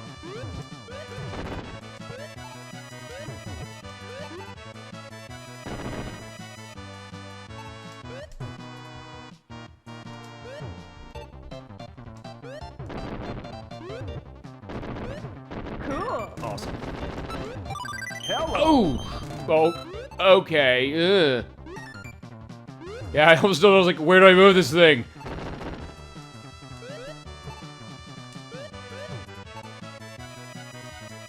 Oh no.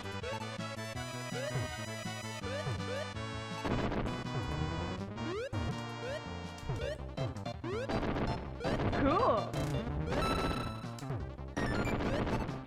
Alright, there's my crystal. Yeah, right there, he's dead. I think I've got him here. Yeah, he's done. Sweet. Yeah, it seems like I'm winning now more by just, you know, getting him crushed. As I say, it's a viable strategy, but it's just something that I get the sense of, oh, wait a minute.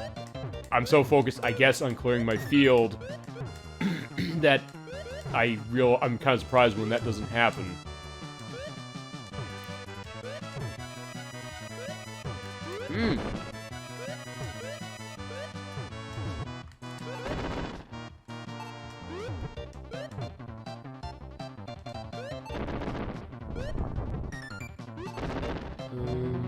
Okay, that. Oh no. Okay, okay, well fine. I was like, did I screw myself out by not having the red bomb come down? But thankfully I did not.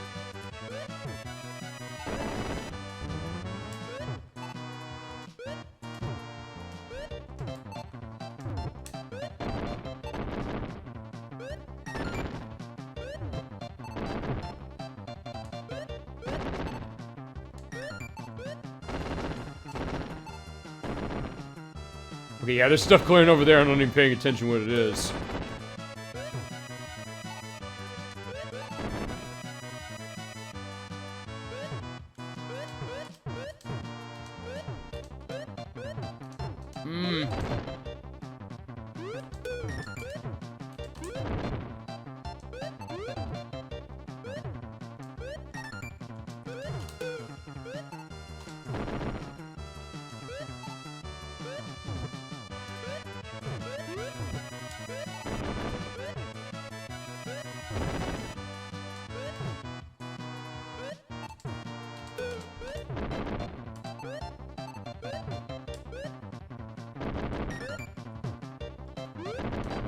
Okay, that was lucky. I was like, yeah, where am I going? It seems like I'm... Because I don't have Thwomp down, you know, thwarting my... or impeding my, way out here. It's just now I gotta figure out, okay, how do I get down near the bottom?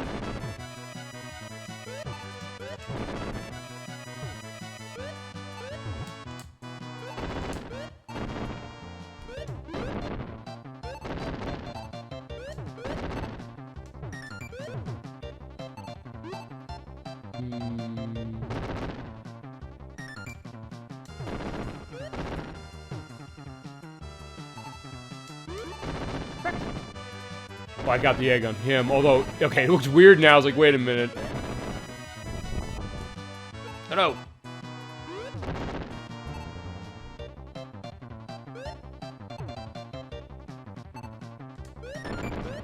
Cool. Awesome, okay.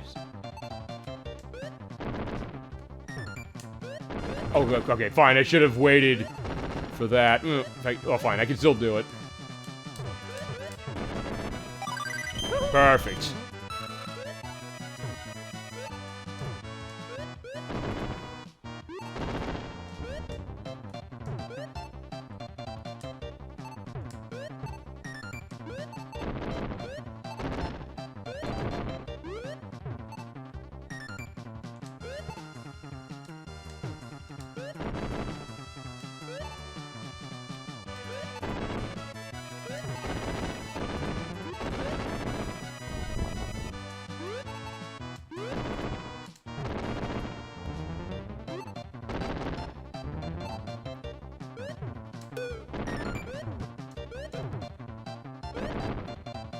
I do have a lot of bombs to work with, so that's good. It's just that...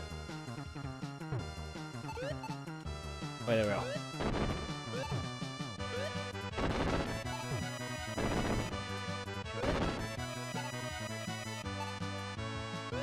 Oh.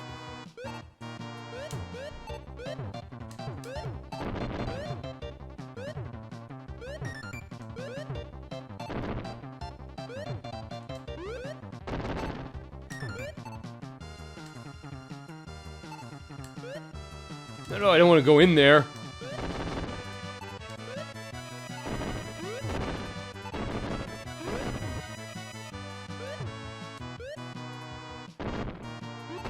Yeah, it's gonna be interesting if I can get myself out of this.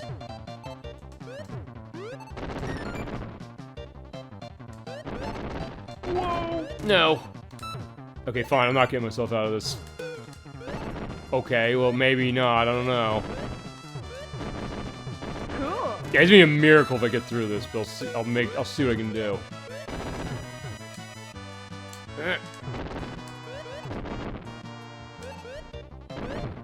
Cool.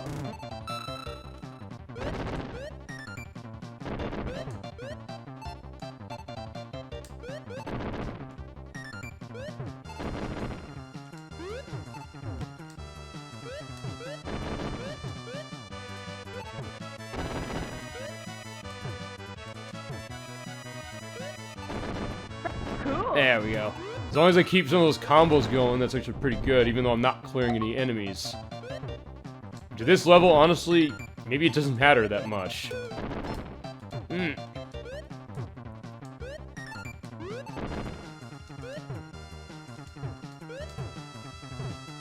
No, okay, fine, I got him anyway. Alright. Oh man, I'm feeling the pressure now. Alright.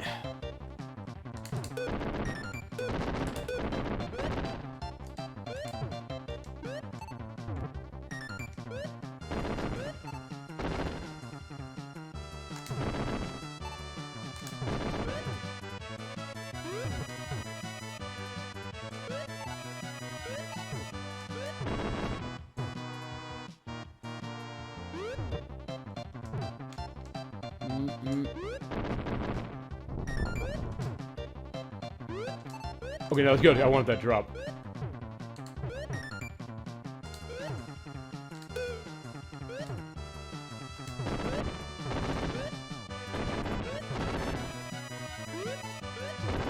Whoa! No.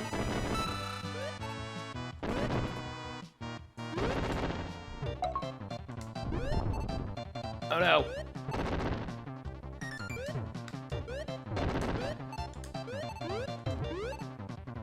can get a white bomb somewhere, I'm in good shape.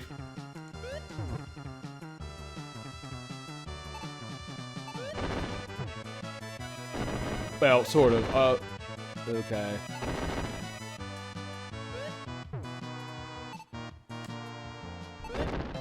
Alright, unfortunately, no. Alright, so... Alright, tied. Let's see what we can do.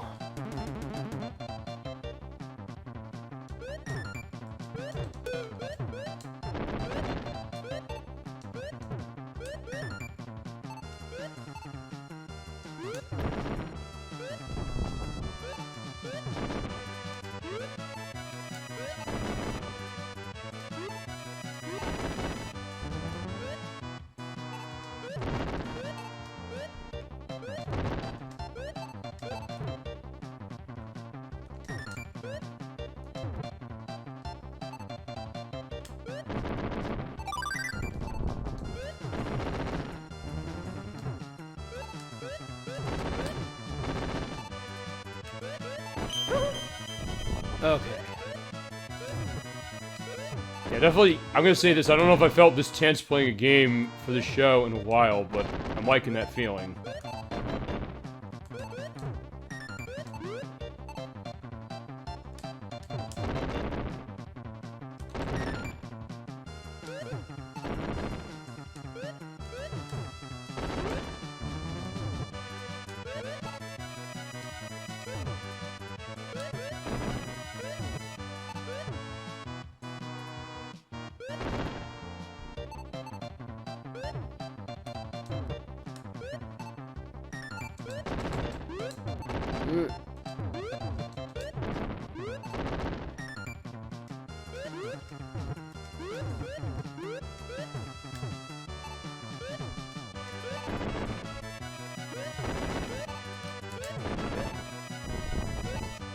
Yeah, that's fine, I can put a green down here.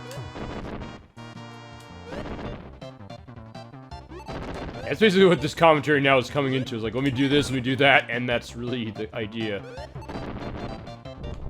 That's kind of what happens when you think of that. I mean, basically, as I said, it's a stream of consciousness, really, of how the game is being played, or how I'm running it.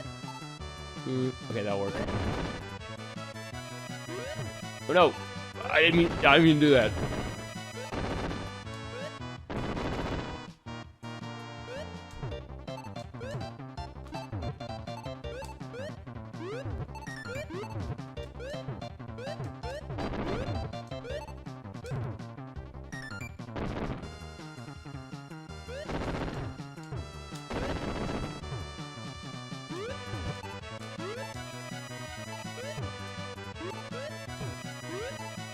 Right, there's a bomb there. Ooh. One there, though. Whoa.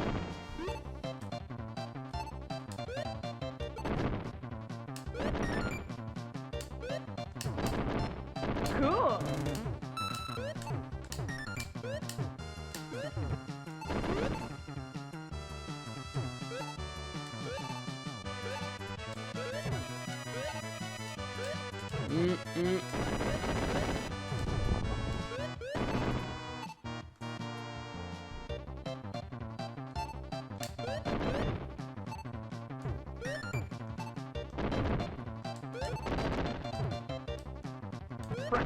Oh no! Okay, actually that was good for me. He might have inadvertently helped me out. Well, okay, fine. No, he didn't. Okay, no, now he did.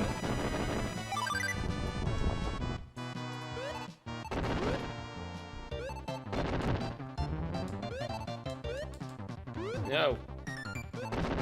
Whoa! No!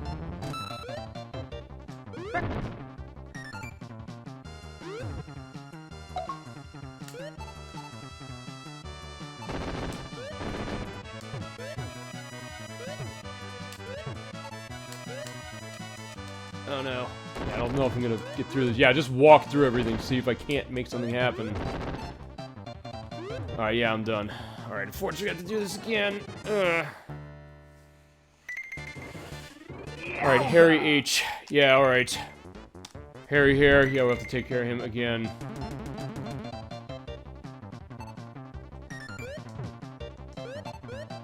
So yeah, this did end up being exactly like the Mean Bean Machine playthrough in some ways, which I kind of wanted to avoid, but I guess I'm kind of glad it happened this way.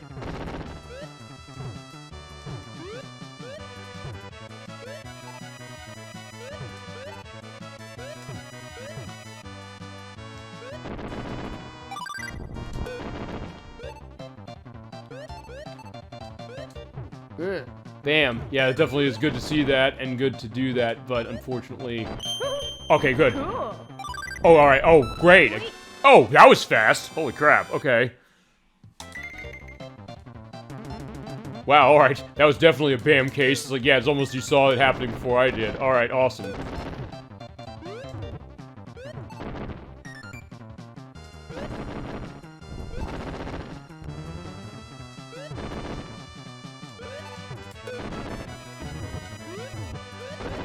Whoa! No.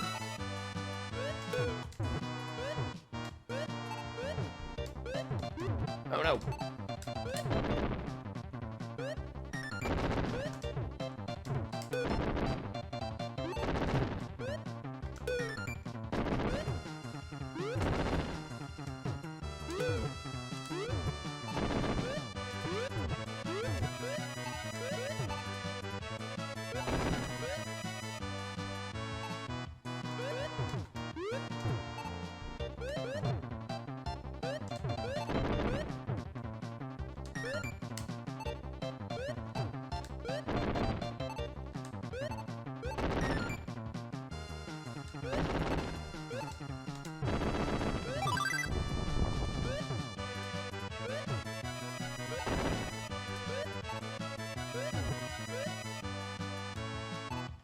Oh no.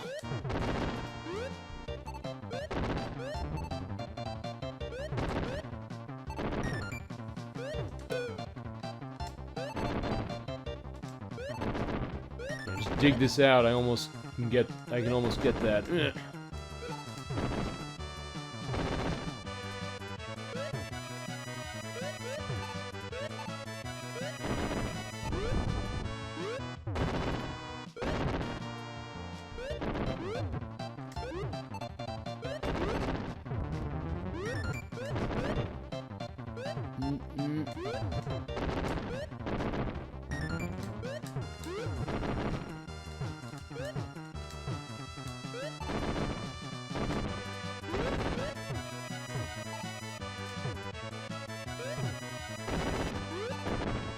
Cool. Awesome, okay. Yeah, I got it. Alright, now I got it. Ugh, finally.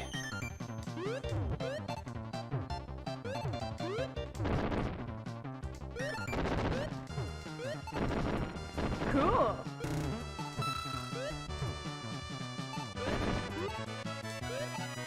Okay, if I can get one of those red bombs over there. Oh, no, right there, right there. Perfect. No. Ugh.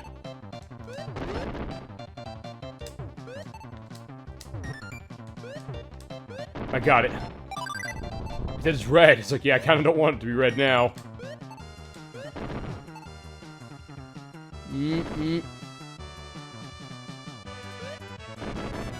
Cool.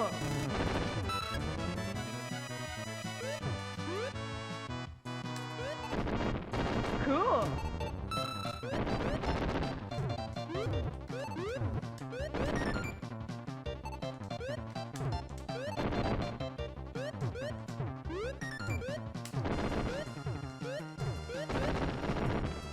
Cool. Okay, I'm getting good with the combo or the chains. I'm very happy that's happening. But as I said, I'm also surprised it's happening, because usually I'm not able to do that as much. Okay, fine. Now we're gonna finally get rid of this, crystal... Oh, okay, fine. It's better so I can, you know, get rid of his bombs. Like, yeah, you don't have a stack of stuff to run with. Whoa. Jesus. It's also one of those cases, like, yeah, like, I don't know how much longer it could last. But if nothing else is said, this is... we are distilling down the experience of puzzle games right in its, you know, most, primal core with this.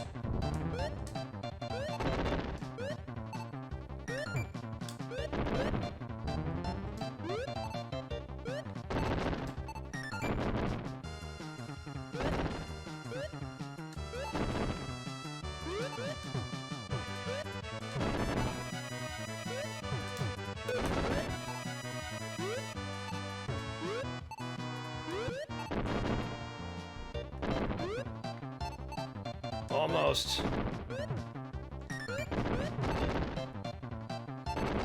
Yeah, thankfully all the monsters coming down are all the ones I need for the most part.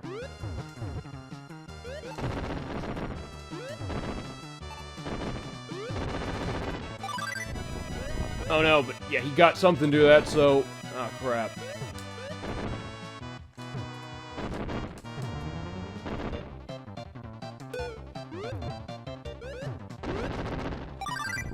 Oh no.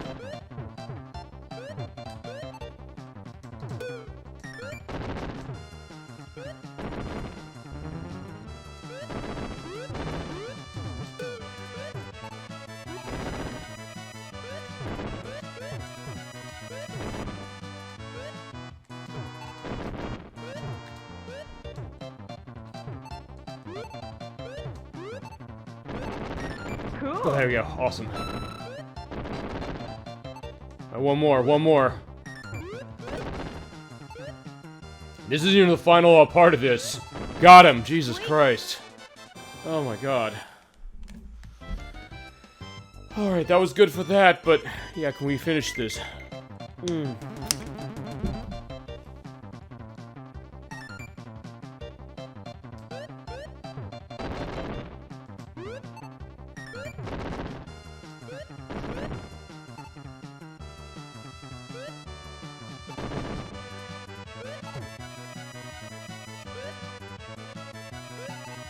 Man, I put that down there.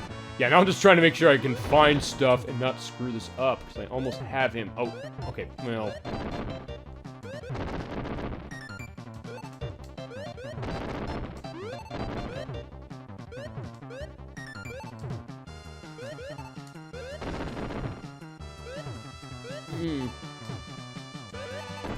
Well done, thank you. Yeah, I'm paying attention to the chat. As I said, I'm not, ignoring that. Don't worry, I appreciate that, cursor number one.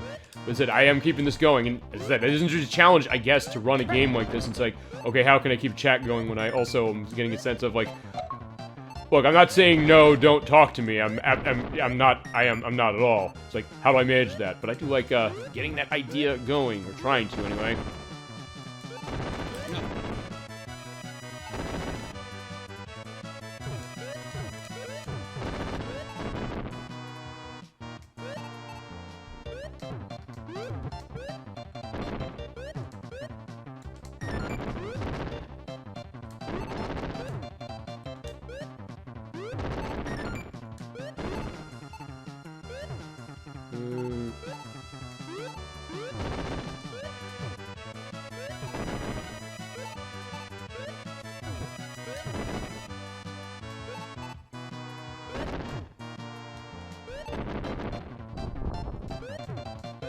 Okay, I see chain. Cool.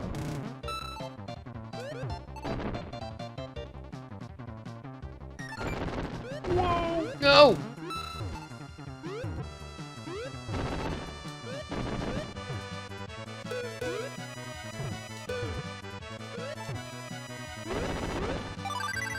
Oh no.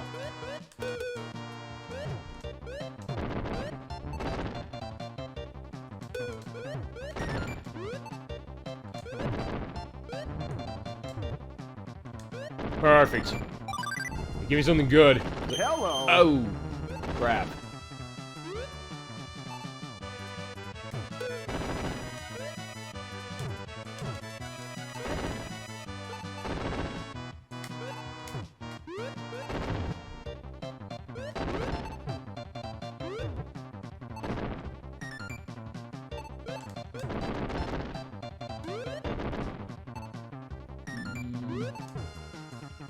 I know, I can put it there.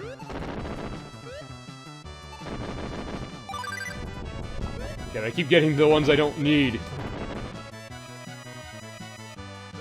Okay, oh, no, oh.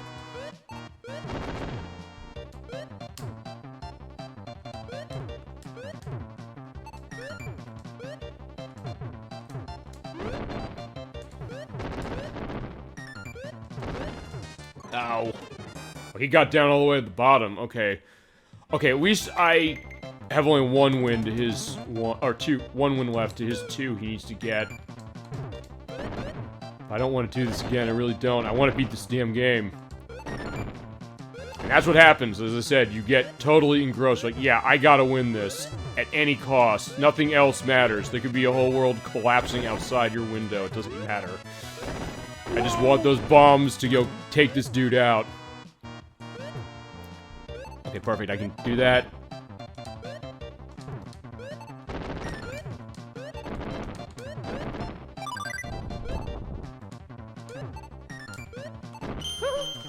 Cool.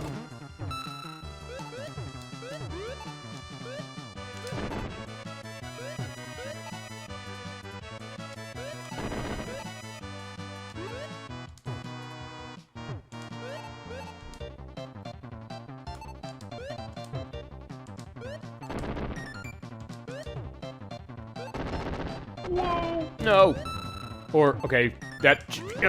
Alright, fine, that's something.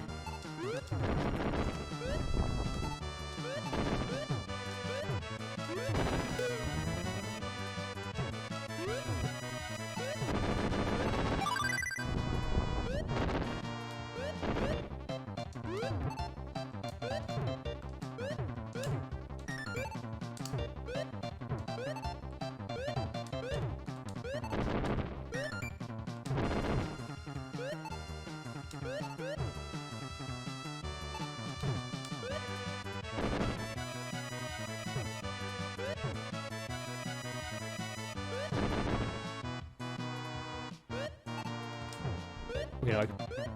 Oh, no.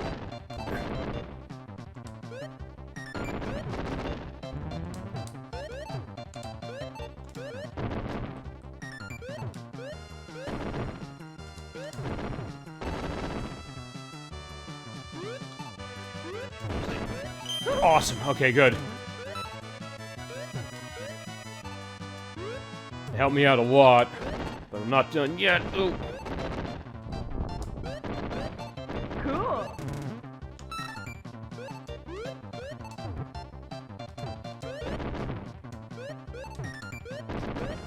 Cool. Alright, almost there. I almost have him. Please have to be red. Please have to be red. Okay, yellow. Whatever. Fine. I don't care.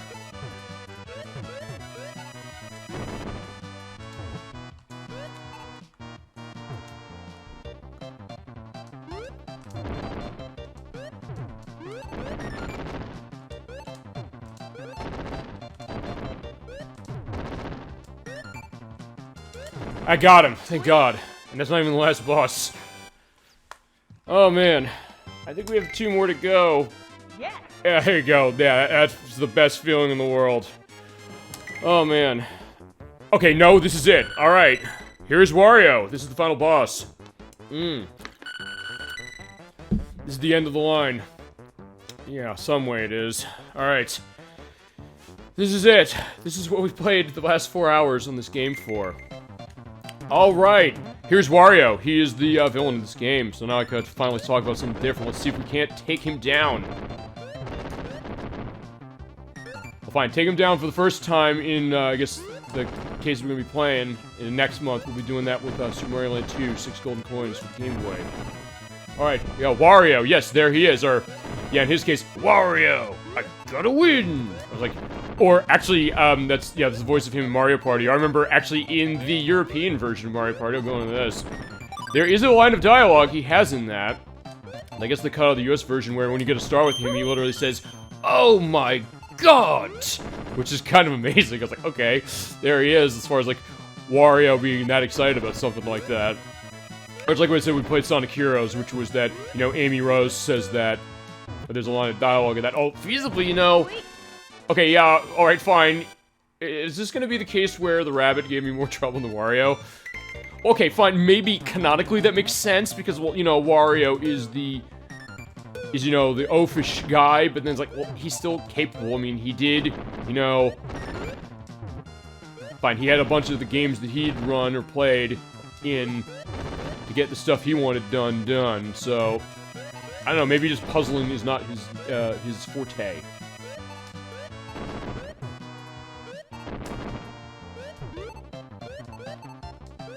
But yeah, we've gotten this far, so now we're gonna take him down.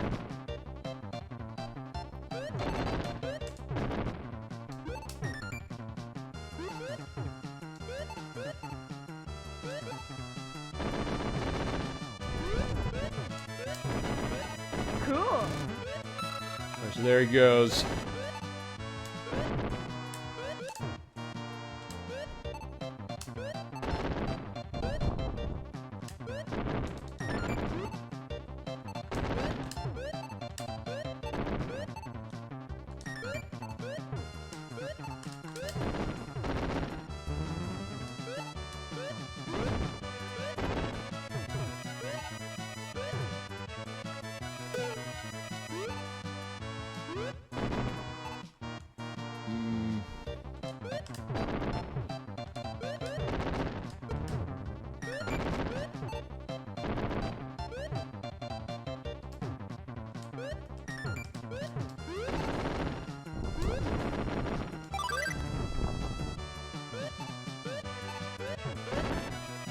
Yeah, it's not gonna help me much, but if I can get his bombs away, yeah, there you go. Yeah, bye-bye, Wario. Yeah, I can play Dirty too. Yeah, who knew Toad was, you know, so vindictive, but it said, that's what you get in a mindset with this game, or the game like this.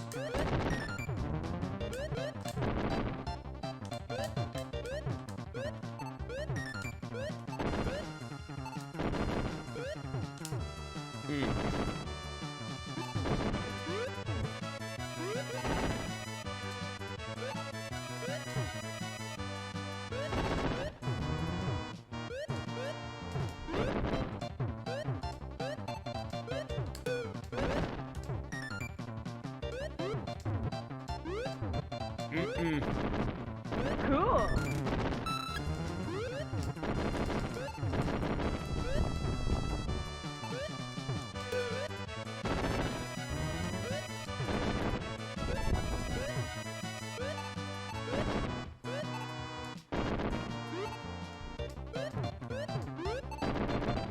Alright, so, one more, and we get him.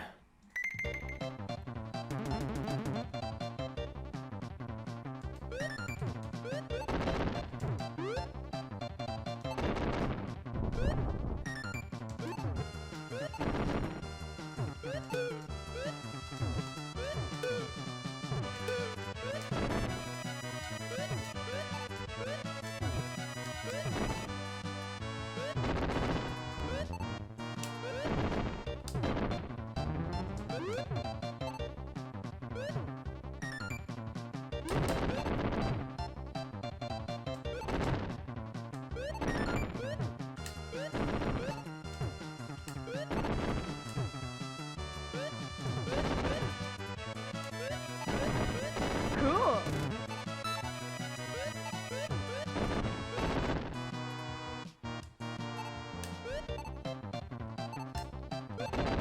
Whoa! Okay, okay, fair enough. I was like, yeah, he shouldn't be making it easy for me.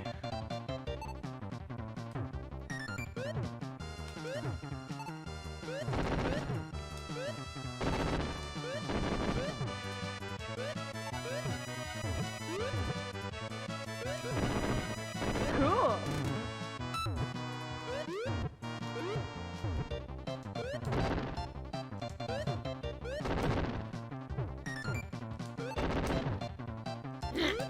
Ow.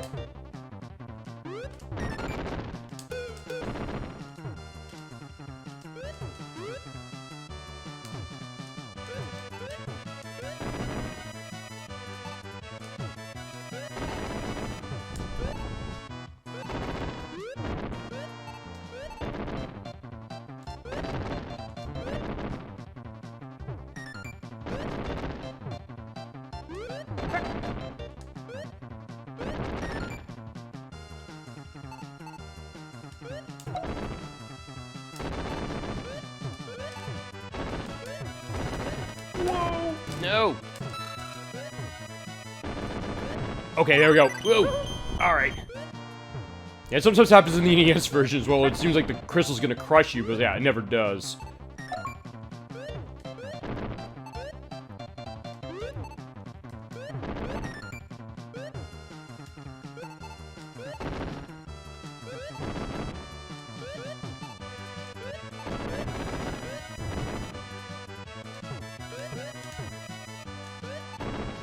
Cool.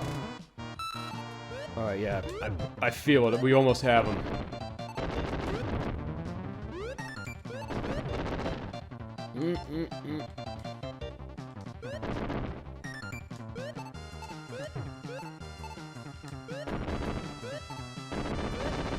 Whoa! Oh no! Hello! Or... Oh shit. Oh man, I lucked out massively.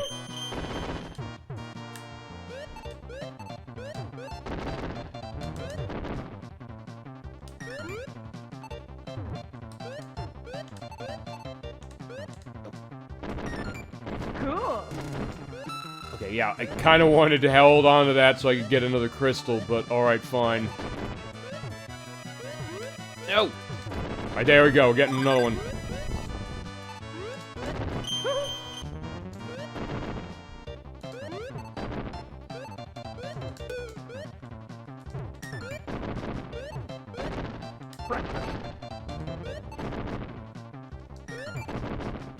Cool. Yeah, just these.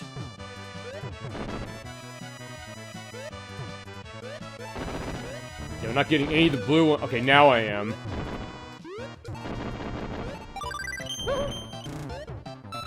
One more. One more. Got him. Oh man, we did it.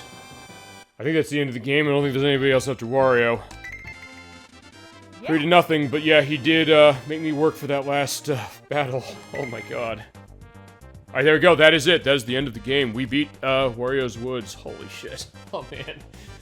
Oh jeez. Wow. Yeah, Kenji Miki, thank you for creating a very unique, hooray. Thank you for your support, chat, as far as that. Very unique and fun puzzle game that is, underrated gem, I would say, of the 8 and 16-bit era, specifically. Yeah, if you're gonna be playing this on anything to pick one, if you have a Super Nintendo, yeah, it would be probably this one, although the NES version is more readily available because it's been re-released a lot. But they're both great games. This is better because there's more. And, I think we showed that, and thank you, Lekfors, for the request of this game. There is Michael Kelbaugh and Robin Krause. We got special thanks, but yeah, they're doing the voices. I was able to sort of kind of confirm that as was, but man, alright, so, and that's also the other thing, is like, when you go through that, man, do you feel like you're on the top of the world. And you get that sense of, yeah, I feel like I'm gotten better at this game just because of this play. Alright, but we did 4 hours of, Wario's Woods. I can't believe I pulled 4 hours out of that. See, I told you the story mode was long. But we are not quite done with the show yet. This is going to be a very brief thing. Because we played it on the Super Nintendo, but I want to show the NES version off briefly. So this is going to be like the Dr. Robotnik's Mean Bee Machine play. And I'm going to be testing something that I know works, but I will be, when the credits are over, I'm going to turn the console off, and it will not cut the feed, so do not worry about that.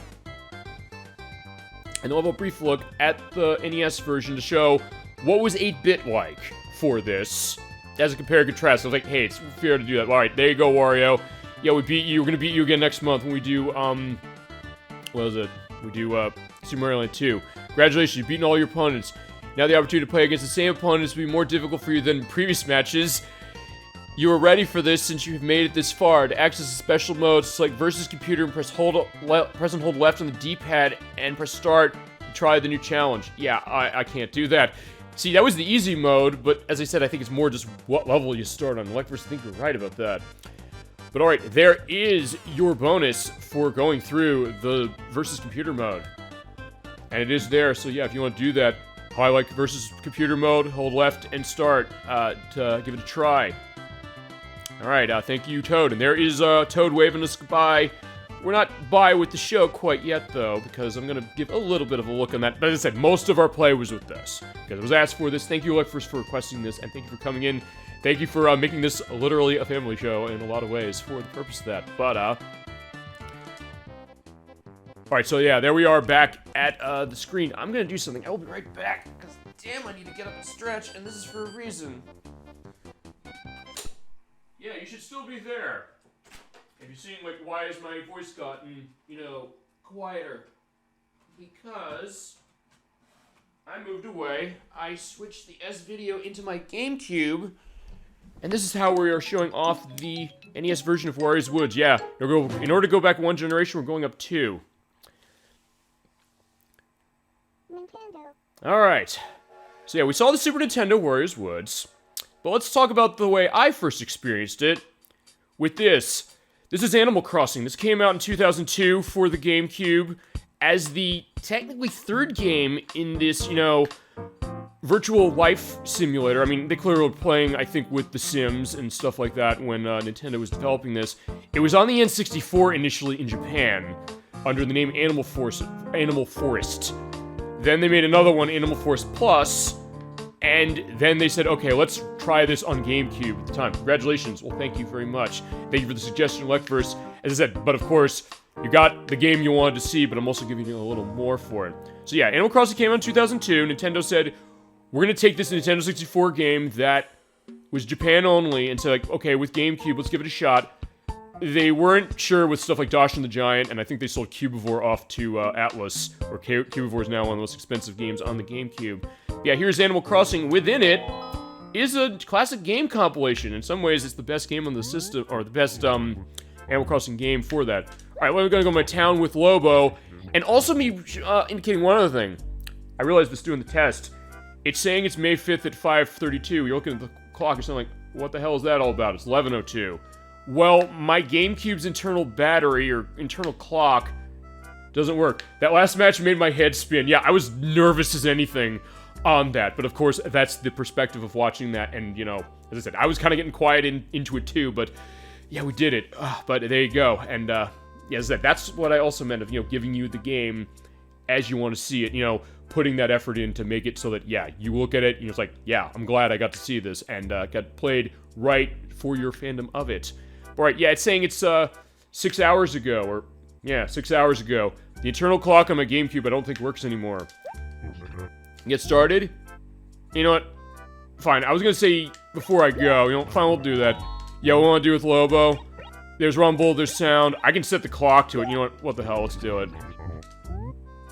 I can also demolish my house, I'm not doing that, or build a new town, I'm not doing that, absolutely. Not after, you know, all the multiple years of this. Okay, so let's put the time in. Yeah, this is unique. You're not seeing a play doing something like this. And unfortunately, I have to do this every time I turn my GameCube on for this game, because it does run on the internal clock of the GameCube, so when it's 11 p.m., there's nobody around. I'll find nobody running as far as the store. But yeah, we'll figure that. Okay, who am I? I am Sogs. Alright. Alright, so Lobo's gonna load my game, because, yeah, as I said, within Animal Crossing, it is an NES compilation. So, anytime you want to see this, for the purpose of it, we can do that, or just show off what my town is like, where it's raining, which is fitting as far as that, and my gold shovel. I have everything set. There's my gyroid. I also have the statue of myself, because I paid off my mortgage. I also have one going to my nice house. I cleaned it out of roaches, because I haven't been in here in 2 years, actually. I have this. I have the tissue box. You get that for depositing 1,000,000 bells in the bank. Yeah, that's how much I put into Animal Crossing on the GameCube, but as I mentioned, with this game, you can do unlocks for old Nintendo Entertainment System games. I'm going to show them all off briefly as far as the fact of what's here. Well, except two. There are two I can't show, which are The Legend of Zelda and Super Mario Brothers, which you need an action replay code for. Also, you can press the stuff I have for Super Mario Brothers to basically have everything going for the sound effects, or have the Invincibility Star music from Mario Kart 64. Okay, we'll take a look at Wario's Woods in a second, but I just want to show you what's available on this for it. There's Donkey Kong Jr., and there's also Advanced Play, which what that is that if you have a Game Boy Advance to GameCube link cable, which I do, but I don't have a working GameCube, you can take some of these games and you can copy it to your Game Boy Advance to play and hold it in its internal memory while you still have it on. Wario's Woods is not a game like that because it's too big. So if the game's too big, Advanced Play will not work. You also have Clue Clue Land D. There's also normal Clue Clue Land, we'll see that. Punch-Out. Punch-Out with Mr. Dream, not the one with Mike Tyson. Donkey Kong 3. Soccer. Tennis. And they'll go downstairs, because I haven't said, you have to have them basically in consoles. And this is the only game in the Animal Crossing franchise that does it, and for some reason, and for that reason, you could argue this is the best one. Oh, I like the Switch version, the New Horizons that came out. But yeah, this one. Balloon Fight. We also have old Donkey Kong. There's Wario's Woods right there, I'll get to that in a second. There's Golf. There is Baseball, which I believe, Kenji Miki, who made this... Yeah, he did. He actually directed this game. So before he made Wario's Woods, he made Baseball on NES. It's not held up very well. You also have Donkey Kong Jr. Math, which is a game that costs a fortune. You'd be surprised. This is a game that goes for multiple hundreds of dollars. You're thinking, like, it's an edutainment title with Donkey Kong Jr. in it. How'd it possibly end up being something worth $300? Well, it did. And unless you download on the Wii U Virtual Console before they shut the store down, this is your cheapest way to get it. Excite Bike, which I do love me some Excite Bike, and Wario's Woods. So let's take a look at how Wario's Woods runs. And you can do a quit out by doing L, R, and Z button. Alright, so yeah, we saw the Super Nintendo version. This is the Nintendo Entertainment System version. And hey, I think it's also worth showing this because I don't think we've had enough on NES on this channel. We have to fix that. But yeah, here's what it looked like on NES, as I mentioned. This is the last game released on the NES in the United States. Officially, at least. Because there was an unofficial release, Sunday Funday, which was on NES by Wisdom Tree. It was a, not an entertainment title, it's a Bible-themed game.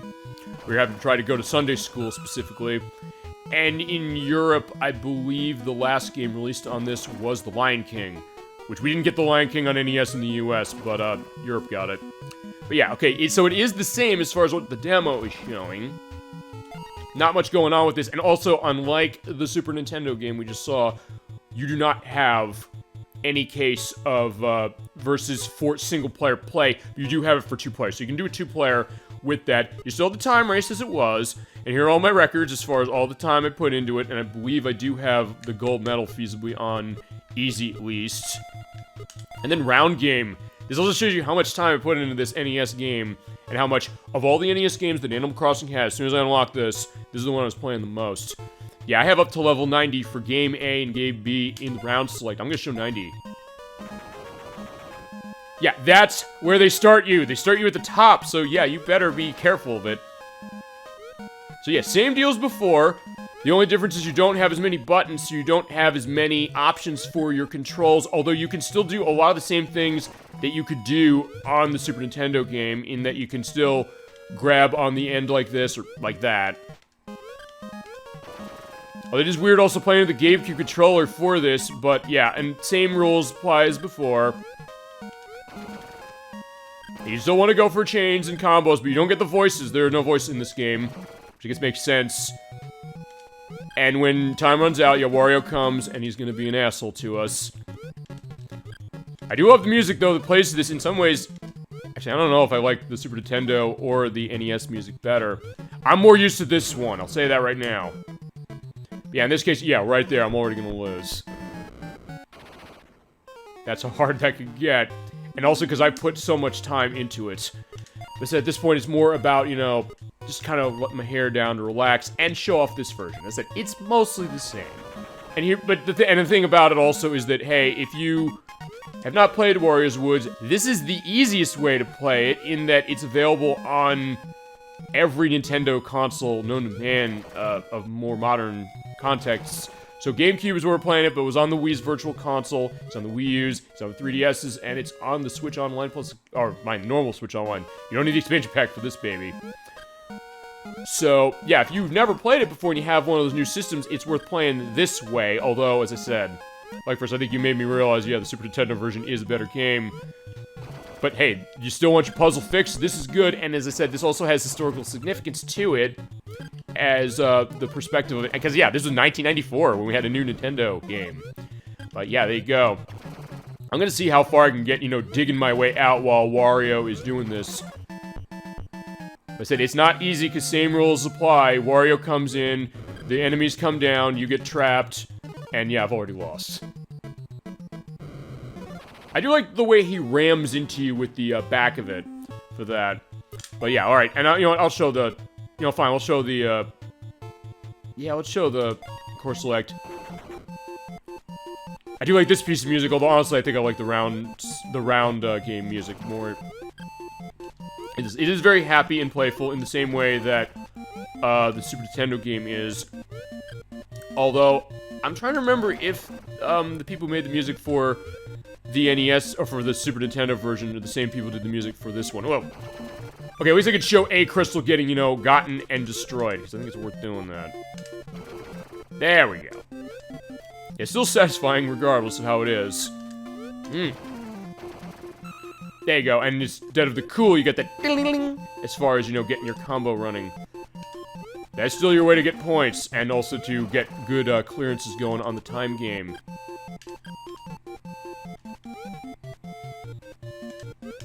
But it is weird, as I mentioned, playing with the GameCube controller. I do think it's I like the GameCube controller to some things, but yeah, that tiny D-pad sometimes does not cut it for a game like this. But I still put in tons of time running this controller, so like, yeah, couldn't have bothered me that much.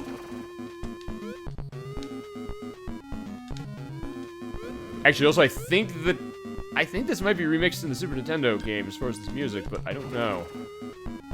I said, this is my experience, which is also why I'm showing it. Okay, I can't run up the wall for this one. I said, this is gonna be a brief thing, just to show that, okay, this is the case, but unlike with Dr. Robotnik's Mean Bean Machine when we played that, this is not a case where the game necessarily has anything extra on NES than it does on the 60-bit unit, so... Yeah, if you liked what you saw, I'd say get it on the Super Nintendo, unless you don't have a Super Nintendo. I guess Nintendo, I'd like to see them re-release this. I mean, I don't know if the character we saw, or one of the characters, is the reason why they don't re-release it, but... Yeah, I don't know. I'm not sure if people would necessarily get that upset, but I don't know if that's why Nintendo's not going to do it, but... Yeah, that's neither here nor there for the time being, but it is a cheap one on the NES as well, if you want to get it there, or on Super Nintendo.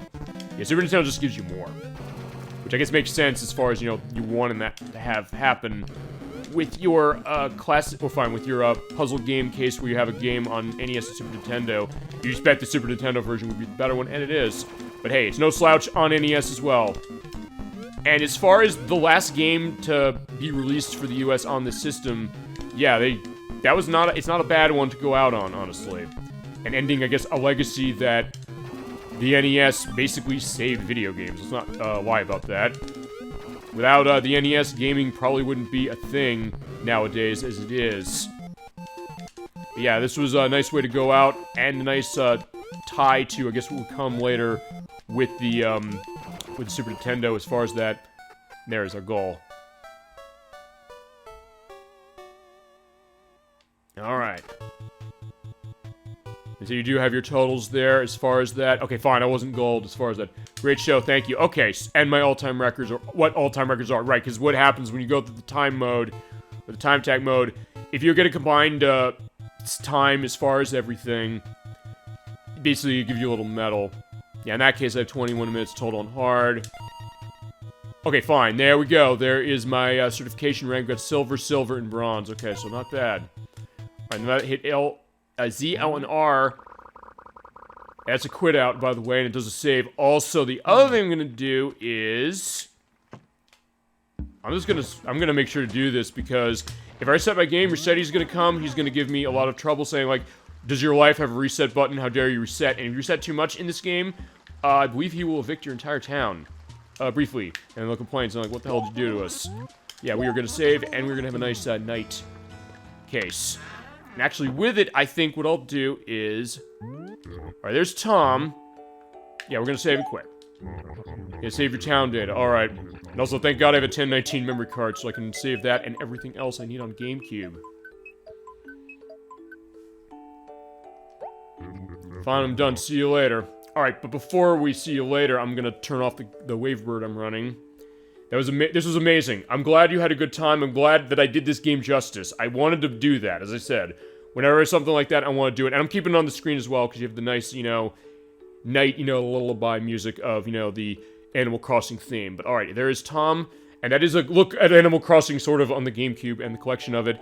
And both versions of Wario's Woods, a little bit on the NES, but mostly on Super Nintendo. Thank you so much for the request, Electverse, for this game. Thank you for sharing all your experiences with it, all your memories as far as that. Thank you to everyone in chat, Dolly Finn, Zubat Brigade, everybody as far as what you've added to the show, for all the shows we've done, but also for this one as far as talking about puzzle games, putting up with all the weird stuff that's coming up, and giving a lot of good suggestions of other stuff to see, and keep the suggestions coming. We will get to them for sure.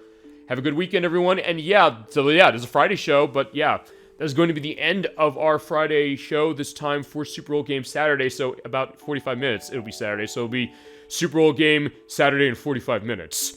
But alright, before we end for tonight, let's go down the schedule for the next couple of weeks. Next week is going to be Saturday again. And as I said, the only reason it wasn't Saturday tonight is because of my scheduling. You too, of course, absolutely. Thank you very much for everything. But next week is going to be Saturday. Next week is going to be part 3 of Sailor Moon Another Story for the Super Famicom.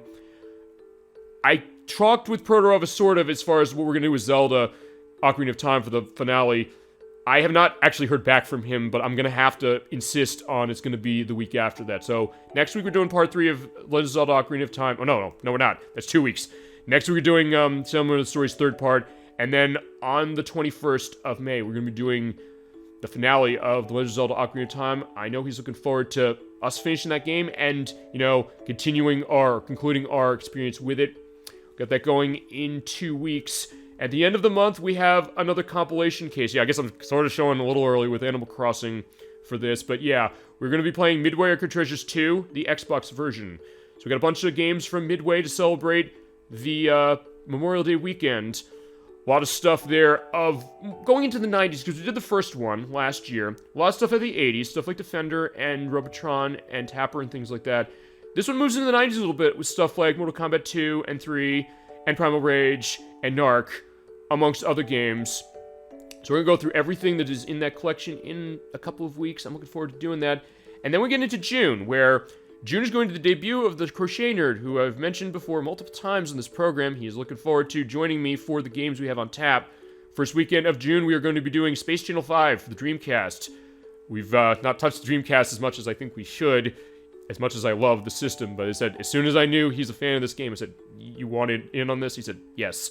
So he's going to be joining me for that one, and the week after that, we are going to be starting The Legend of Zelda Majora's Mask. We are going to be using the Switch Online Plus Expansion Pack version, though, for that, because it's going to be easier for him, it looks better, and also because the emulation is really good. They did not screw it up. Even to the point where they fixed a problem the Wii U Virtual Console version had, as far as one of the cutscenes late in the game. And how that one's going to work, by the way, is a little different. He's going to play through the first half of the game for the first, about 3 or so parts. We're thinking this is going to be a 6-part game, about. And then I'm going to do the last 3, because that also set him up for Shadow Hearts, which is going to start for us in October. But yeah, then for the rest of the month, we have the next part of Sailor Moon of the Story, and then for the viewer request, we're going to do Super Mario Land 2 6 Golden Coins for the Game Boy. I'm going to be running it, probably the Super Game Boy again, although I could use the Game Boy player on the GameCube to run that. I might do it that way for variety, but I'll get a sense. We'll definitely do that. And then for July, for the viewer request, we will do Tetris 2 for the Super Nintendo. And July is definitely going to be an interesting month, because I got a couple things that I'm having to figure out. I might have an answer for those things in a couple of weeks, as far as how the scheduling might be. Including the fact that I think if our cards are getting played right, it might be a case where every show we have in August is going to be a guest star on it.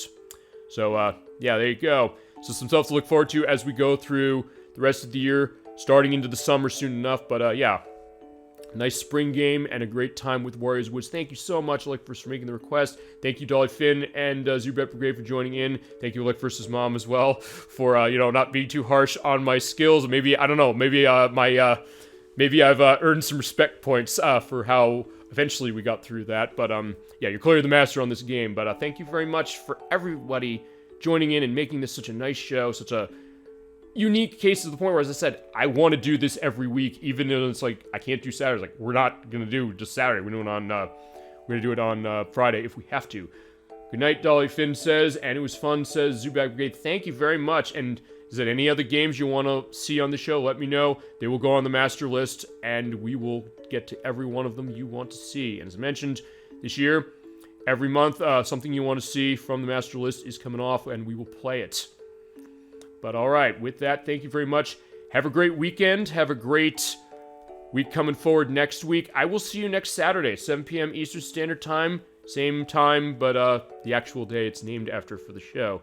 Good night, y'all. Thank you, Lekverse, and good night to you as well. Have a great night. I will see you next Saturday at 7 p.m. Eastern Standard Time for Part 3 of Sailor Moon Another Story. Till then, thank you again for watching. Good night. Keep being awesome. You always are. Thank you for watching. My gratitude will never cease for all of this. Have a great weekend, great night, and I'll see you next week. Take care.